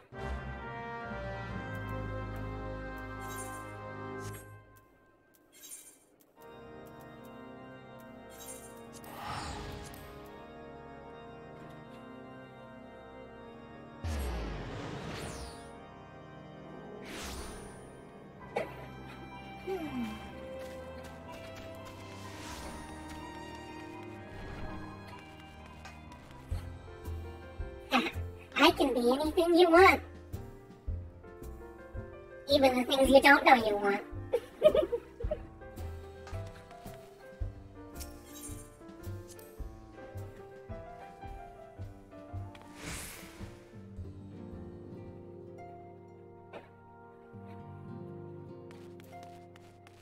Don't worry, they're soft. For the most part. Just enough to feel.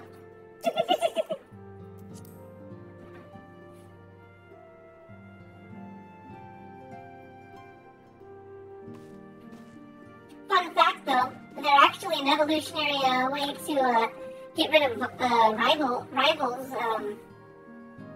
emissions. You know, scrub-a-dub-dub. Gotta make sure it's only me in there.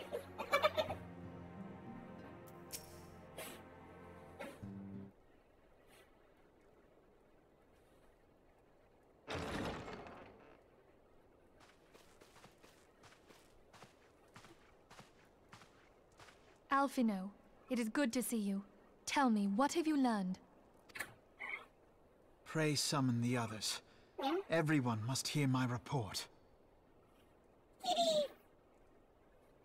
Hold on, before we go to Alphino's most informed thing, we have kitties. Go make noise. Where's your good girl? Are you a good girl? Yeah. Are you good kitty girl? What you doing? What are you doing? You're like a little doll sometimes, yeah. Are you putting up with me? Are you putting up with me? Yeah. Alright. Alright, go do kitty things. Okay.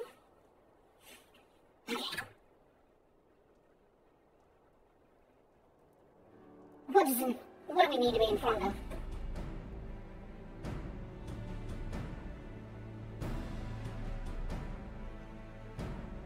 Everyone seems all downtrodden.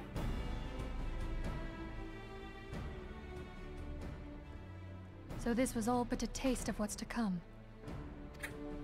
Indeed. The main host advances upon Ishgard as we speak. Whose vaunted defenses have been nullified. Shorn of its wards, the city will bear the full force of Nidhogg's fury. Bowser's fury? All those people. Alphino is right. The Dravanians cannot be allowed to prevail. If Ishgard falls, all of Eorzea will suffer the consequences. Then you agree that we have no choice but to intervene. For the good of the realm, the Scions of the Seventh Dawn and the Crystal Braves must join the defense of Ishgard.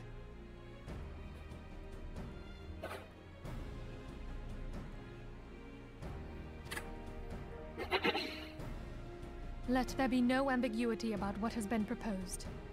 We would be directly intervening in the war. They're dragons. They're not gonna worry about relations. But if all here believe the cause to be just, then to war we shall go.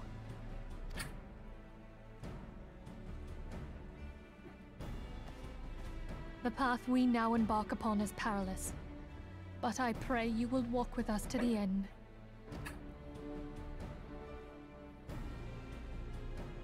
For those we have lost, for those we can yet save. Did you just jump over my computer, you little turd? Are you trying to, like, script the rules there, Missy? Huh? My cat, she knows I tell her not to be on the computer, but now she's behind my monitors on the table. What are you doing? No, I know what you're doing. No. No.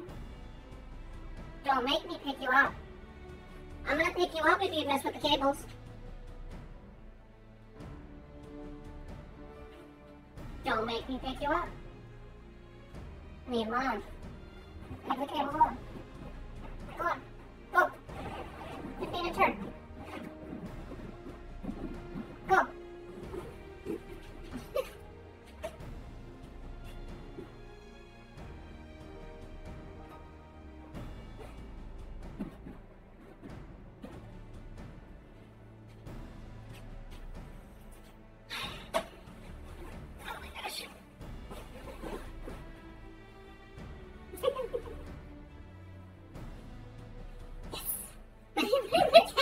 A toot. It's at that hour where she's probably like, I want to do things, and I'm like, but you're too scared and it's not, and you don't want to go to the bedroom door.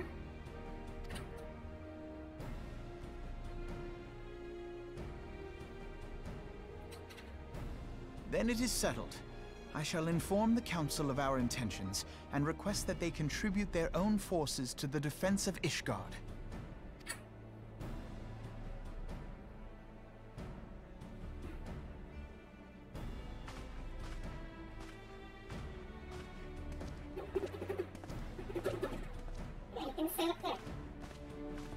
You're all big and tall.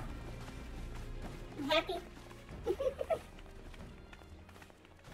I don't, like, blame my cats. They were indoor-outdoor cats, and she probably was like, I want to go outside. I'm like, there's literally, like, 10 yards of, yeah, 10 feet of yard, and, yeah. Oh, what's going on, Daisuke?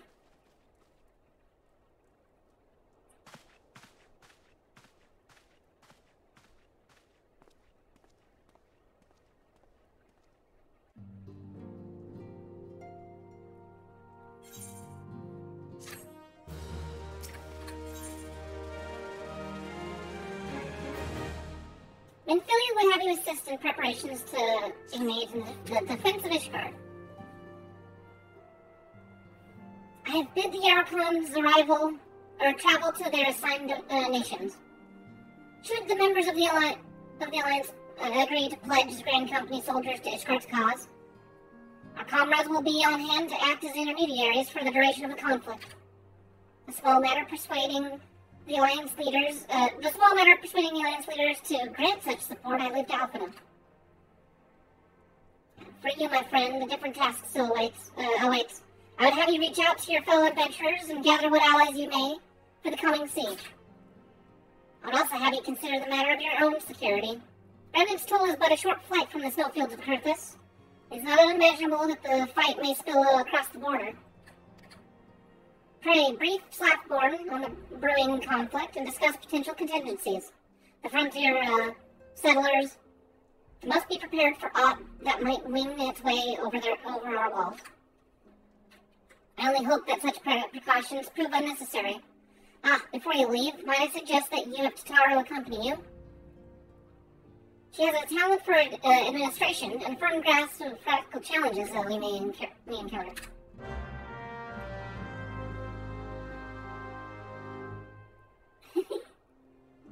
Oh, you got a gender bend, huh? Nice. I would say I posted something similar, but everyone knows I'm a hermaphrodite. at least that's what I try to impress on people. Now that I've got like the groundwork though, I'm like, I want to get an official scab and like slap that little reference on there and be like, boom, Japanese artists make something fantastic. and then give him like, I don't know, $200 or something just to do some really cool art. Daisu? Daisusu? Tataru! We actually have to talk to you this time. We are rather close to Kirkus, are we not? We best see to our own defenses and take stock of our supplies. Oh, and we'll also need to have beds and bandages laid out just in case. A good receptionist is ready for any eventuality. Let's go, Footpoo. I've 101 things to discuss with Slackborn.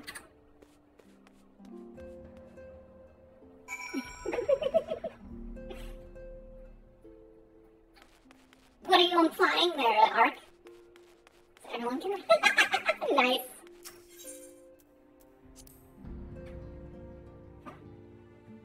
Oh! Well, isn't that cool? I think my rigger is Malaysian. I think. That or, if not Malaysian, they're definitely, somewhere in the Pacific Ocean. Or, oceanic country. Am I getting that right? Malaysia's over, like, on the oceanic area, right?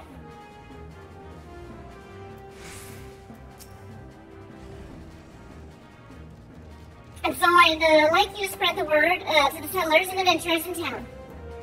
Oh, okay. GG Cup. Nice. I appreciate the warning. If war's coming to Kirkus, then tool must be made ready. I'll increase the number of patrols and lookouts immediately. I'll also see about finding room for an infirmary as well as temporary housing for victims of the conflict. Ishgard has done well by us in the past, and I would return the favor. And as for rounding up volunteers for the fighting itself, I'm afraid I must disappoint you. I will not send my fellow guild members to die on Ishgardian soil, and I'm certain headquarters will say the same. There will be no official Adventurers Guild presence at the siege. That said, each adventurer is of course free to do as he or she will. I shall have a word with some of my more capable colleagues on your behalf, and you might try your luck here at Remnant's Toll. I dare say there are a few stout souls about town who will answer to your call to arms.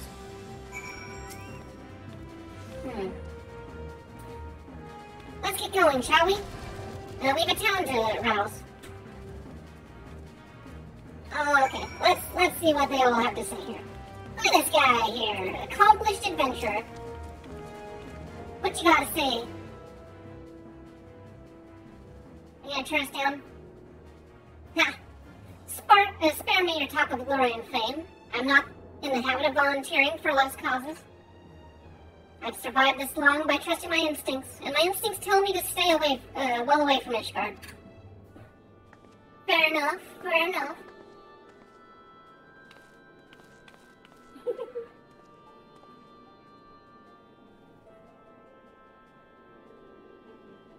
Hey, Riol, what's going on? Oh, he's got something to inform me of. Ishgard sounds like she's in a right mess. But that ain't why I wanted to talk to you, what I wanted to talk to you about. I need you to cast your mind back to the scuffle with the Empire out by the processing plant. A lad from Little Amigo by the name of Wilred was there with the Fourth that day. And I want to know if you have seen him since, have you? Wilred, are you up to no good? Oh, no one's seen him. Oh, he's gone missing. Okay, I forget about this part. God damn it. I feared as much. No one's bloody seen him. It's like the ground opened up and swallowed him whole. But then, around the time Wilred stopped turning up for duty, the black market weapons went missing from our vault in Ulda. So now, of course, half the braves suspect the lad of making off with the goods. I don't think it was him. Folk like to believe our company's a disciplined fighting force, but as you and me both know, it's no more than a motley collection of mercenaries, adventurers, and Grand Company veterans.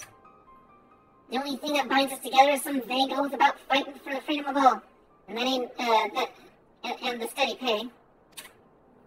Now, compared to most others in this crew, Wilred's a fresh-faced novice, a bleeding whelp amongst wolves. The boy's got passion, and when he talked about being a guardian of Eorzea, he bloody well meant it. A lad like him wouldn't rob us blind and bugger off like that. He ain't the type. And this is just between you and me, mind. There's the fact that the lad wanted to tell me about something queer he noticed in the ledgers. Something about the Braves' numbers not adding up. There's a villain that went into this trail I've stumbled upon, and I'll bet me good I ain't young Wilred. Hey, Road, you've got a order wage, so I'll let you get on. I just thought someone should know. I'll be seeing you, Flippa.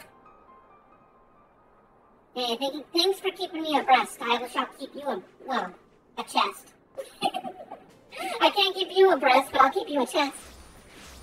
Lava after all. I do like how they mix that little bit in there. It's like, you got a task to do, and then everyone's like, stuff's not quite right at the home front, just to let you know. Don't get surprised if things start boiling over. So Ishgard seeks cell swords to bolster its ranks, eh? Though I'm not sure I like the sound of the siege. These nobles will surely be generous in their rewards. But I have pledged myself to the Guard of Revenant's Toll. Modest work though it is, I am loath to break the terms of my contract. What to do. Maybe you can just ask Slathborn. Yeah. Then I'm sure Slathborn would probably be like, no, I want you here. I want you here, boy. Stick with me. Why is there a marker up above? Oh, you know what? I bet you it's on the stairs. Oh, don't tell me I'm gonna go and talk to the cook. I'm talking to either an armorer or a cook in here. Oh, here we go. Some guy that's looking into the fire. He must be serious. Volunteer my services to the defense of Ishgard? I think not. Dragons claim the lives of every one of my brothers. I do not need to offer them mine. 'Twas to escape such a fate that I took up the mantle of adventurer in the first place. I should sooner die in the pursuit of fortune than huddle behind an icy wall. Alright, well, so far, only one iffy. One oomphy. He's probably not going to take the job, but maybe this mysterious person up here will take it. Ostrich adventurer? Oh, goodness. And now my cat is lounging, like, on the smallest little platform way up high on my chest. On my drawer or whatever. Sell me blade to these guardians. Well, them dragons are a fearsome lot. But I'd slay me fair share if the coin was good. I've worked for one of the nights before, you know. Watched me like a bloody hockey did. Still, I'd put up with worse than that for a heavy purse. Alright, yep, as usual, we usually get like one recruit.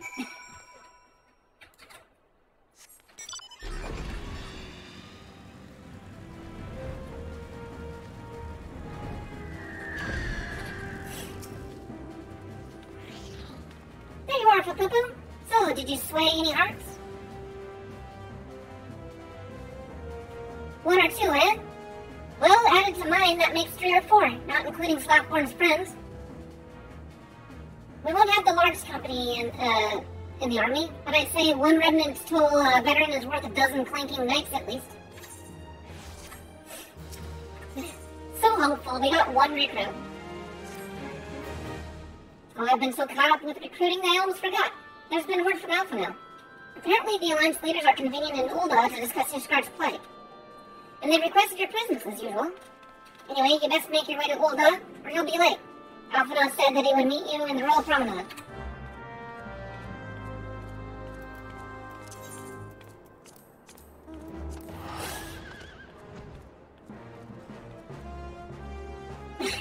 Thank you guys for the bless. Yes, I have cast out the demons. Wait a second, those empower me. I eat demons for breakfast. Actually, it's proven.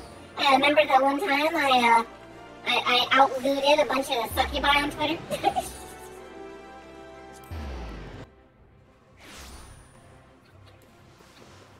They were talking about getting, like, trapped in a dark room and how they would have to use echolocation to feel around in the dark.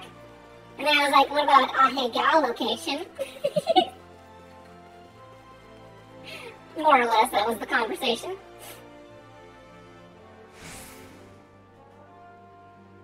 My apologies for calling you away from your tasks. I had hoped to proceed with these negotiations one leader at a time, but it seems my urgent requests for an audience have prompted a gathering of the council. Needless to say, I feel obliged to attend. The alliance leaders are already seated within. Let us join them, shall we? Yeah, they keep hopping up out of their seats. They're like, oh my gosh, are we here again?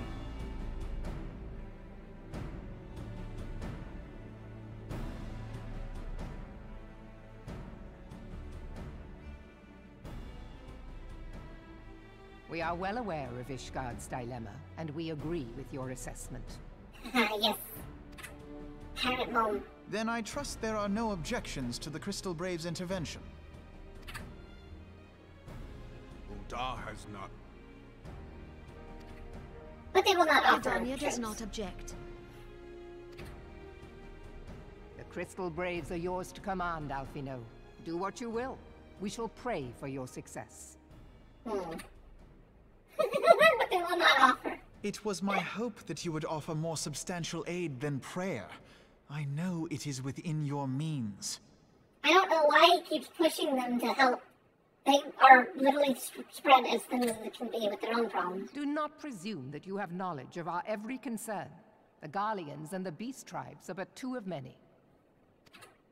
We are not in a position to contribute greatly to the defense of Ishgard.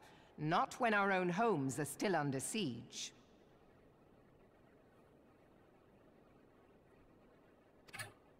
Yeah.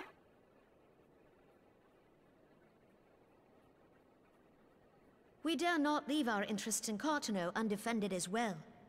Teleji Adeleji and his ilk would seize control of the territories in our absence.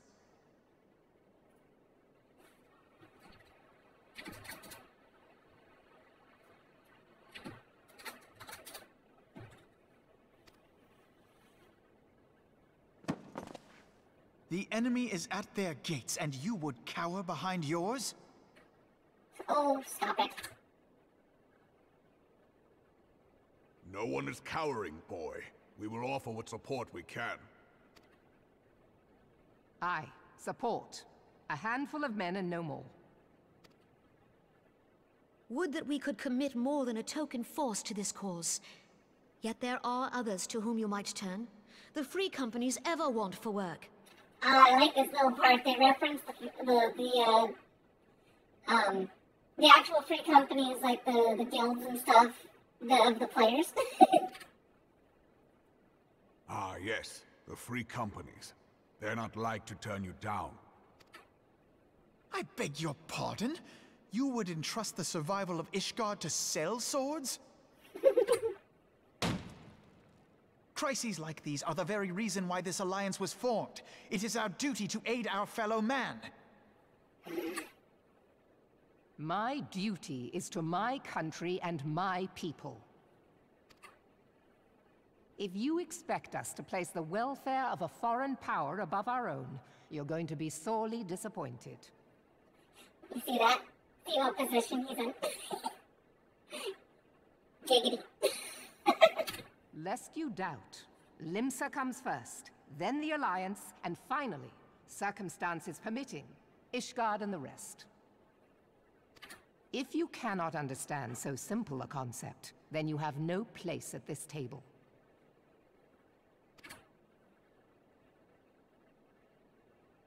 Oh, the boy's been put in time out. Admiral.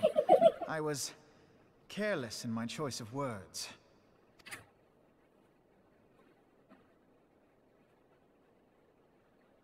I suggest you assemble a party of elite adventurers, assuming you haven't already.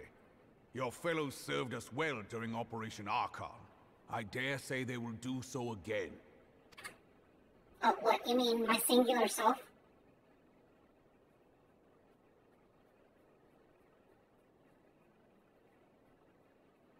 My cat's just literally looking at me like... I wish to propose a redistribution of forces. What are you doing?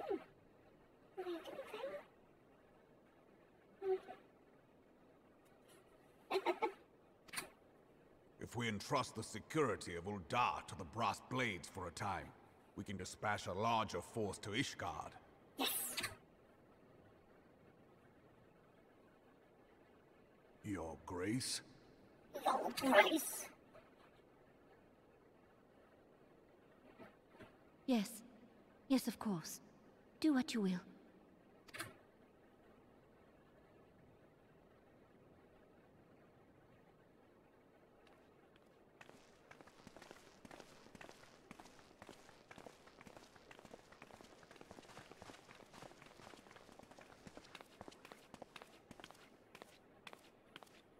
I was excited when I first heard that line, though. I was like, what, they're gonna actually have a free company? Is her Grace not feeling well? Even? But then, of course, the idea was shot down immediately, so I was like, oh, I guess not. To the best of my knowledge, Her Grace is in perfect health. I see. Carry on. Never trust the handmaid.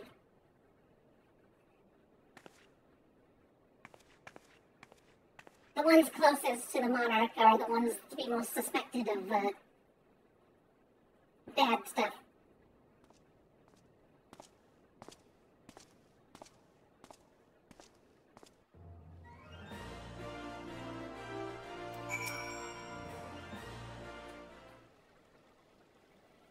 Once again, I owe you an apology. It seems you have been conscripted into leading a contingent of adventurers on yet another mission of inestimable danger.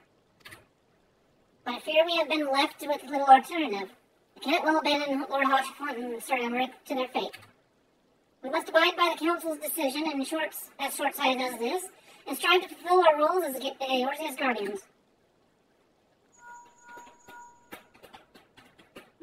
Captain Nilbert, what news? Then the assault has begun. We have but this moment concluded our audience with the Alliance leaders. Move our forces into position. Your unit will join House Durandare at the Steel Vigil. Man the cannons alongside the knights and defend the Dravani Nord ere they descend upon Ishgard. Join you as soon as I am able. Papupu, I would have you and your adventure allies bolster the defenses at the Steps of Faith. Report first to Sir Marcelian at the Gates of Judgment, and he will direct you where you are needed most. May the gods grant us victory.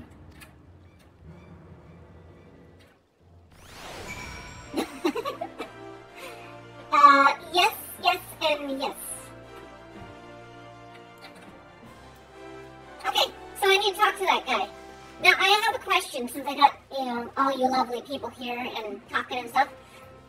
Do you like my outfit, or do you want me to look at other outfits that I have? Like, get a fresh look, since we've been playing with this outfit for a while. What do you think? We could take a small detour and go to my glamours and, play dress up with the Lollapalooza.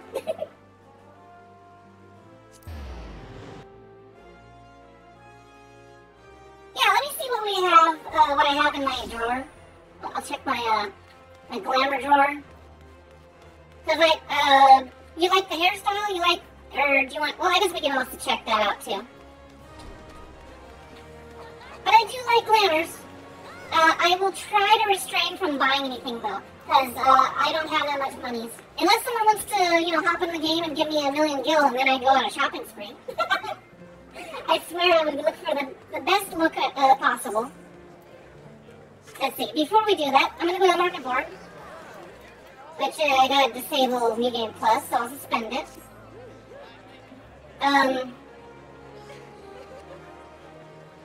Okay. I can't look on the market board, but what I was gonna look on the market board for were just to see what kind of new clothes, because every patch or so they release new outfits. Hey there, role player. What? Legacy controls.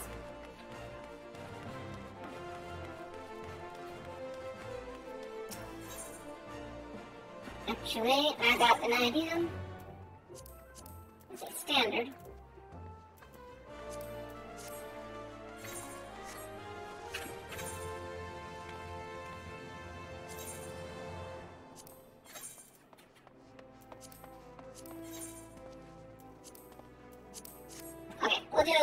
We'll do regular old stuff that I can, like, turn around and stuff and show off. I don't know. Anyways. Okay, so, let me see here. What about tops? Let's just take a look here, what they have. They got really good-ish Guardian stuff, but I don't have the money for it, obviously. Like, look here, I'll look here. 3 times as much money that I have. I could buy 1 piece, but then I wouldn't have teleport money. What's it? I don't think I've seen that one before. Have I looked at that one? Oh, I've seen that one. That one's kind of meh. I'm more of a rogue sort of mage look. Now what I could do, and I have this in my drawer, I can make something like this work, possibly. Yeah, I'm gonna save my money. Let me see what kind of pants they have, though, in the fashion area. I mean, look at all this stuff that's in demand. I have these already. Okay, serious look here. Why are Falconeer bottoms so popular? Has someone discovered some sort of cool trick with Falconeer bottoms? I don't have no, modifications. I have flat butt in this game. Okay. What else we got here? The Expeditioner. Those are pretty cool, especially if you dye them like a different color so they're not shiny. They look like little short jeans.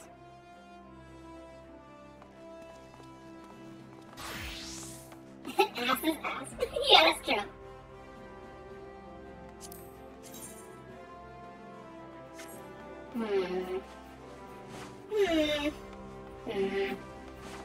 Forgive me.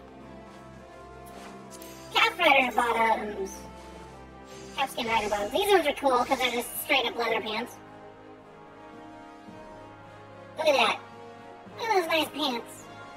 They're kind of stretchy and flexible on the middle part. They just straight up look like biker pants. How much do they cost? Oh, too expensive. I will save my money. Okay, we done with that. I'm gonna check my glamour drawer. Oh, with the skirt. Yeah, no, I'll see if the skirt, if I can get a skirt working here. I do have a skirt. We'll dress when we're in private quarters. Don't want no one reporting us for looting out in public. It is funny though that the rules have essentially changed where you gotta kind of treat your character more or less like you would condone yourself in real life. A little bit. Not like strictly, but if you know, were just obscene inside this game now it's grounds for getting suspended. Okay, so I am gonna try something more unique here. What do we got?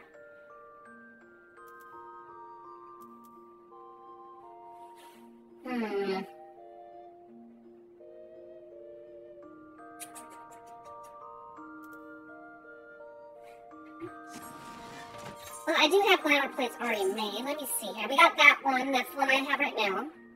Put my other stuff on. I got that one. That's kind of too casual. This one looks kind of cute. How about I hide the hat? I kind of like the hat.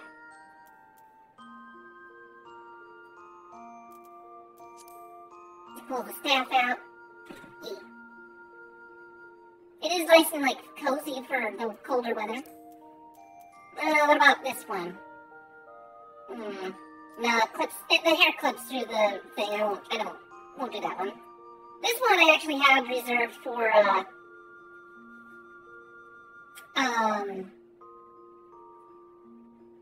yeah, changing character looks. Magic archer look.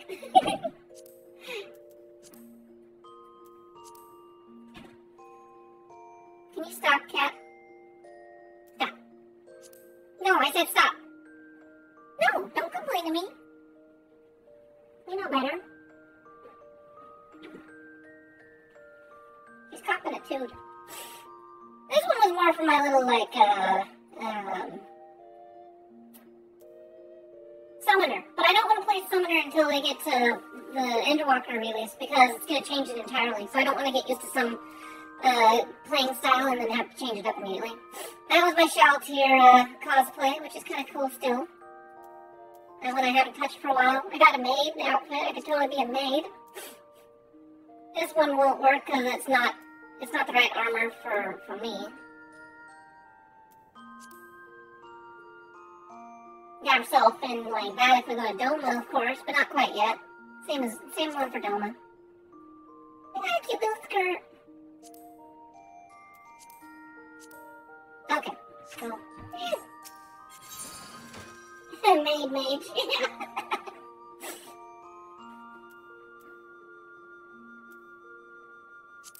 Alright, I'm going to hit the try on button here. It's hard to see because it's such a small window for the preview, but... Oh, what am I doing? I can just go and edit my plates. Let's do that. I don't think I have anything else that I want to put... Let's see... I want to change... we'll change this one.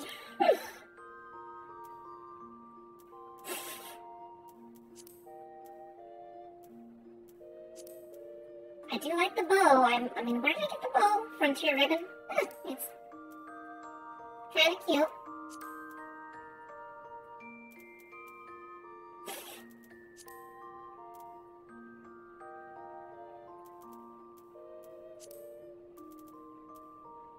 Well, that one won't work for my class, though. Yeah.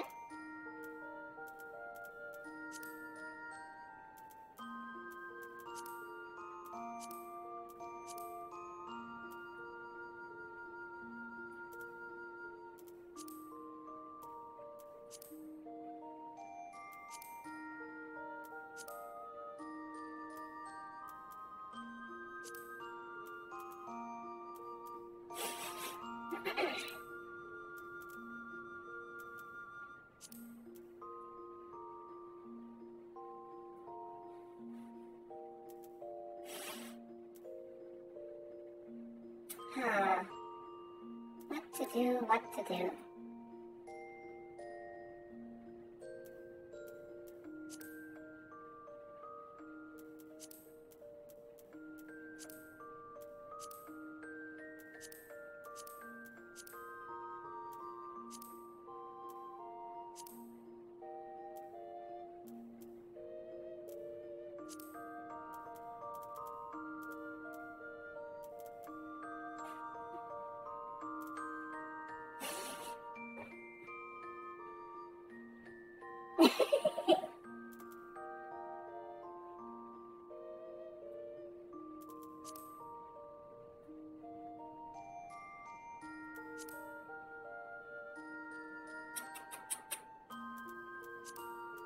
It's not gonna match, so I'm just trying to look around at what other outfits I got here.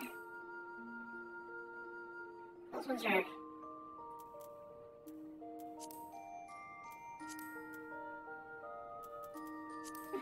What, you mean an outfit like this one? Is that one gonna be one that,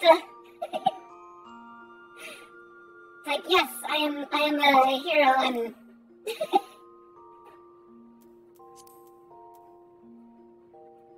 It's just like, I'm out in the middle of the desert, or the... And if Kratos and they're like, aren't you cold?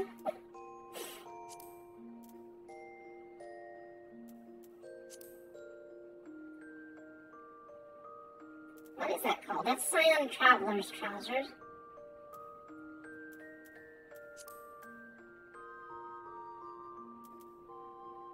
Oh, that's the same pants I've had on for a while. Okay.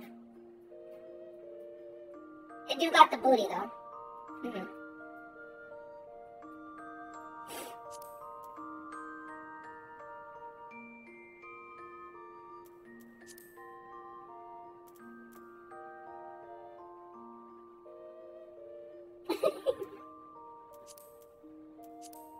I got the mom jeans.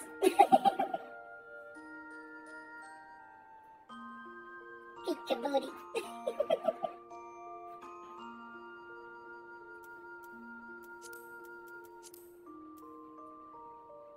To be the redneck, the redneck mage.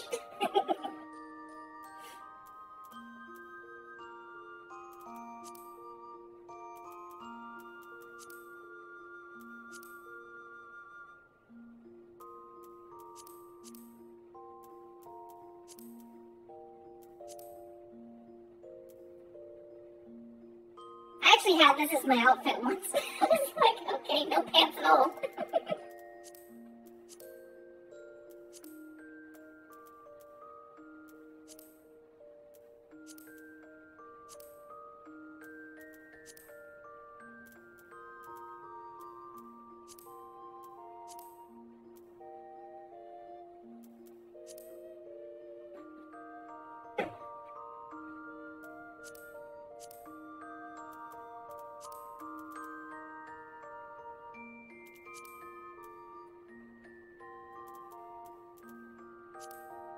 I like the Honish outfit. I want to change the color probably, but I like it because it makes her arms thinner. And it's got the corset bit. It kind of tightens up the Lala shape or whatever.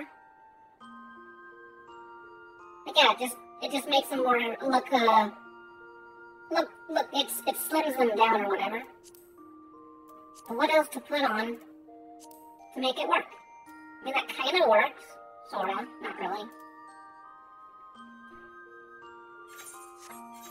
Let's see, the scar changes. Shoot. Oh, good. I can pull my inventory. We got this skirt thing here. Let's try that on. Save our outfit. And then for the top, what does the Honish thing look like? Kyra, you better leave those cables alone. Got something like that. What about boots? Do we got some good boots? The demonic thigh boots. I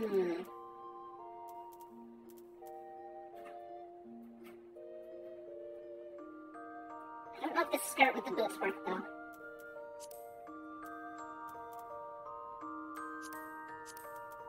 Those are just straight up underwear.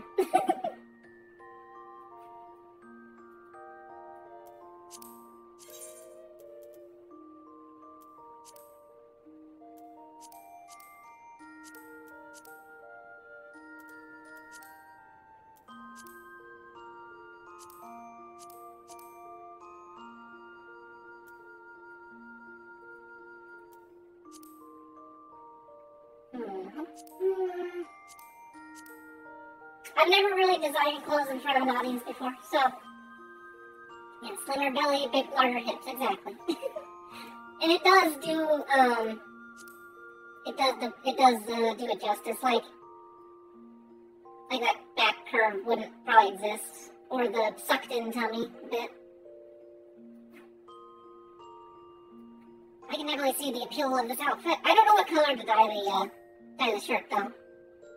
I might have to change my hairstyle, depending on what I go for. I kind of want to retain a little bit of a magey sort of feel to me, but, I mean, I guess that works. Let's see, if I dye it...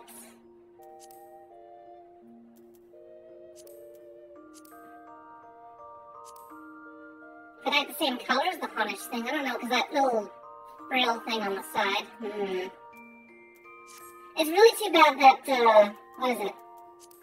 This outfit, see it's kind of hard to see the icon, but it's supposed to have a mini skirt down there, but look, if I try it on, it hides the skirt part, and then I'm just basically flashing everyone.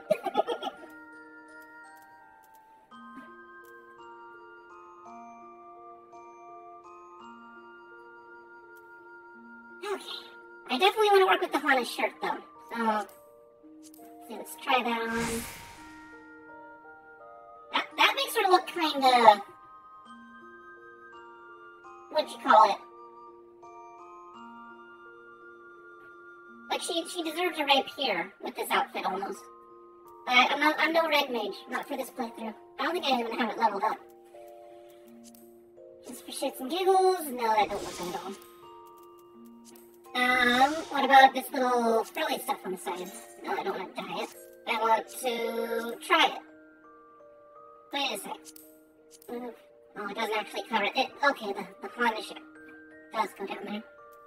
What if I do that little glam on there? Or I could do the painted nails. No, I think maybe the mage claws would look good. Keeps me from getting calluses from casting spells. Okay, and I got this bow thing. Don't know if the bow works right though. Let's see. It's current outfit. Doesn't really quite, like, say super serious, though. I mean, I don't have to be serious, but...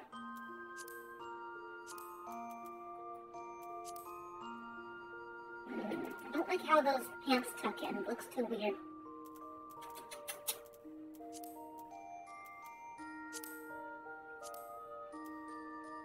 I really don't like those pants at this point.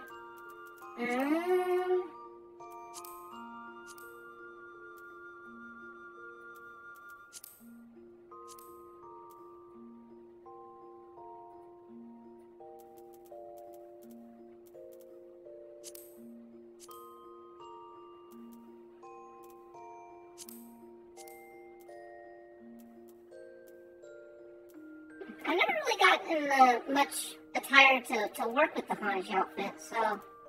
Wait, didn't I get a skirt specifically for it? No, that was class gear that I got for that.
This is like a short skirt version of my one outfit.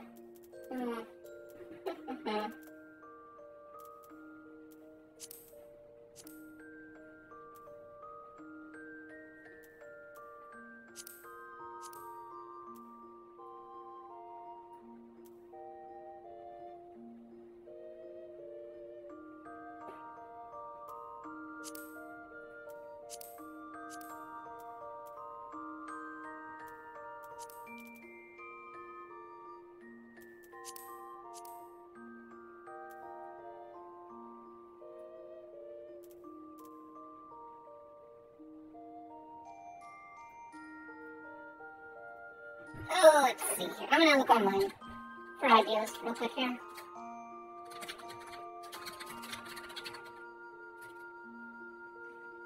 How do you spell that? Hamish?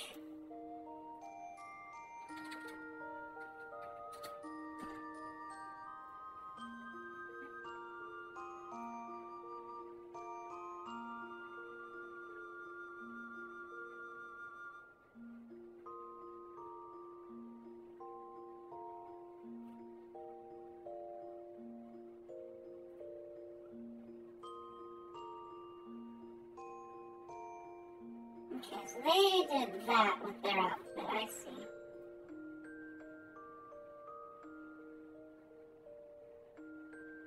Interesting.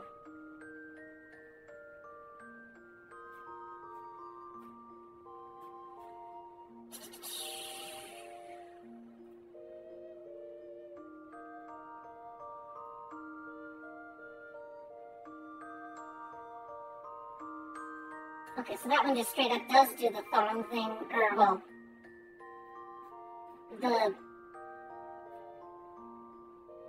the bare bottoms. Bridesmaid tights? Really? Do you mean to tell me that a style like this is appropriate? Try on. That doesn't cover enough. What? Do I have the bridesmaids? I don't, do I? Not this one. Try on. Remove outfit. Okay, hide gear.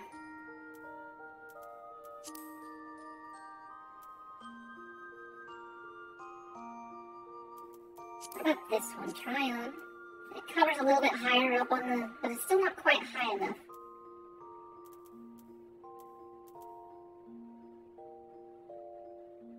Okay, let's see here. How do I search? see here. Buy, roll, various collections, trends.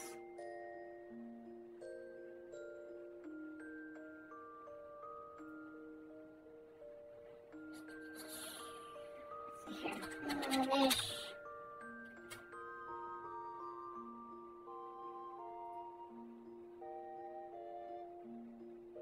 Oh, it doesn't work that way. Glamours. Female. Check my title. Let's see, Honish. Lalafell, female. Okay, so there's some ideas here. Okay, this thing is called the Eorzea Collection and has like glamours that it shows people have already taken pictures of. But it does give me ideas. Oh, they got the schoolgirl outfit though. And it does work pretty good. That one's got the long skirt, and that works pretty okay. The one that I determined that was just underwear. It does have the better coverage though. I have it right here. Or I can get something off the market board or the cash shop or whatever. I really do actually like how that skirt looks. Oh, decisions. I kind of want to work with that. I want to make that work. Oh, wait a second. They have the hands to make the. Do I have anything that goes up the arm? Because then the sleeves disappear.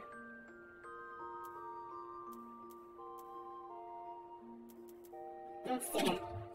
Items, search. Bravo? Armlets, not that one.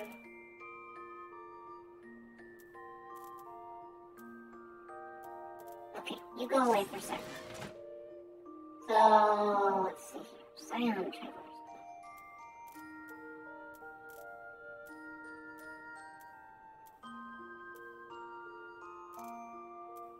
Okay, let me just see. Try on. Oh, it doesn't hide it. I can't tell it to grab the ones I want, though.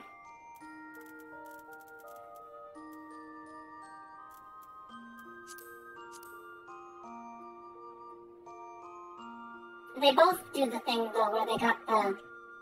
Is that Rabble Keepers? It is. Rabble Keepers. Probably the casting ones would do that, too.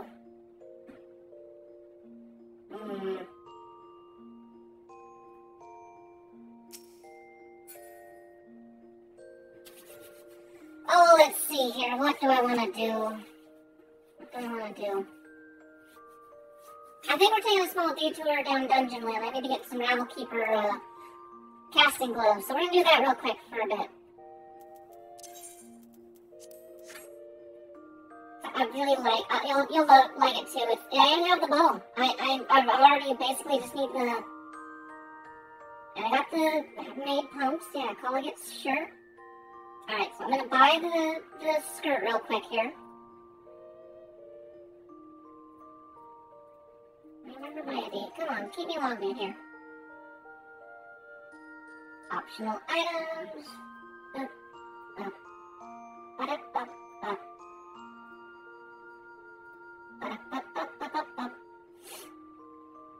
Costume set. Newest. Okay, we got oracles. We got some new stuff here.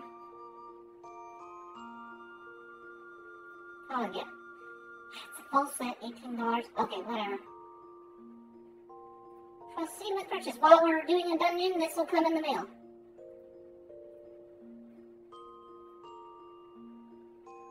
Can only hear you one per character. Yeah, I understand.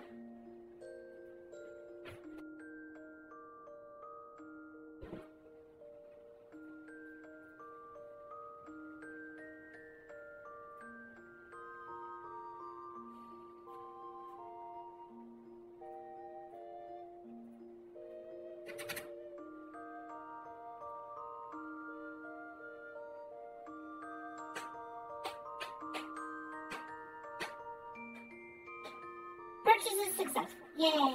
Alright, I spent money. Are you happy there, Final Fantasy? Only because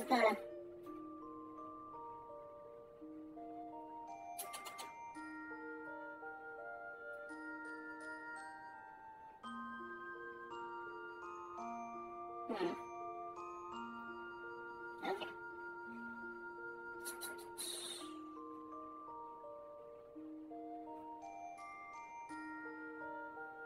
I might have to do some customization, but I definitely need those gloves because, let's see here, I want to make sure real quick here.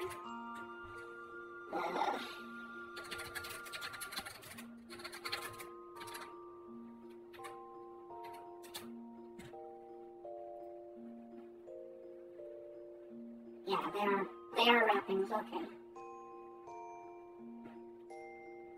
Come on, load faster. I know you can do it.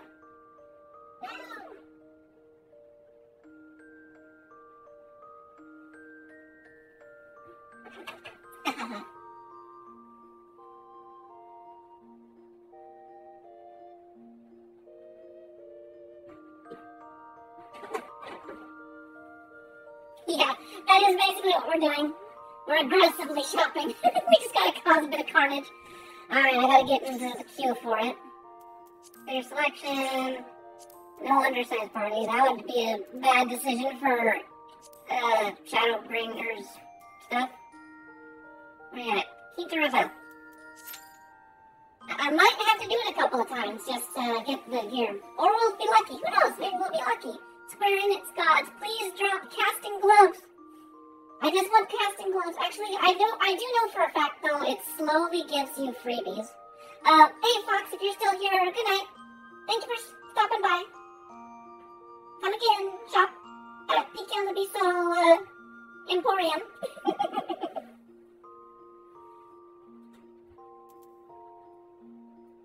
Being in a DPS queue, I swear. Not the most favorable thing. But I want to be on DPS because then I have a chance of getting... I don't have to fight for a greed for the gloves. And besides, then I just gotta do the pew-pew instead of the, other stuff. What are my seals and all that? I got some decent seals. I wonder if I can get any upgrades for my armor.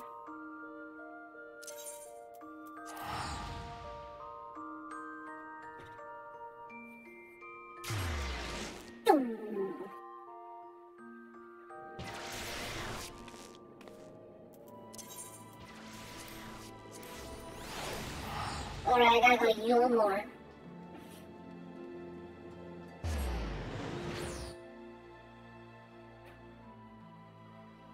But yeah, that outfit looks adorable. I'll have to complete it and show you in just a bit here.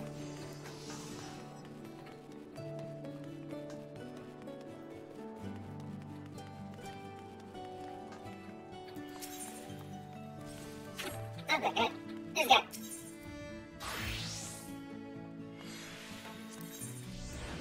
Do I have enough? I do not have enough.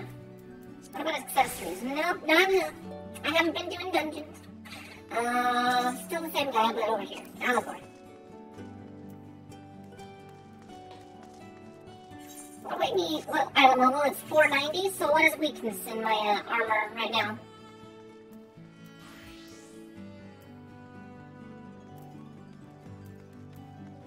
$480. I could get a ring, maybe. No, yeah, no. Crypt Lurker. What did I pick up? Crypt Lurker. 520. Holy cow. Crypt Lurker. Yeah, okay. Crypt Lurker is the 520 again. Wow.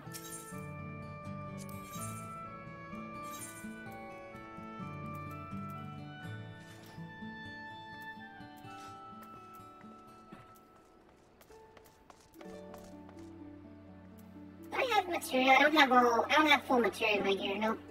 I could increase that. I'll be synced down, but any amount of stats will be crunched down in my favor. I could get a bangle and a ring. That's really all I need. Bangle and a ring. Got it.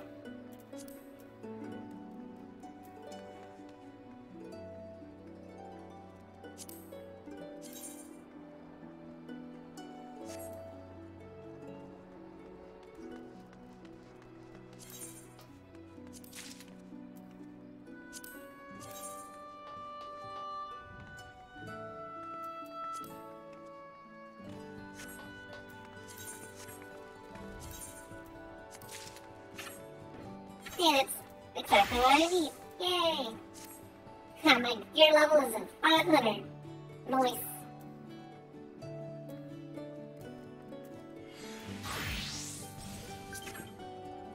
Oh, and I got my mail. As I was waiting for this dungeon to pop.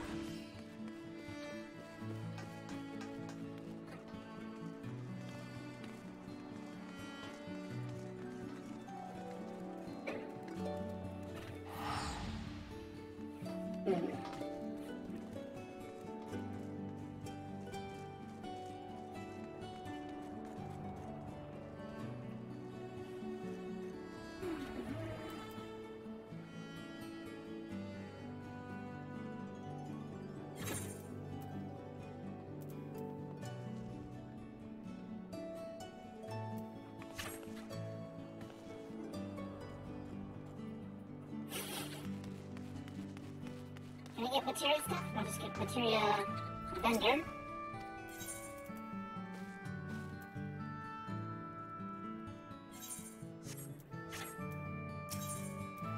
Materia melding. Alright, what can I put on? Equipment. This one. I get a critical hit.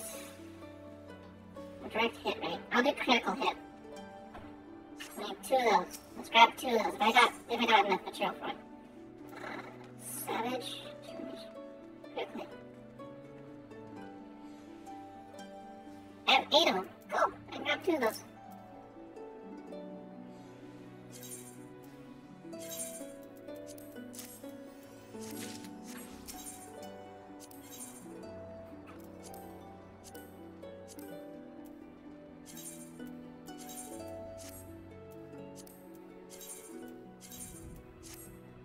Alright, that's capped out there.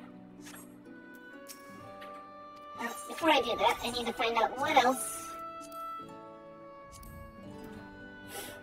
Exarchic, this one. I did critical hit on that one as well. Okay.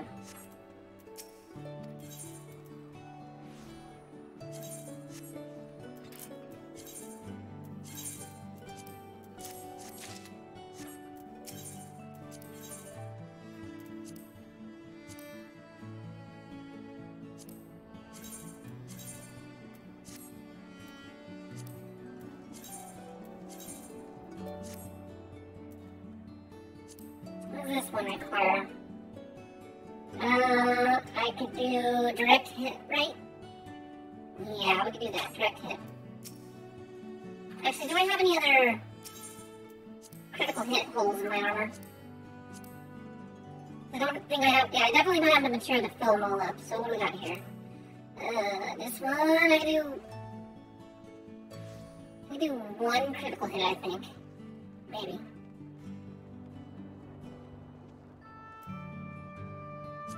This guy. That one we could do 2 critical hits.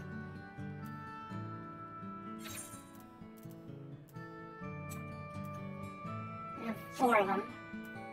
1, 2. No, and that one, 3, 4. Okay, cool. I can just add straight critical hits in my set here.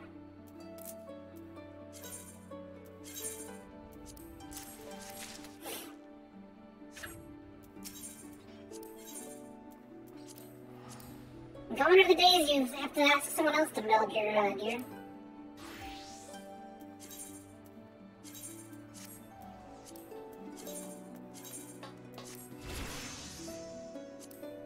Is that one?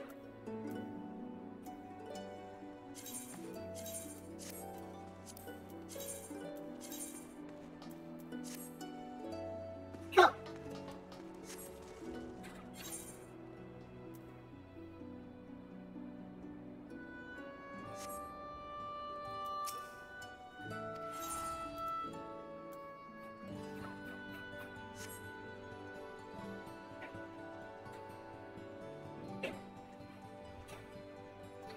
Oh, come on, Q. How long are you?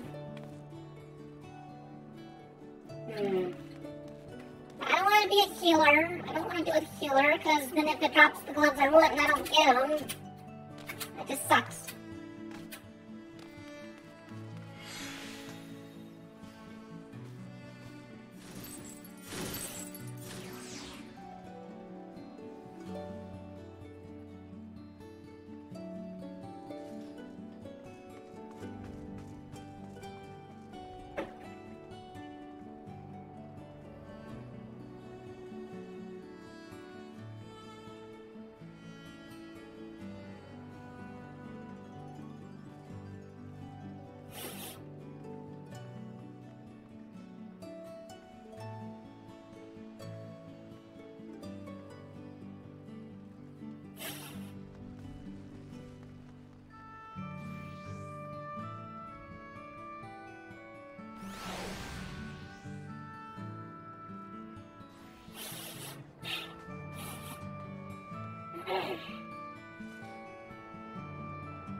Oh, okay. So that seemed pretty civil over there on my notifications.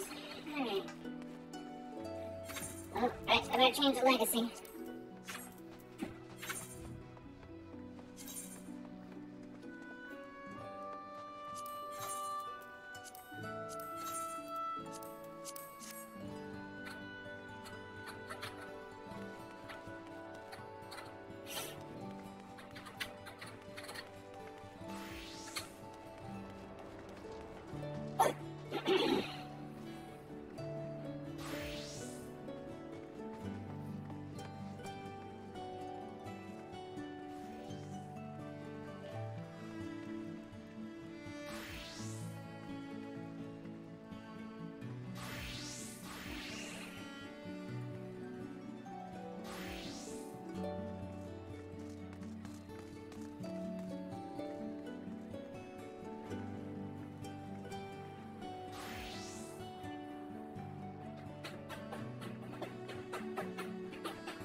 Is this queue even filling up?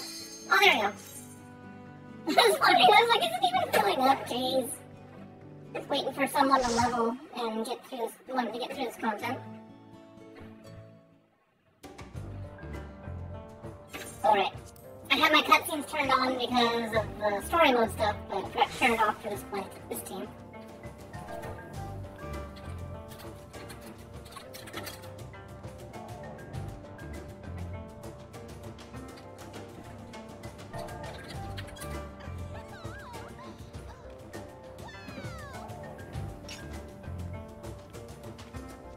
Good, we don't have another caster right now, so...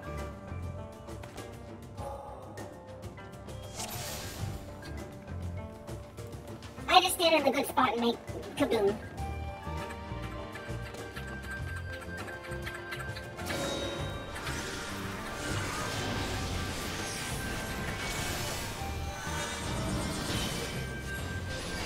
Okay, fine, I set it over here. I should have put it up against the wall.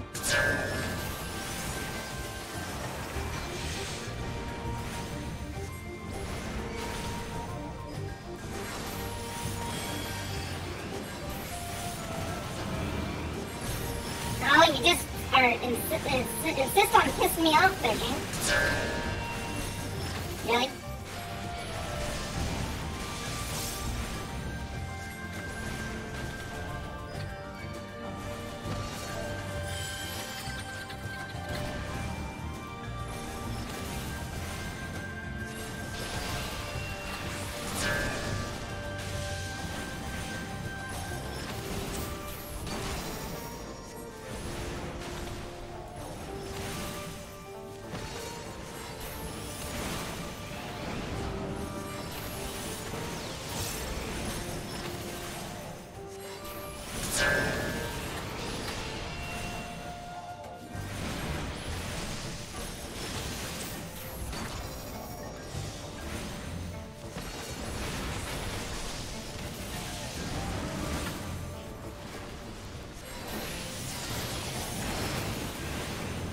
Already.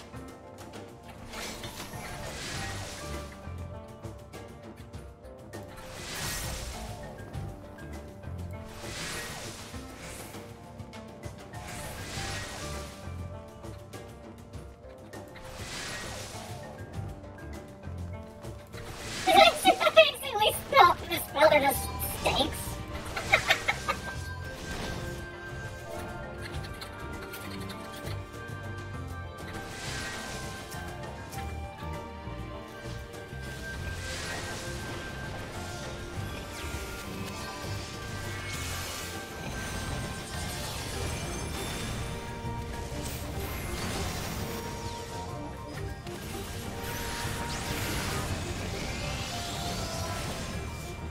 I love my triple footer.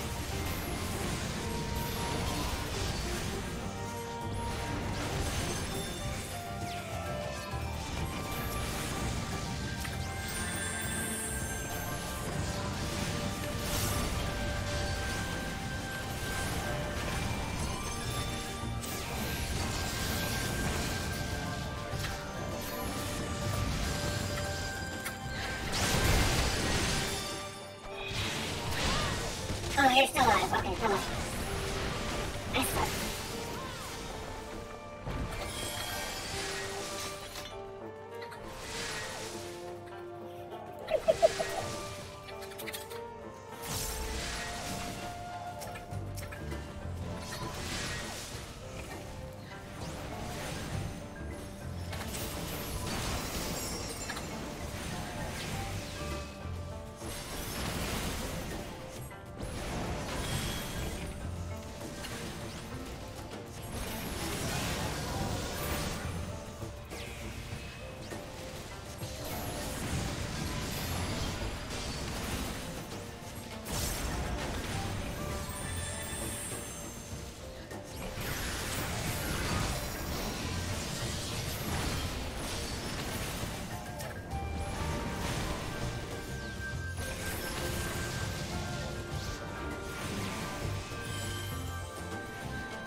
Alright, let's hope that the gloves drop relatively early. Hope.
Oh, not quite in the right spot.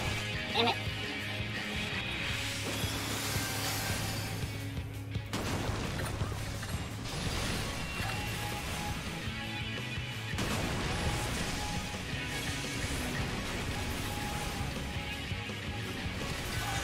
That's what I was looking for.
we're gonna make it. Probably not.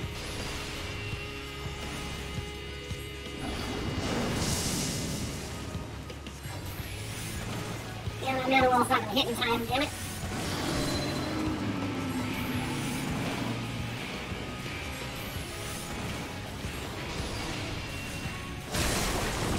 Yeah, I'm dead. That was bad. I was not paying attention to anything. I was like, oh, they're dead. I guess I'll wait. Oh, hello.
Oh, come on, I was out of the way of that. Damn it.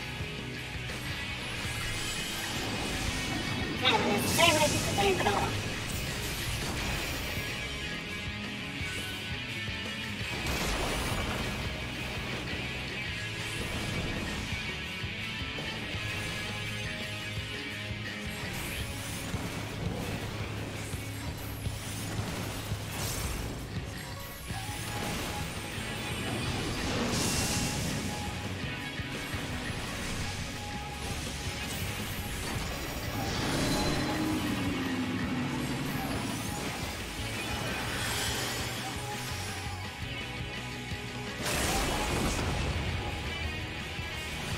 Oh, he's dead again. Wow.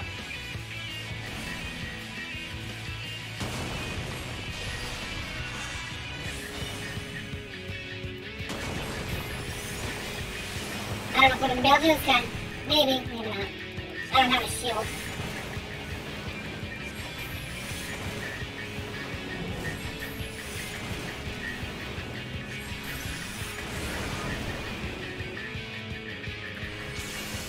Oh, I clipped so hard.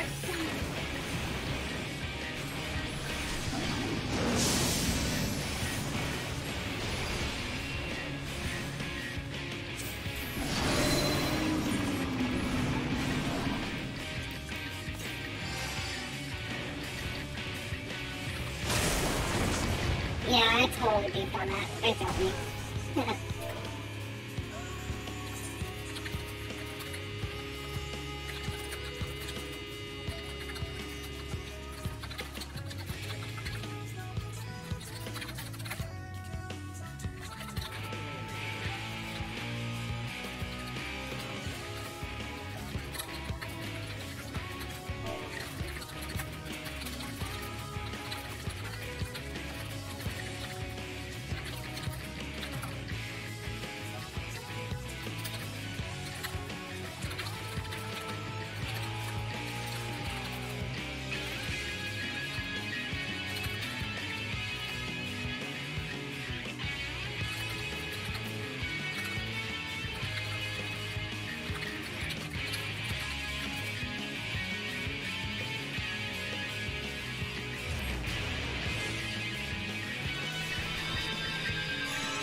Okay, well, we have a learning party, yay! I'm not helping. I might be contributing to the healer's panic.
Oh, I let it drop off. No! It sucks.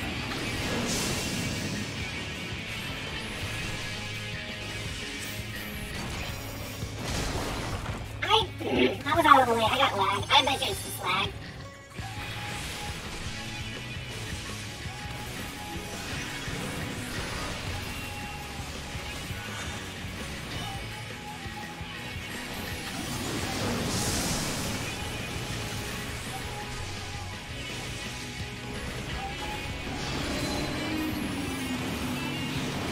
Where are you gonna fix this?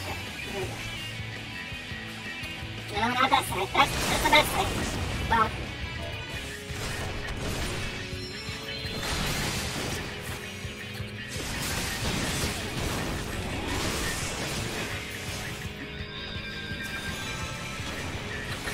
I still have my little thing on there. That's kind of funny.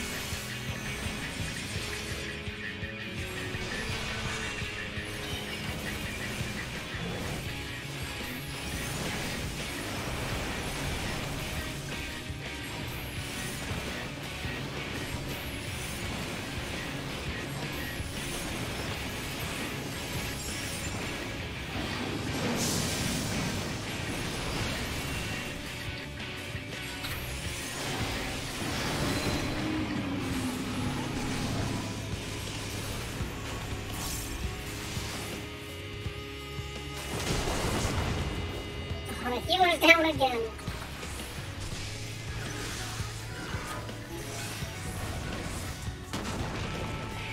Kyra, no. Stop messing with the cables. Seriously. Stop! No, stop!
I should have short cast that. Oh well.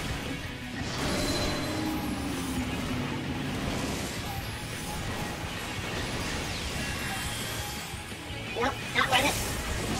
Oh, I went the wrong way. God damn it. No! I messed up already.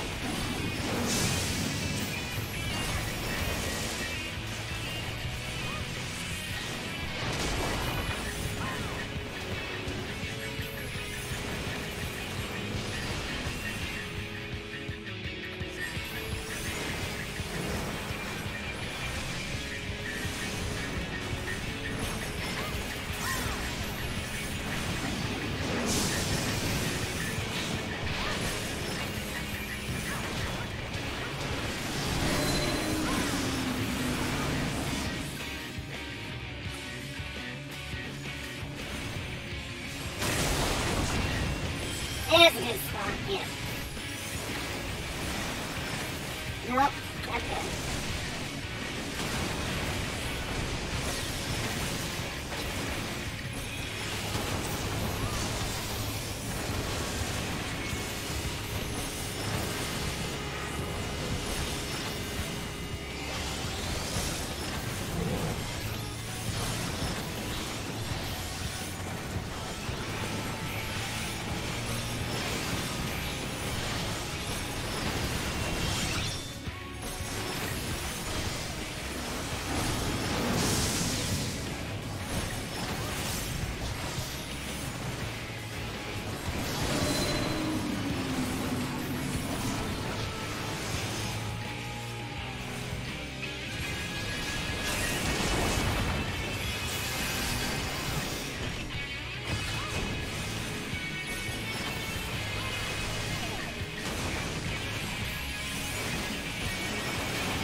Oh no.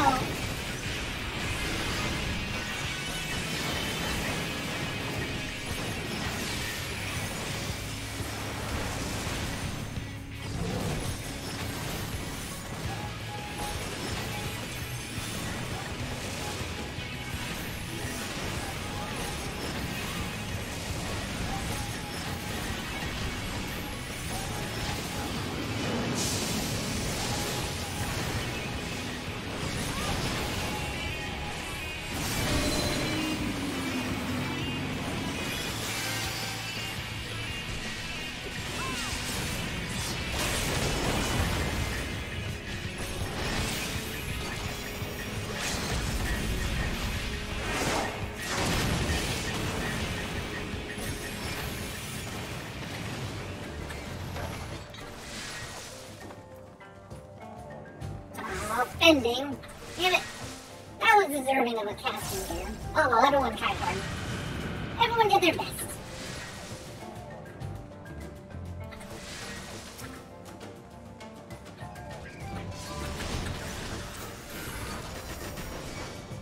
I didn't do shit to them. Not even poke me, no!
Not what I'm looking for. Damn it.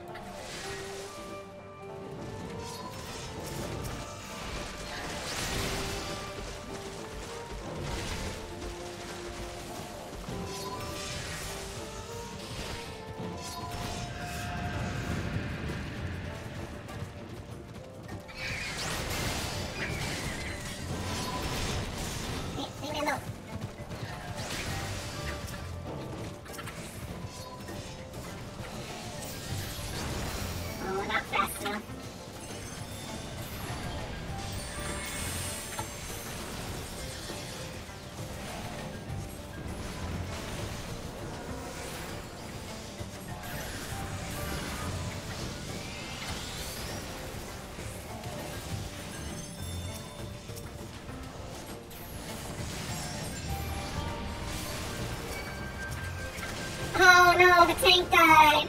No.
Forget me.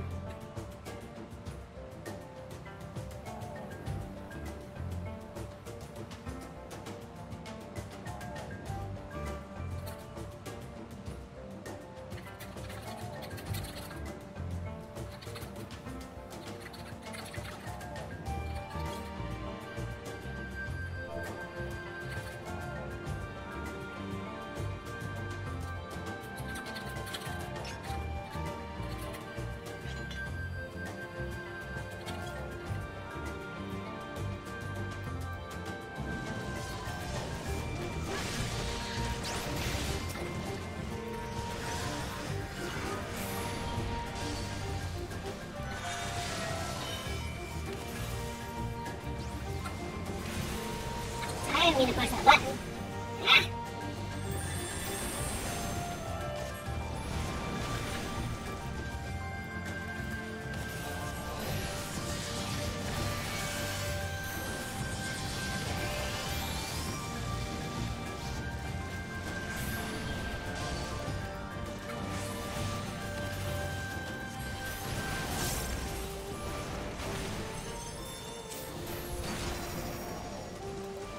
I'm doing good. I'm just doing a dungeon.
It is a lot to learn. I mean, if you just jump right into it, but it holds your hand if you take your time.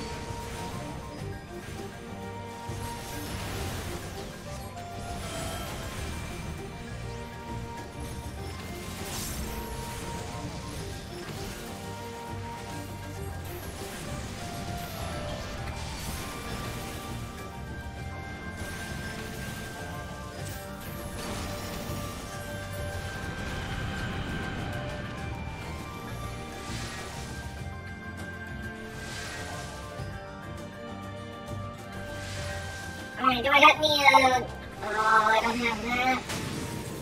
Oh, no casting gear, okay? I need my casting gear. Bat Squatch. I forgot the name of this thing. Oh.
still safe here. I think. Yeah, I'm still safe here.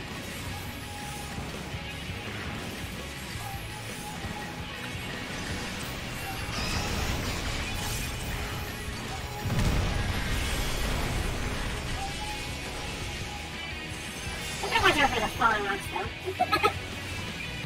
Oh, right, I forgot about despair. Why am I not using despair? It's a free flare, basically. I'm a dumb. I am a dum-dum. Yeah, despair right here. Look at that. Boom. Big damage.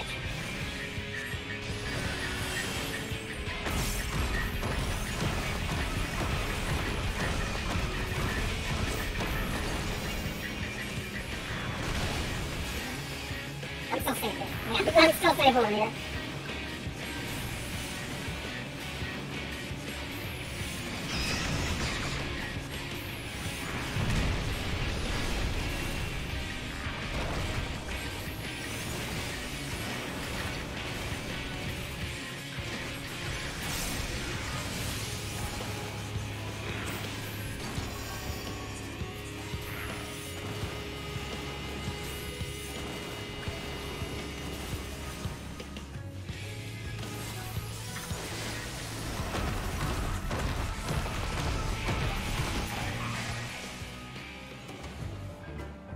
Okay, give me some gear that I need. Not striking. Not bending.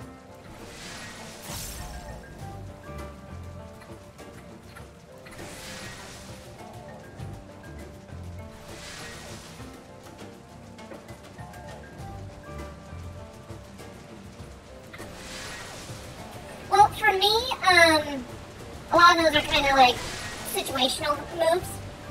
And I'm actually would have 2 blank spots, but those are like specifically for certain dungeons. It's like the same potion for a deep dungeon, and then X elixir, that's a little expensive, but that's to help me get an extra flare out if I was doing stuff right.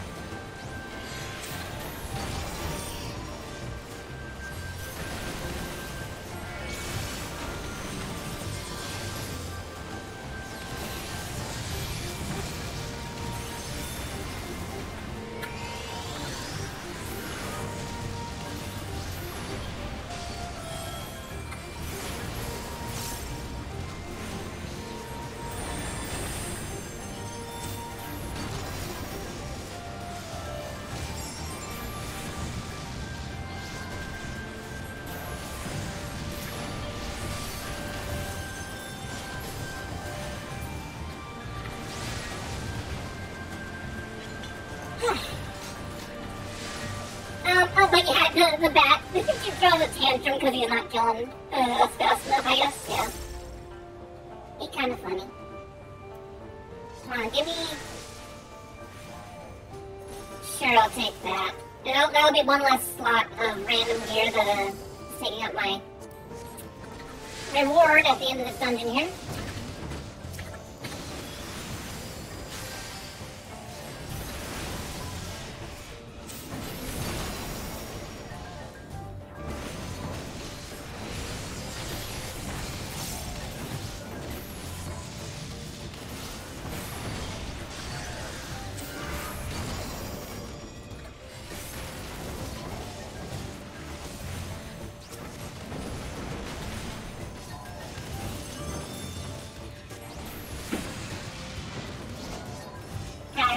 Stop it. You know I'm busy, so why are you being a turd? Like, I'll pay attention to you later. Yeah. You know exactly what you're doing.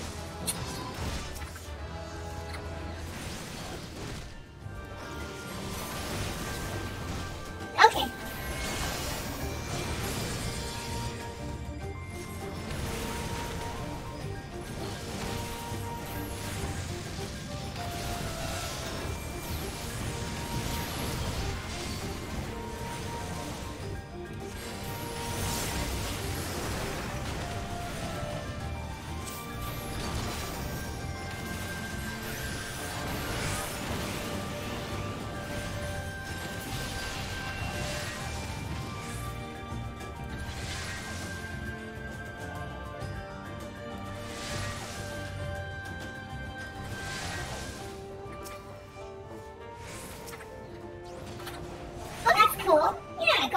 long range, if the weather's nice enough for you.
Somebody's gonna do it after me.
one mean I was still weak or something?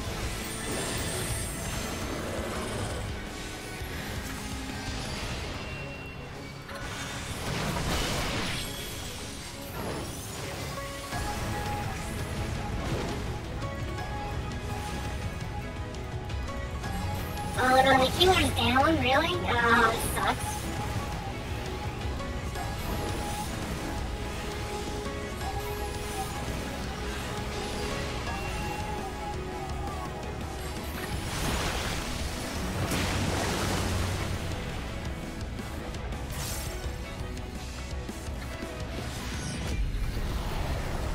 Oh, come on, really? You're gonna do that to me?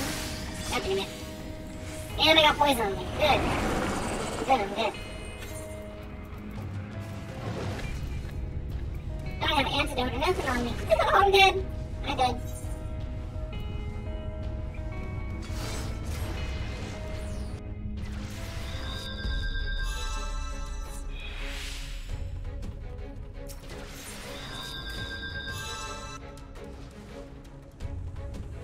Well, this turned out to be a bit of an hour diversion for stupid gloves. All I wanted were the gloves. That's the only reason I did this.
I should have popped that. Oh well. We're good. We'll do it.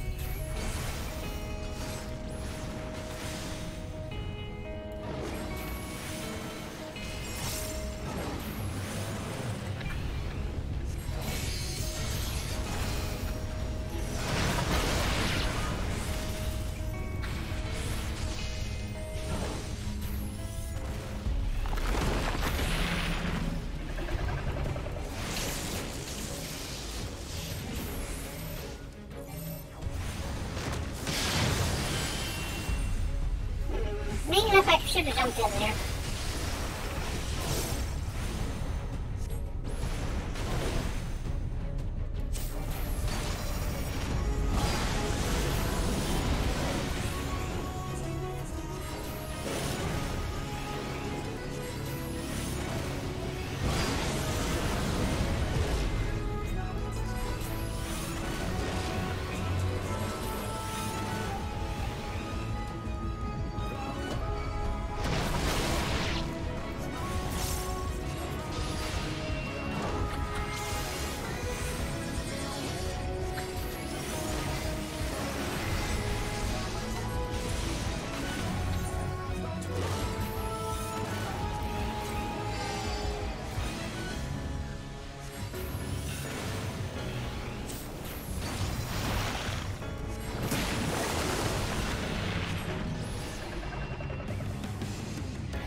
Oh, joy.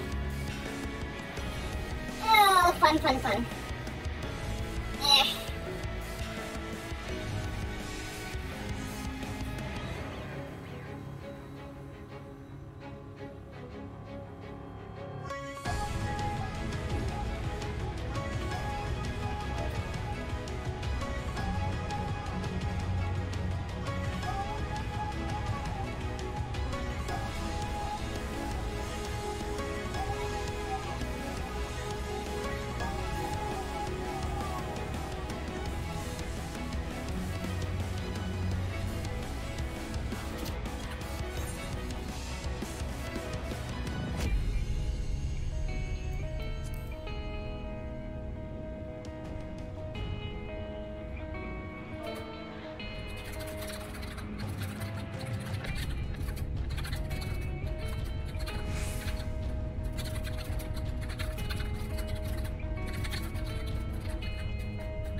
suck. I suck. I'm a rotation.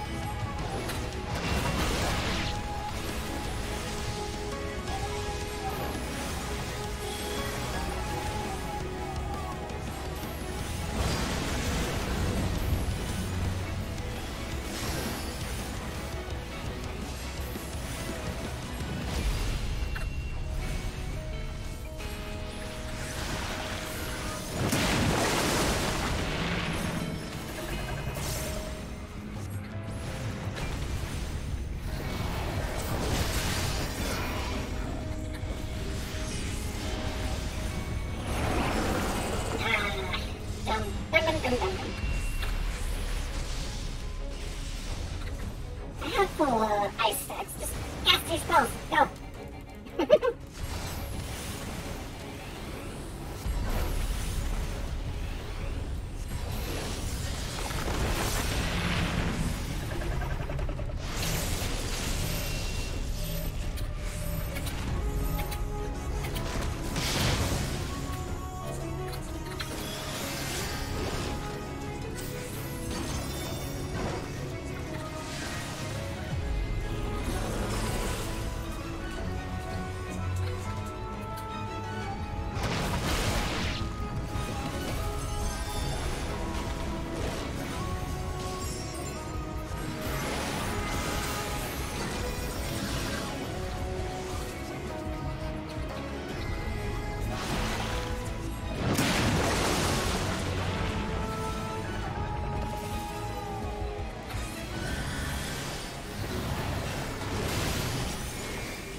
Oh, look at that, he's learning!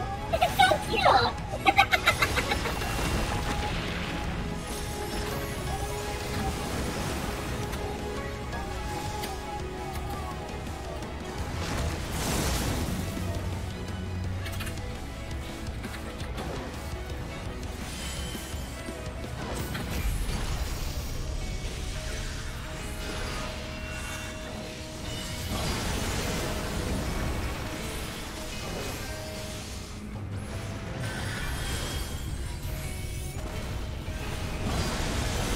I didn't do that fast enough, damn it.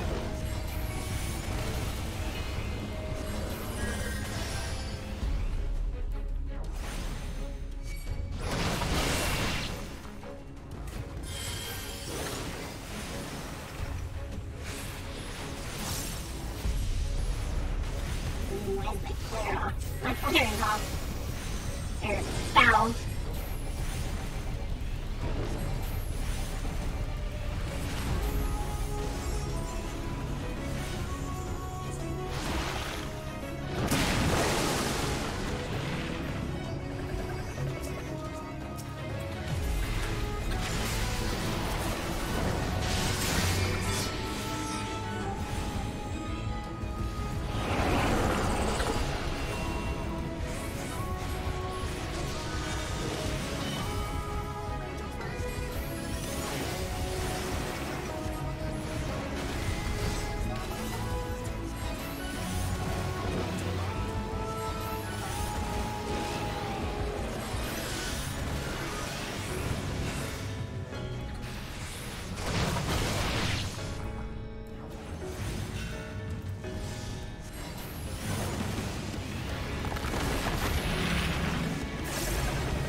this log.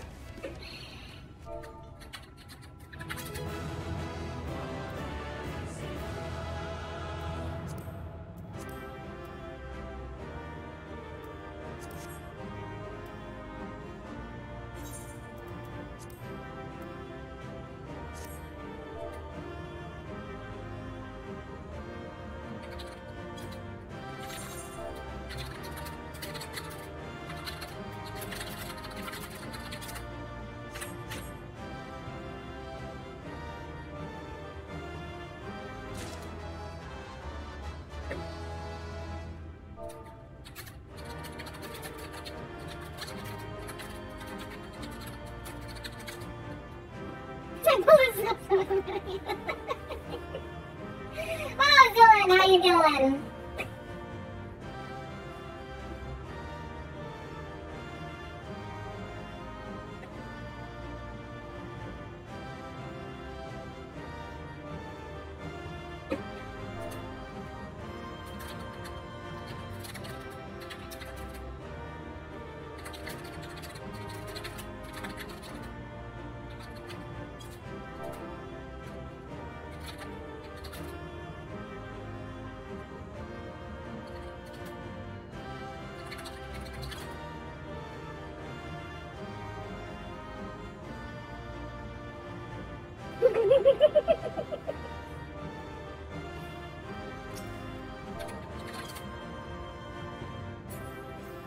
Aw, he left. I got one commendation. Yay! Oh, I have mail. Did I get my gloves though? I don't think I did. No, I didn't. Damn it. All of that effort for nothing. I'm gonna do it one more time though. I'm gonna stop for one more time, watch it, the difference of a good part and a bad part is night and day. I know I wasn't the best at my part, but I haven't DPS'd for a while. And, like, not in a serious capacity. And yeah, there's a lot of moves to look at. I wish there was a way for me to, like, memorize where my skills are without having to look at my UI all the time. But if I have it, like, all cluttered in the middle of my screen, then I can't see the boss, or at least I'm not enjoying the visual of killing the big old boss thing. And my UI's in my way enough as it is, so it's just like, okay, well. Anyways. Yeah. We're gonna do it one more time, and hopefully the queue is not awful, even though it is late. That 21-minute wait time, though. Oh, gee. Oh, gee.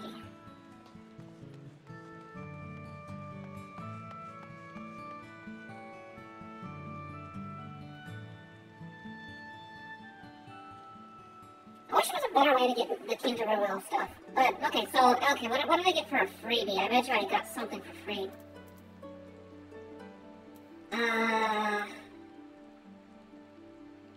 It didn't give me anything, did it? Anything extra? I obtained the casting, and it gave me a second casting ring, are you kidding me? I can only have one of them. Don't tell me I actually have two of those casting rings in my inventory, I don't, okay. And that one, what freebie did it give me? I thought it usually gives you a freebie for those dungeons. And not that one. I know I got it. I know I won the bill. So what did I get extra?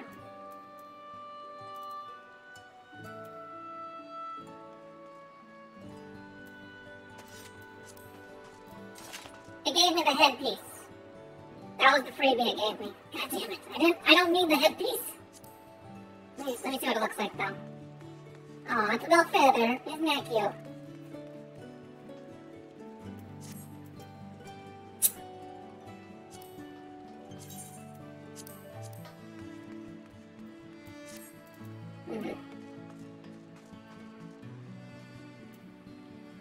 Oh, you're getting ready for work? All right, because you're on the other side of the planet.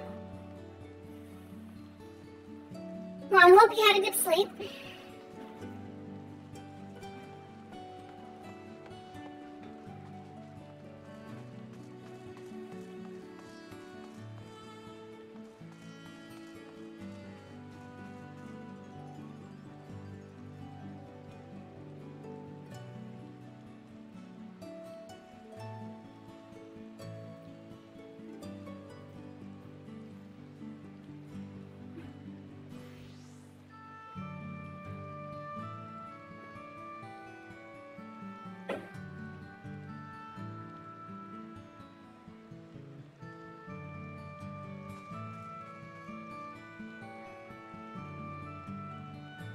You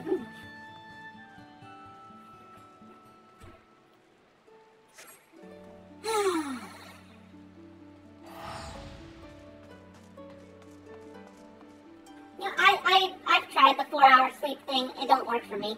You know, the thing is, though, that is partially correct for normal sleep patterns, like, well, before you guys got clocks and that up here on the surface. Because I was always told that humans had 2 sleeping periods. They had, like, 4 hours, got up, did a few things at the middle of the night, and then 4 more hours. So, I guess if you did half your sleep and then you're already up and awake.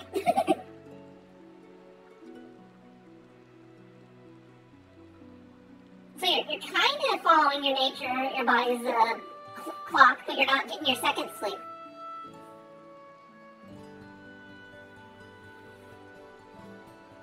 So what must have been like whenever cause I wasn't there here on the surface during old times, before clocks and stuff.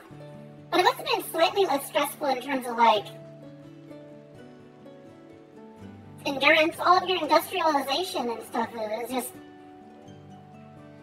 trying to progress so fast, and then you're running your bodies ragged.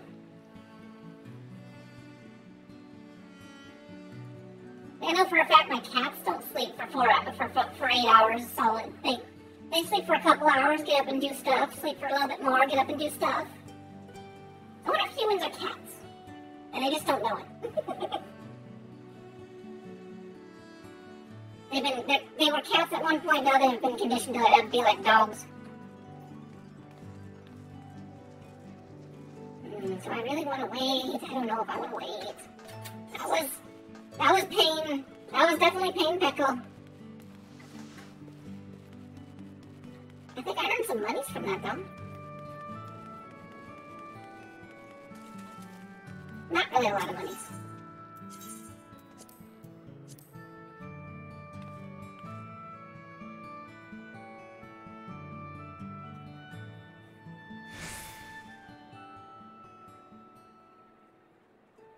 I heard somewhere that the army people do this thing called a coffee sleep or whatever. Like a coffee nap. Literally, they drink a energy drink or something, and then they nap for a half hour, and it, like, wakes them up or something.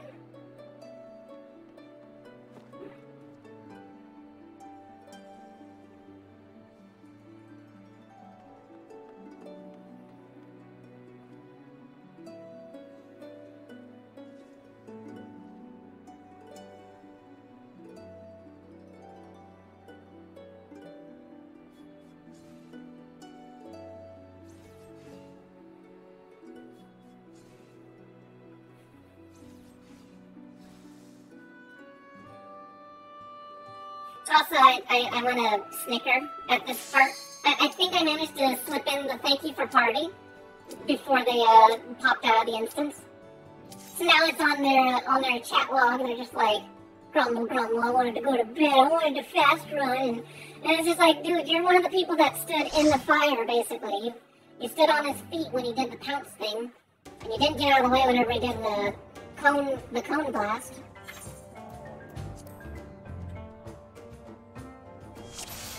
Everyone's done this. Oh, we got the frog boys. We got the meme team. We definitely got this in the bag. Yeah.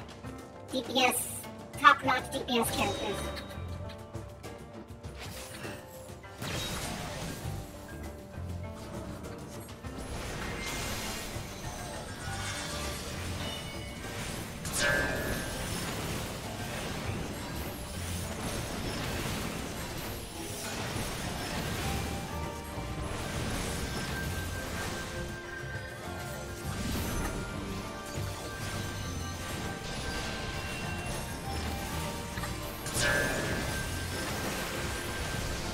Not that sexy DPS.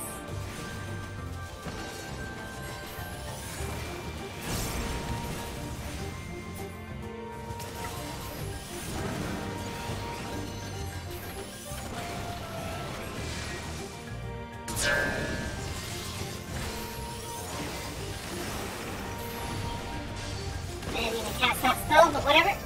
It doesn't affect my DPS too much.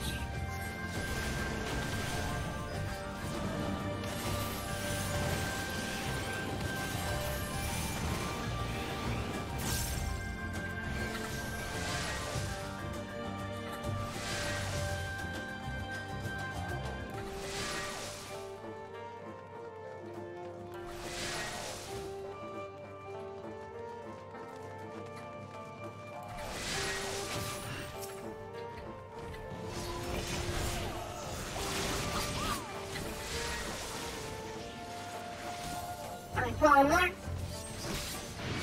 No, don't attack me!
Oh no, I dropped all my stuff.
I'm looking for. Not what I'm looking for.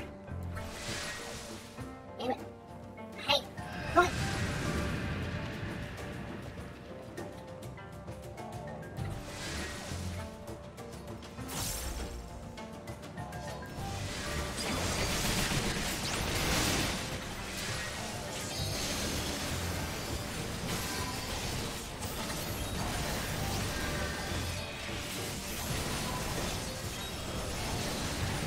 Get down. Get down.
Bending gear again, really?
Seems like a good spot to sit him. Pretty good.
Really didn't want me to stand in that spot, I guess. A pillar came down and an AoE at the same time. Jeez.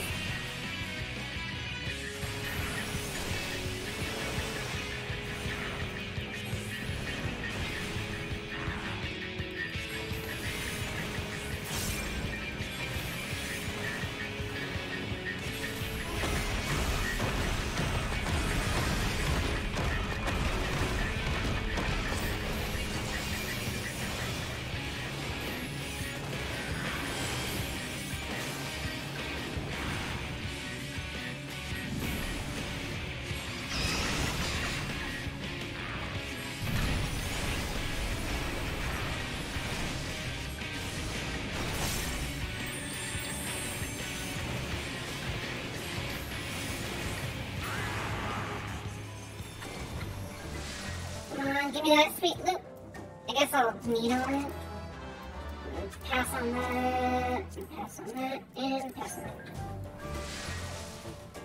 One more piece of gear to help ensure that I get arms I want. I'm not even looking for the chest piece, game. Give me the arms. Give me those arms.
Oh, hey, Willem, how you doing?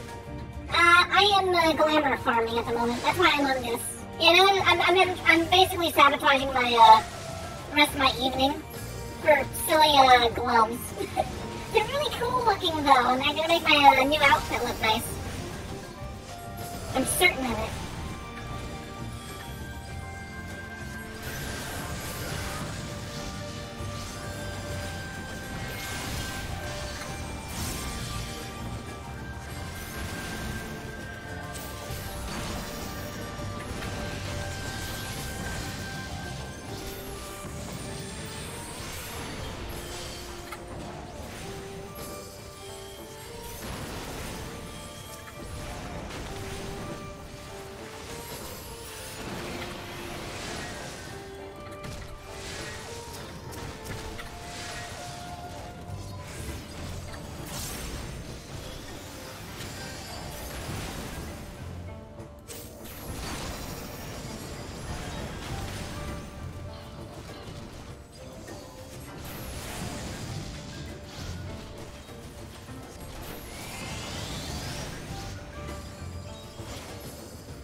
was always switch guys? Oh well. Nope. And nope. And no. And no. Oh, that's unfortunate.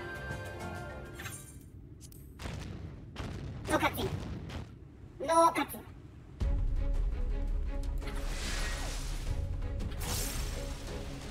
That was a lot faster because we knew what the fuck we were doing. And I guess I got my chops worked out. Well, I mean, like this one, this fine punishment.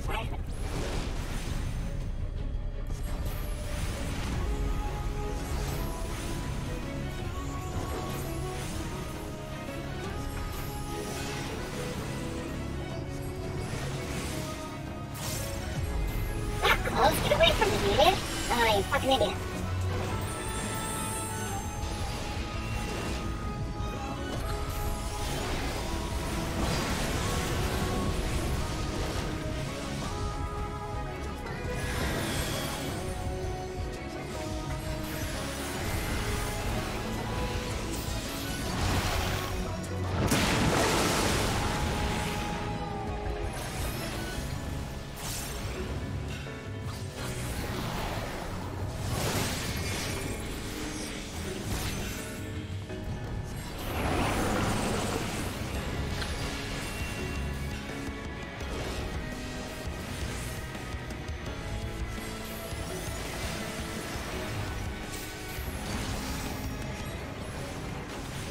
Yeah, there's a little bit of lag on my side too, so it might be a combination.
I shouldn't do that.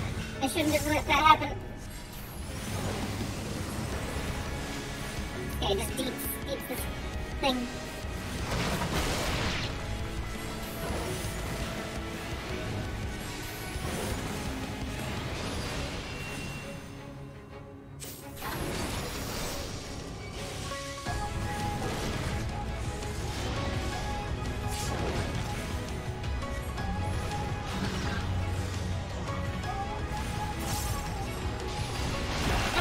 Kill this thing as well? I don't know if I will or not. Probably not. Oh, I got poisoned. I'm dead. I just get out of the way in time. That would have been cool if I was able to kill it. I don't think I could have done it though, because I think like, that one is a guaranteed poison. Pretty sure it is.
Okay, I understand.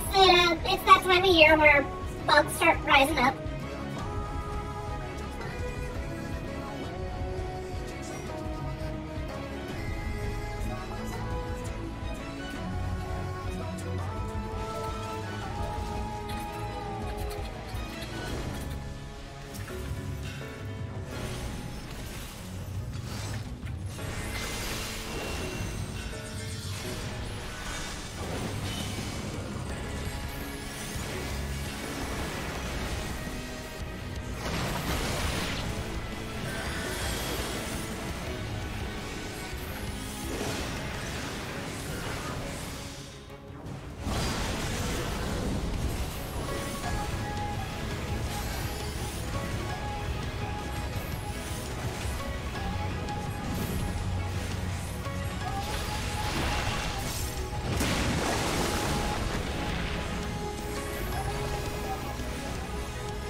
No, go lay down. Go lay down. I'm busy.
got the gloves.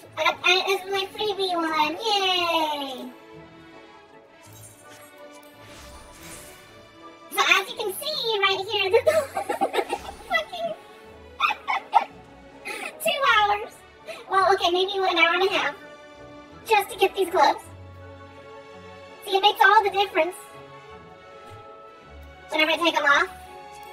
See, it's got the sleeves and all that. Whenever I put them on, it hides the sleeves. It makes it very sporty. Makes the Hoddish thing a little more, little cute. I like it. I think it looks good. Alright, I'm happy. Let's go back to, Hulda. Yeah, they are nice. I like them. And yeah. But there's a couple outfits where it's like, oh, you know, I wish I could hide the sleeves without having anything necessarily on my arms. And let's see, what else has sleeves? Let me check real quick here. Like, see, this one has sleeves, but see... Wait, so it's got the big old sleeves and stuff, but then if I try these on... Bam. Yeah, t-shirt instead of a long sleeve shirt.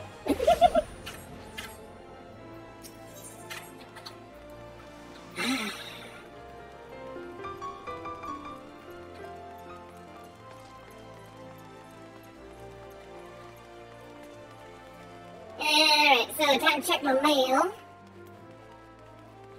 Sometimes, though, I think it's definitely not like immediate gratification, these types of games, or even watching them or whatever, but it's super satisfying. You get extra large hit of dopamine for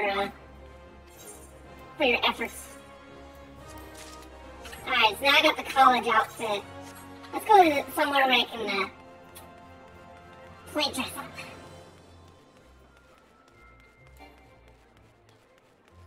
Oh, look, role players, yay. When I return from this place, I will be a changed woman. And as much as I like my staff, I might actually change that as well.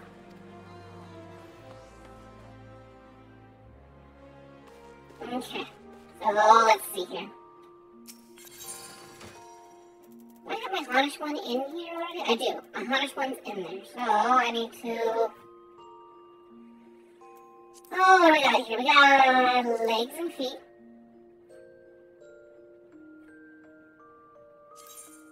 Yeah, put that in there. Where are my shoes? Tall socks. That's so cool. What else? What do I need? Okay, and this one, I'll just put that in the chest as well.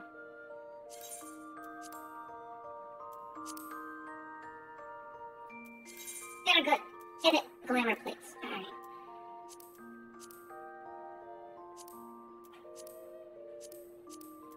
Yeah, I'm gonna change 7.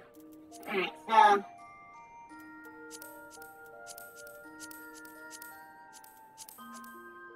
Okay, we have Lollipop. We have Bow. I'm gonna dye it differently, so just watch as I make perfection. Oh shoot. Crap. Wait, 1 second. Cancel. Hands, right, I need Rattle Keeper's Gloves casting, I need to put those in there. Edit. Tab 7. No, come on. Remove.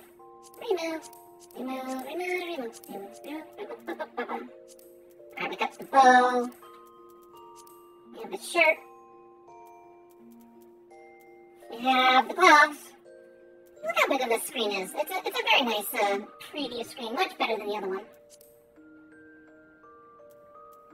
I got that one. Look at that. Very nice, very nice. I needed to get a different hairstyle though. I want the both ways hairstyle. There's a new one called both ways, but it requires me to go through what you call it? It's very end game stuff, and I'm not even in that new zone where it would drop, so I guess not right now. So that's technically the outfit, minus the hairstyle. Maybe the hairstyle would be different. That was what I found on the glam thing. Let me see. Diet. Let's see. What could I dye it as? What did they dye it as? They dyed it as pink, I think.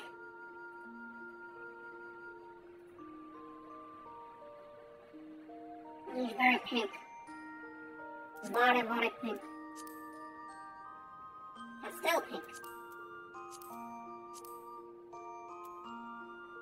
And he had white hair. Okay. What do you want, cat? What do you want? What? I know, you're a creature of habit. You're wondering why I'm up so late. I know, yeah, you are. What? Are you complaining while you're licking your lips? What are you doing? I swear, he's whining about food while he's licking his lips after eating food. What? You got the wilds? Huh? Are you a wild cat? Are you all pent up with energy? Yeah. Yeah, you got the wild. I think you do. Yeah, you do.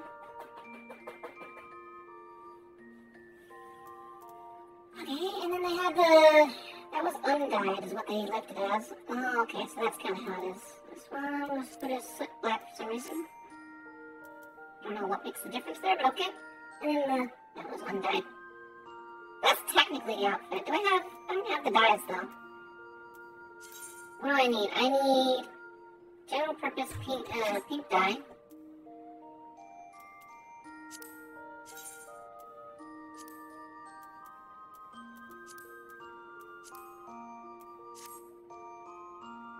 I can do that, and then see here. Dye it. What could I dye that as? That's not gonna show it, right? Let's see, reflect